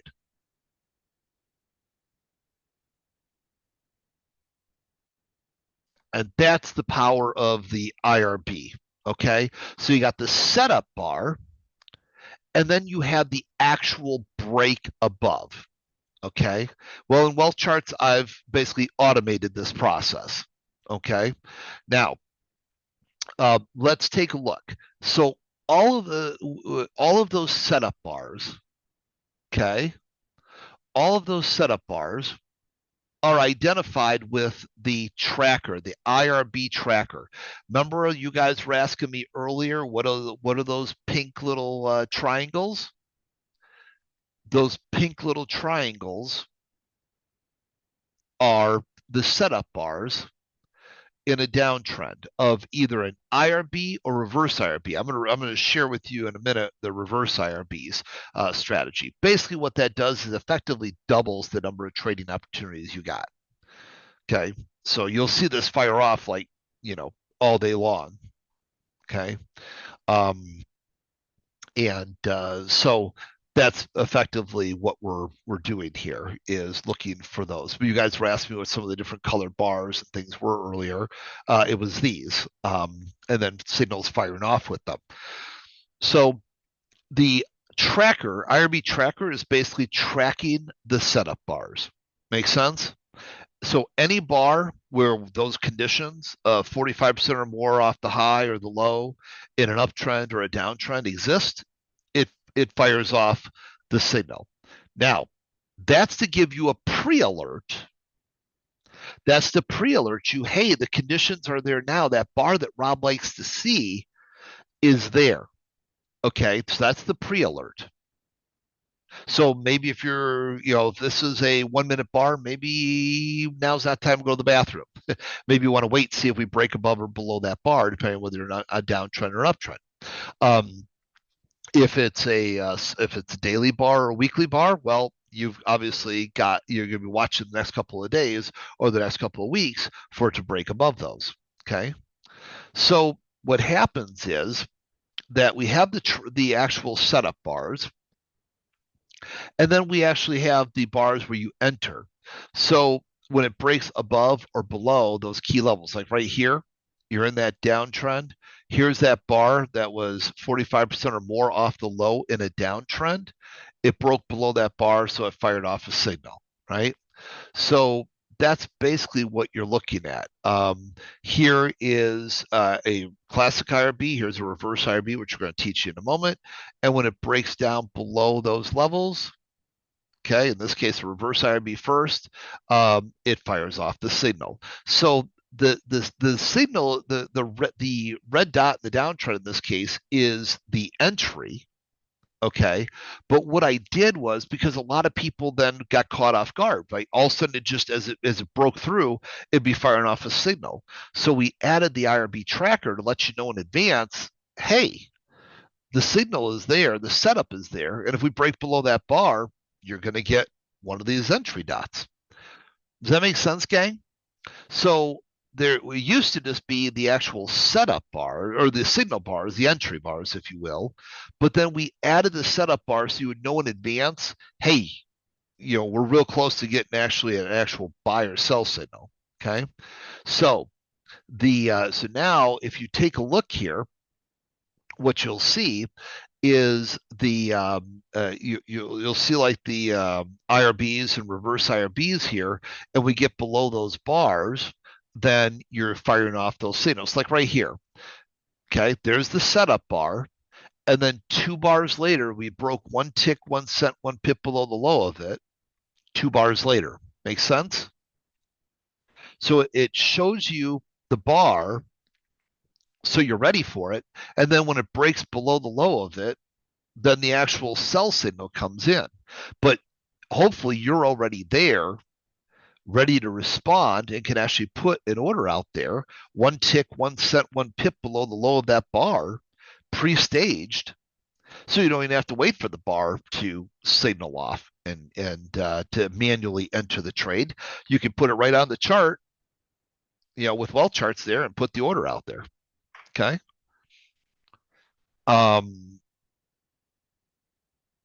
Is the setup bar like an inside candle? No, it does not have to be an inside candle. In fact, if you look, like this setup bar is very much not an inside candle.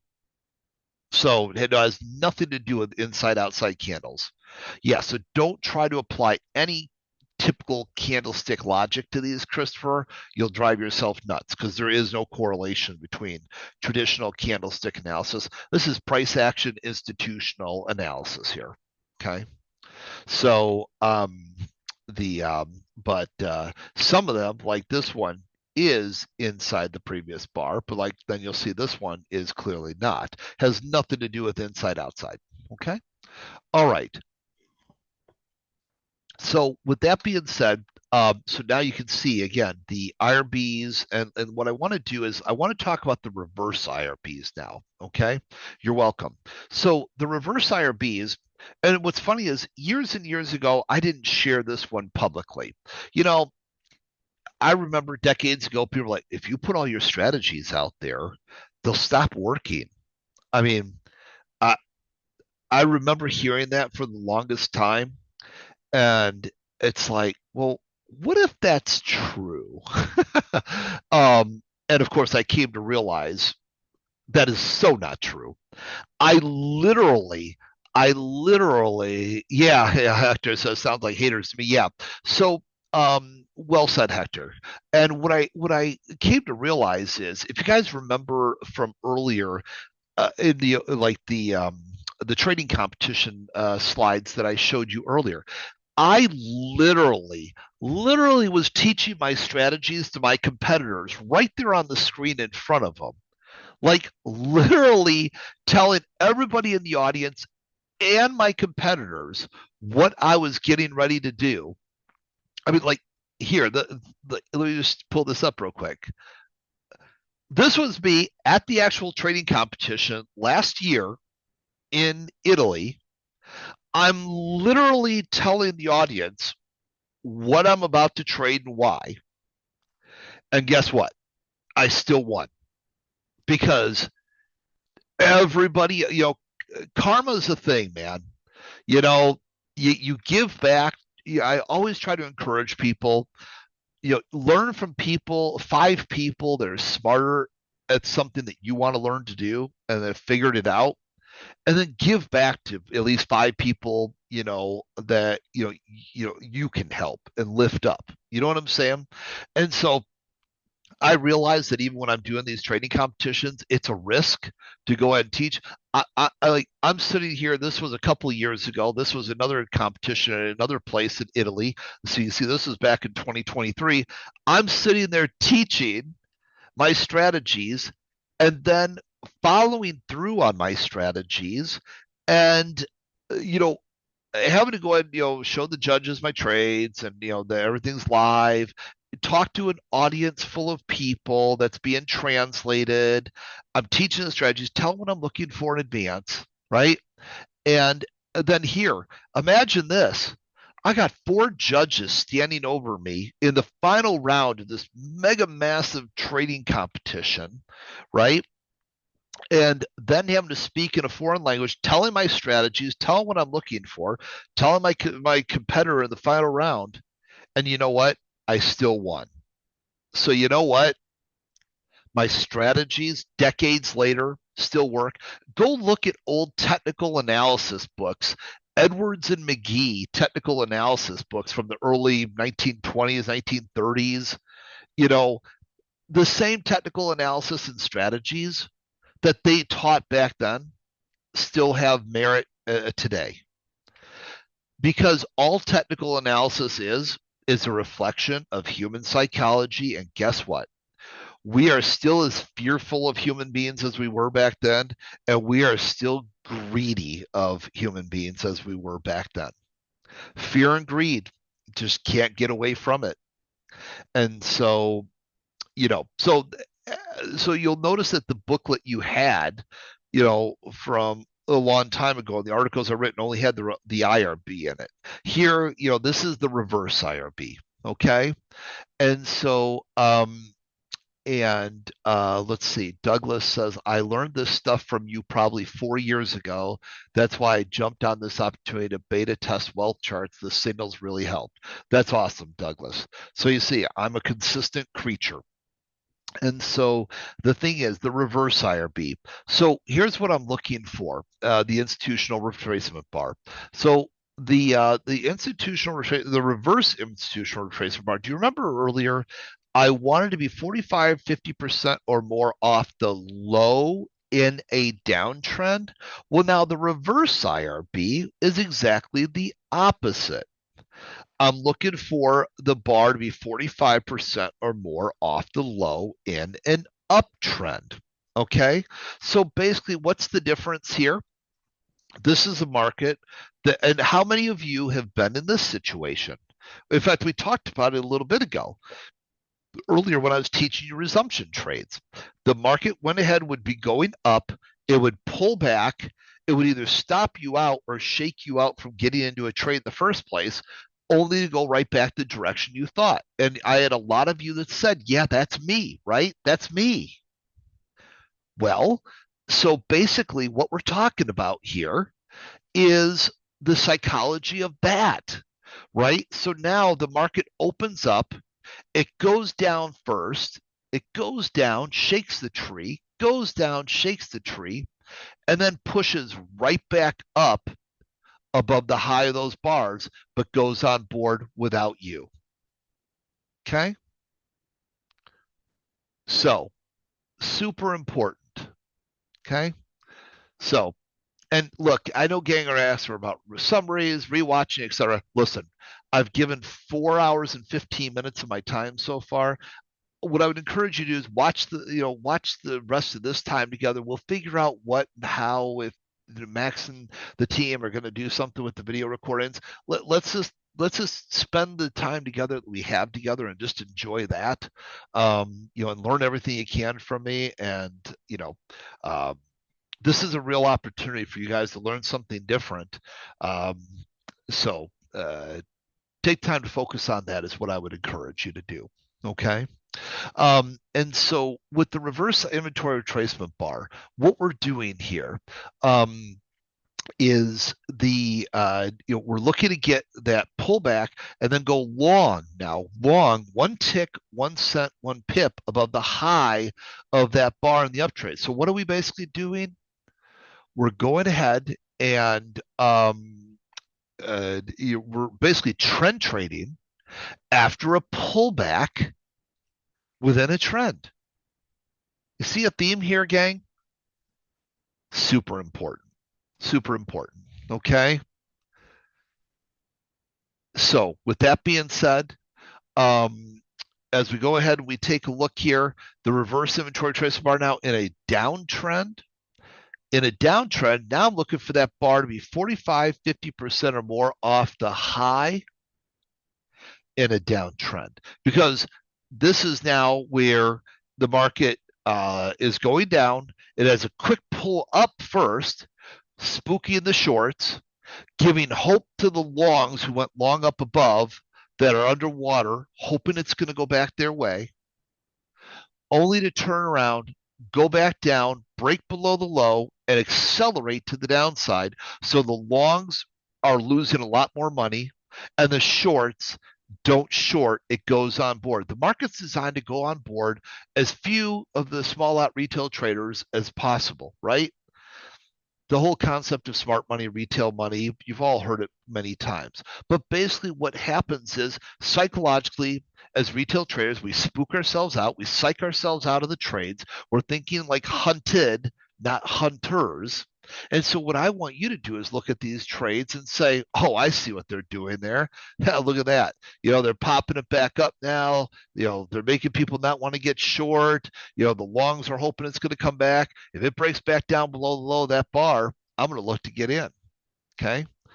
That's what these trades are. So the reverse inventory retracement bars, basically what that does is it effectively nearly doubles the number of trading opportunities.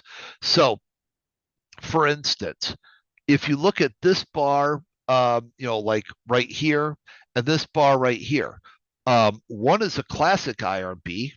So we're in an uptrend, so 45% or more off the high in an uptrend. Those are classic IRBs. And then 45% or more off the low in the uptrend. Those are the reverse IRBs.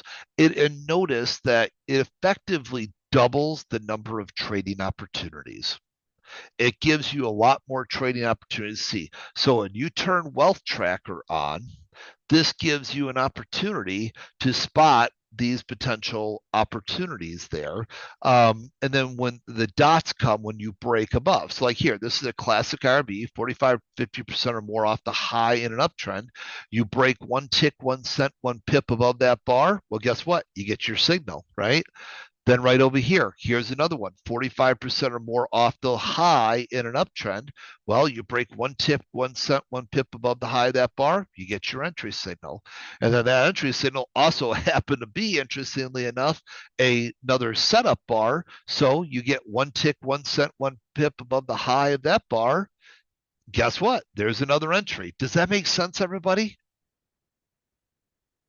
Type in a lucky number 7 if that makes sense. So by sharing with you the IRB tracker, the reverse IRB, and the classic IRB, you get to identify trades earlier, and you get a multitude of trend continuation opportunities in the middle of trends, even outside all the things that I demonstrated to you earlier with the champion trend, champion cross, the breakout forecaster, the wealth signal, the range breaker, all of those types of trend initiation and continuation trades. This gives you a whole nother round of opportunities. So, Victor, you can either consider entering and then exiting, or you can add to your position. But in the world we're in right now, remember what happens. One thing to keep in mind, Victor, okay, if you've been long on the tooth and you've already gone, now, if you've got more breakout forecasters, maybe you could consider adding. But let's be honest here, gang. Like taking a profit and then looking for fresh reentry signals afterwards, what's the harm in doing that? Instead of going in, because think about it this way, okay? If I go ahead and I enter one contract here, and now I enter, let's say two more contracts up here, and now I enter three more contracts up here. Well, what's happened to my cost basis, right? My cost basis, I'm getting kind of top heavy up here. And then if I keep bringing my cost basis heavier and heavier and heavier up there, what happens when you get that big triple divergence that I showed you earlier? And this market is due for a big rollover. And then you're like, oh, well, just give me back all the profit that I had earlier and then I'll get out. Well, guess what? When you get real heavy up there and that trend is your friend till the big old bend in the end. So just understand, bears make money, bulls make money, pigs get slaughtered. Don't be a pig. Okay? So what's the harm in going in with whatever size you intend to, exit the trade when it feels right to exit, and then just look for fresh reentries? As I've shown you all night, and we saw a bunch of resumption trades all together here earlier. The next great trading opportunity is always what, gang? It's always right around the corner. Does that make sense? It's always right around the corner. Bears make money, bulls make money, pigs get slaughtered. Don't get the big S for Superman or the W for Wonder Woman. Don't get that on your chest. Bad things will happen. Okay? So, don't forget, then you combine all this with the wonderful champion trend pack, right? And you put all this together. And what ends up happening there is that this ends up like just magnifying all the probabilities I've been sharing with you all throughout the evening here, right? And so you're on the right side of the trend with champion trend, the champion cross, all those wonderful things, right?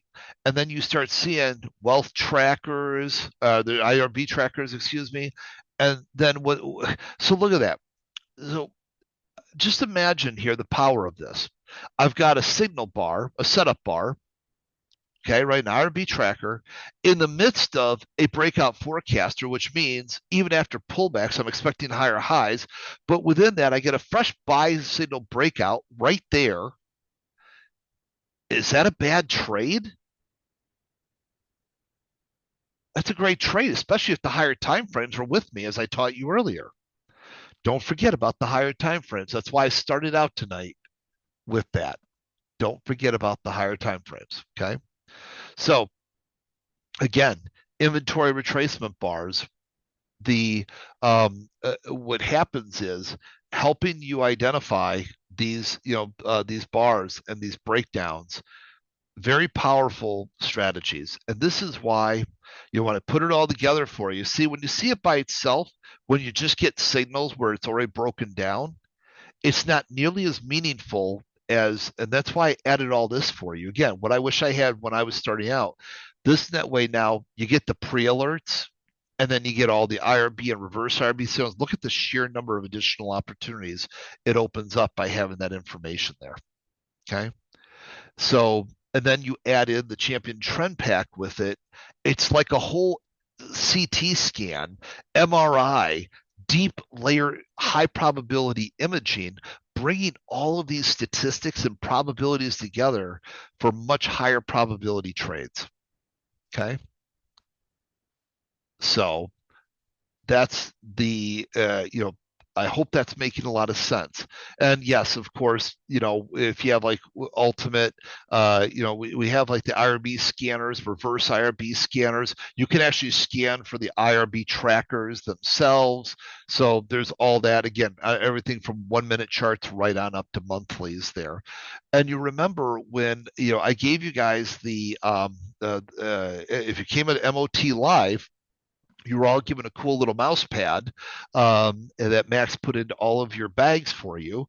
And, here was some of those different things to kind of get you up and running with just a handful of my methodologies here. Obviously, there's so many more things to share, but, I know some of you are probably wearing on me a little bit. It's been almost 4.5 hours together, but I hope that a lot of you are in it to win it still. And, so, if you look at this, I tried to put some of the key things I want you to think about together. Think about the wealth signal, breakout forecaster, trend resumptions, the stochastic spikes, the IRB, reverse IRB, failed divergences. Don't forget to look at what the top winners or losers are doing inside of WealthCharts. Know your risk trading plan and disaster recovery plan before you ever take that trade, especially when trading with real money. Having those things, and that's where we started off the night tonight. Other key rules to go ahead and remember here: what's going on your daily, your hourly, your 5 minute, 1 minute, 15 second. Trade with the champion trend, trade with the champion cross. If you don't have those things, what in the world are you doing, especially after the trading tonight? You know what I'm saying? Nobody should be doing that at that point. So, are there some questions that I can go ahead and answer based on some of those things that we've covered here?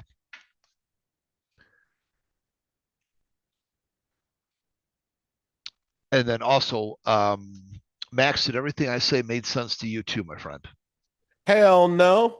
Okay, then I'll start all over again. Yeah. Next 4.5 hour segment. Let's run it back. Let's run it back. Do it all over again. But wait, there's more.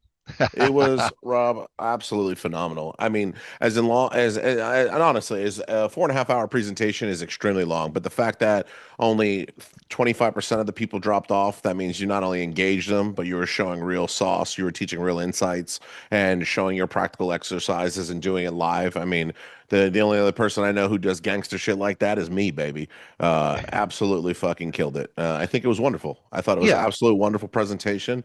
I love everything that you've built and what you're doing, and I can't wait to fucking get my indicators on Wealth Chart, baby.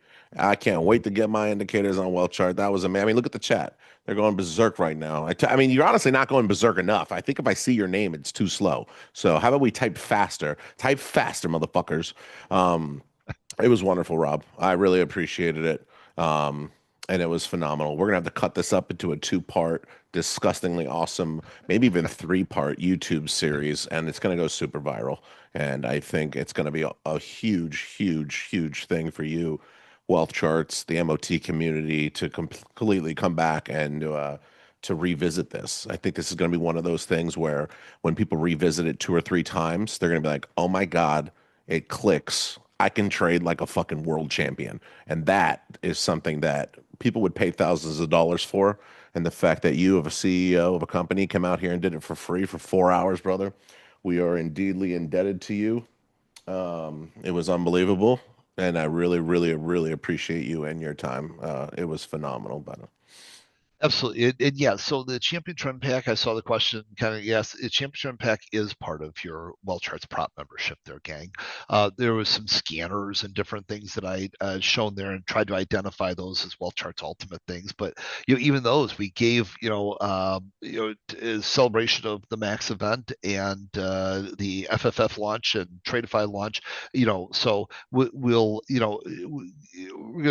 because we'll probably have that out there, let you have access to the ultimate for a week or two, just to hopefully use some of those extra benefits and tools, and get even more value out of Wealth Charts as a whole. But Wealth Charts prop, as you guys saw, just has so many features just built in.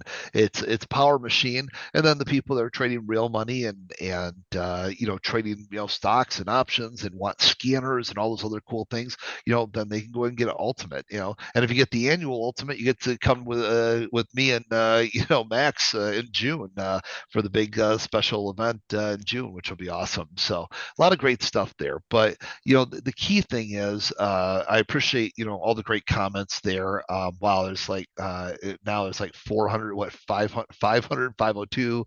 Wow, it's just going by. So I appreciate it. Yeah, and so in summary, what we did try to do there, we try to focus on better entries, exits, trade management, with the champion trend pack indicators, the speed lines, kind of showing you some of my favorite ways and how that tied in really nicely with like what Max was doing here just the other day. We specifically went through that trade and kind of analyzed that 100-point move off of there and how you could tie that in given what the time frames were doing at the higher time frames. And that's kind of where we kicked off the actual educational portion this evening, was multi-time frame analysis, right? So it gives you flexibility, give options. And we talked about divergences, both confirmed and potential, and how those can help you exit trades and then stay in trades and get into new trades when you break out above those key support and resistance levels. We talked about the IRBs, the reverse IRBs, the stochastic spikes, the resumption trades, entries, exits, and kind of trade management there. So we hit a lot of things over the last 4.5 hours, and I really appreciate you guys going ahead and stay with it, and that's great. Yeah, I see that, Daniel.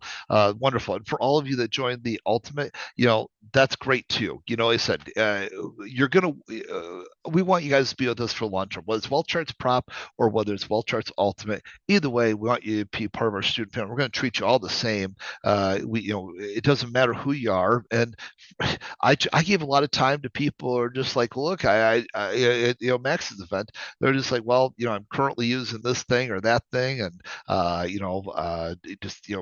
have questions for you. And it's like, hey, we're just there to help. And so, by helping others, karma is a wonderful thing. You take care of other people, you help lift other people up, and good things, help you. And it's when you start getting selfish, like, I'm not helping anybody unless they do this, that, or the other for me. That's bad karma, and that will come back to bite you. And not to get too, mystical about the whole thing and everything. But the reality is, when you're good and you hang out with good people, good things usually come your way. When you're, more self-centered, self-focused, and only out for yourself, bad things happen. So I try to do everything I can to give as much as I can, here in this 4.5 hour event. Like I said, hopefully Max can break this up into 2 or 3 or 4, whatever it is, snippets for you guys to take away. And if you just watch it over and over again, so that it'll hit that point, or there'll be another event that Max will invite me to perhaps. And I'll say it a slightly different way that time, where you'll have had a little bit of time under your belt to look at it a certain way. And then I just say 1 or 2 little things differently, just slightly different. And it's like, it hit me. I got it. And so, so hopefully this all was a wonderful night, wonderful experience for you. Max, appreciate you being in the wings there tonight. I'll just give you the chance to make any closing thoughts that you'd like to say. Brother, I got nothing. This was the Hoff show. It was amazing. Thank you. Like I said, we just really appreciate you and your time for everything. Seriously, it was unreal. Other than that, I mean, this was the Hoff show, baby. And hopefully, obviously, with our continued relationship and everything we got going on, I know there's going to be a bunch more. One of my favorite things, me and Lama been seeing you in the show every morning, watching some days, and I think it's absolutely incredible. Um, and I think Wealth Charts is the future. I do. I told you from day one when we chatted, I said, man, this platform is unreal. I think it's the future, the tools, everything that's provided. It's an absolute game changer. It's no reason why you're spreading through the industry like fucking wildfire right now. And we love it, baby. We love it. And you said it a couple times, and I said it a lot during the event chat. But I'll tell you guys, and we both mean it. We're just fucking getting started, baby. So stick around this year, 2026, and let me and the Hoff keep cooking for you guys, because the value you're gonna get back has never been seen before. And that's a really fair assessment and accurate statement on Max's part. I've said it for 7 years. We're just getting started. Like I said, I think about the 3 or so new features, 4 new features we're working on right now that came out from seeing you guys live. Just 2 short weeks ago, and how we're already under major development for you guys in that area. So we're here to help, and we're just going to keep making WealthCharts better every day, try to support you guys every way we can. So you guys, thanks again to you, Max, and for all of you. Have a wonderful, wonderful night. Take everything you learned here, and I'm looking forward to going ahead and seeing you on the flip side, and hearing a lot from you guys about how this has made an impact for you. So thanks, everybody. Good night. Take care, and we'll see you shortly. Bye-bye, everybody. Have a Let's good go. night. Good night, everybody.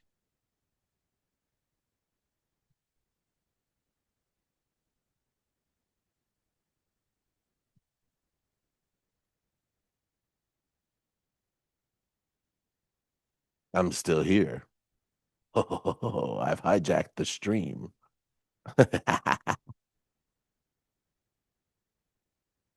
Oh, would it ruin the entire presentation if someone said the N-word right now?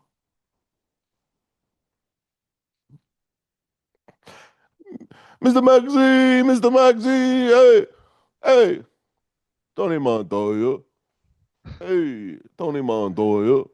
I was just allowing the chat to slow down. Oh, there he is. I was just my allowing the bad. chat to slow down. Everybody was making those nice comments, and Oh, so right. I My was bad just, on that. I was yes, we were avoiding. Yeah, nope, totally my bad, Hoff. I'm gonna go now. My bad. Oh boy, yes, it's getting late for him. We stop getting punchy. Kick him off while we still can. No, who knows what he's going to say. Good night, my friend. Have a great night. Good night. But thanks, everybody. You guys are still, the screen's flying by, and I was letting it go by. I appreciate all the nice comments, and so I was just letting it go by. So, but Max couldn't help himself. But before he can't help himself too much, I guess we'll end it pretty quickly here. Thanks, everybody. Let's fucking go. Or let's go. Get out of here. Go. I'm out of here. I'm out of here.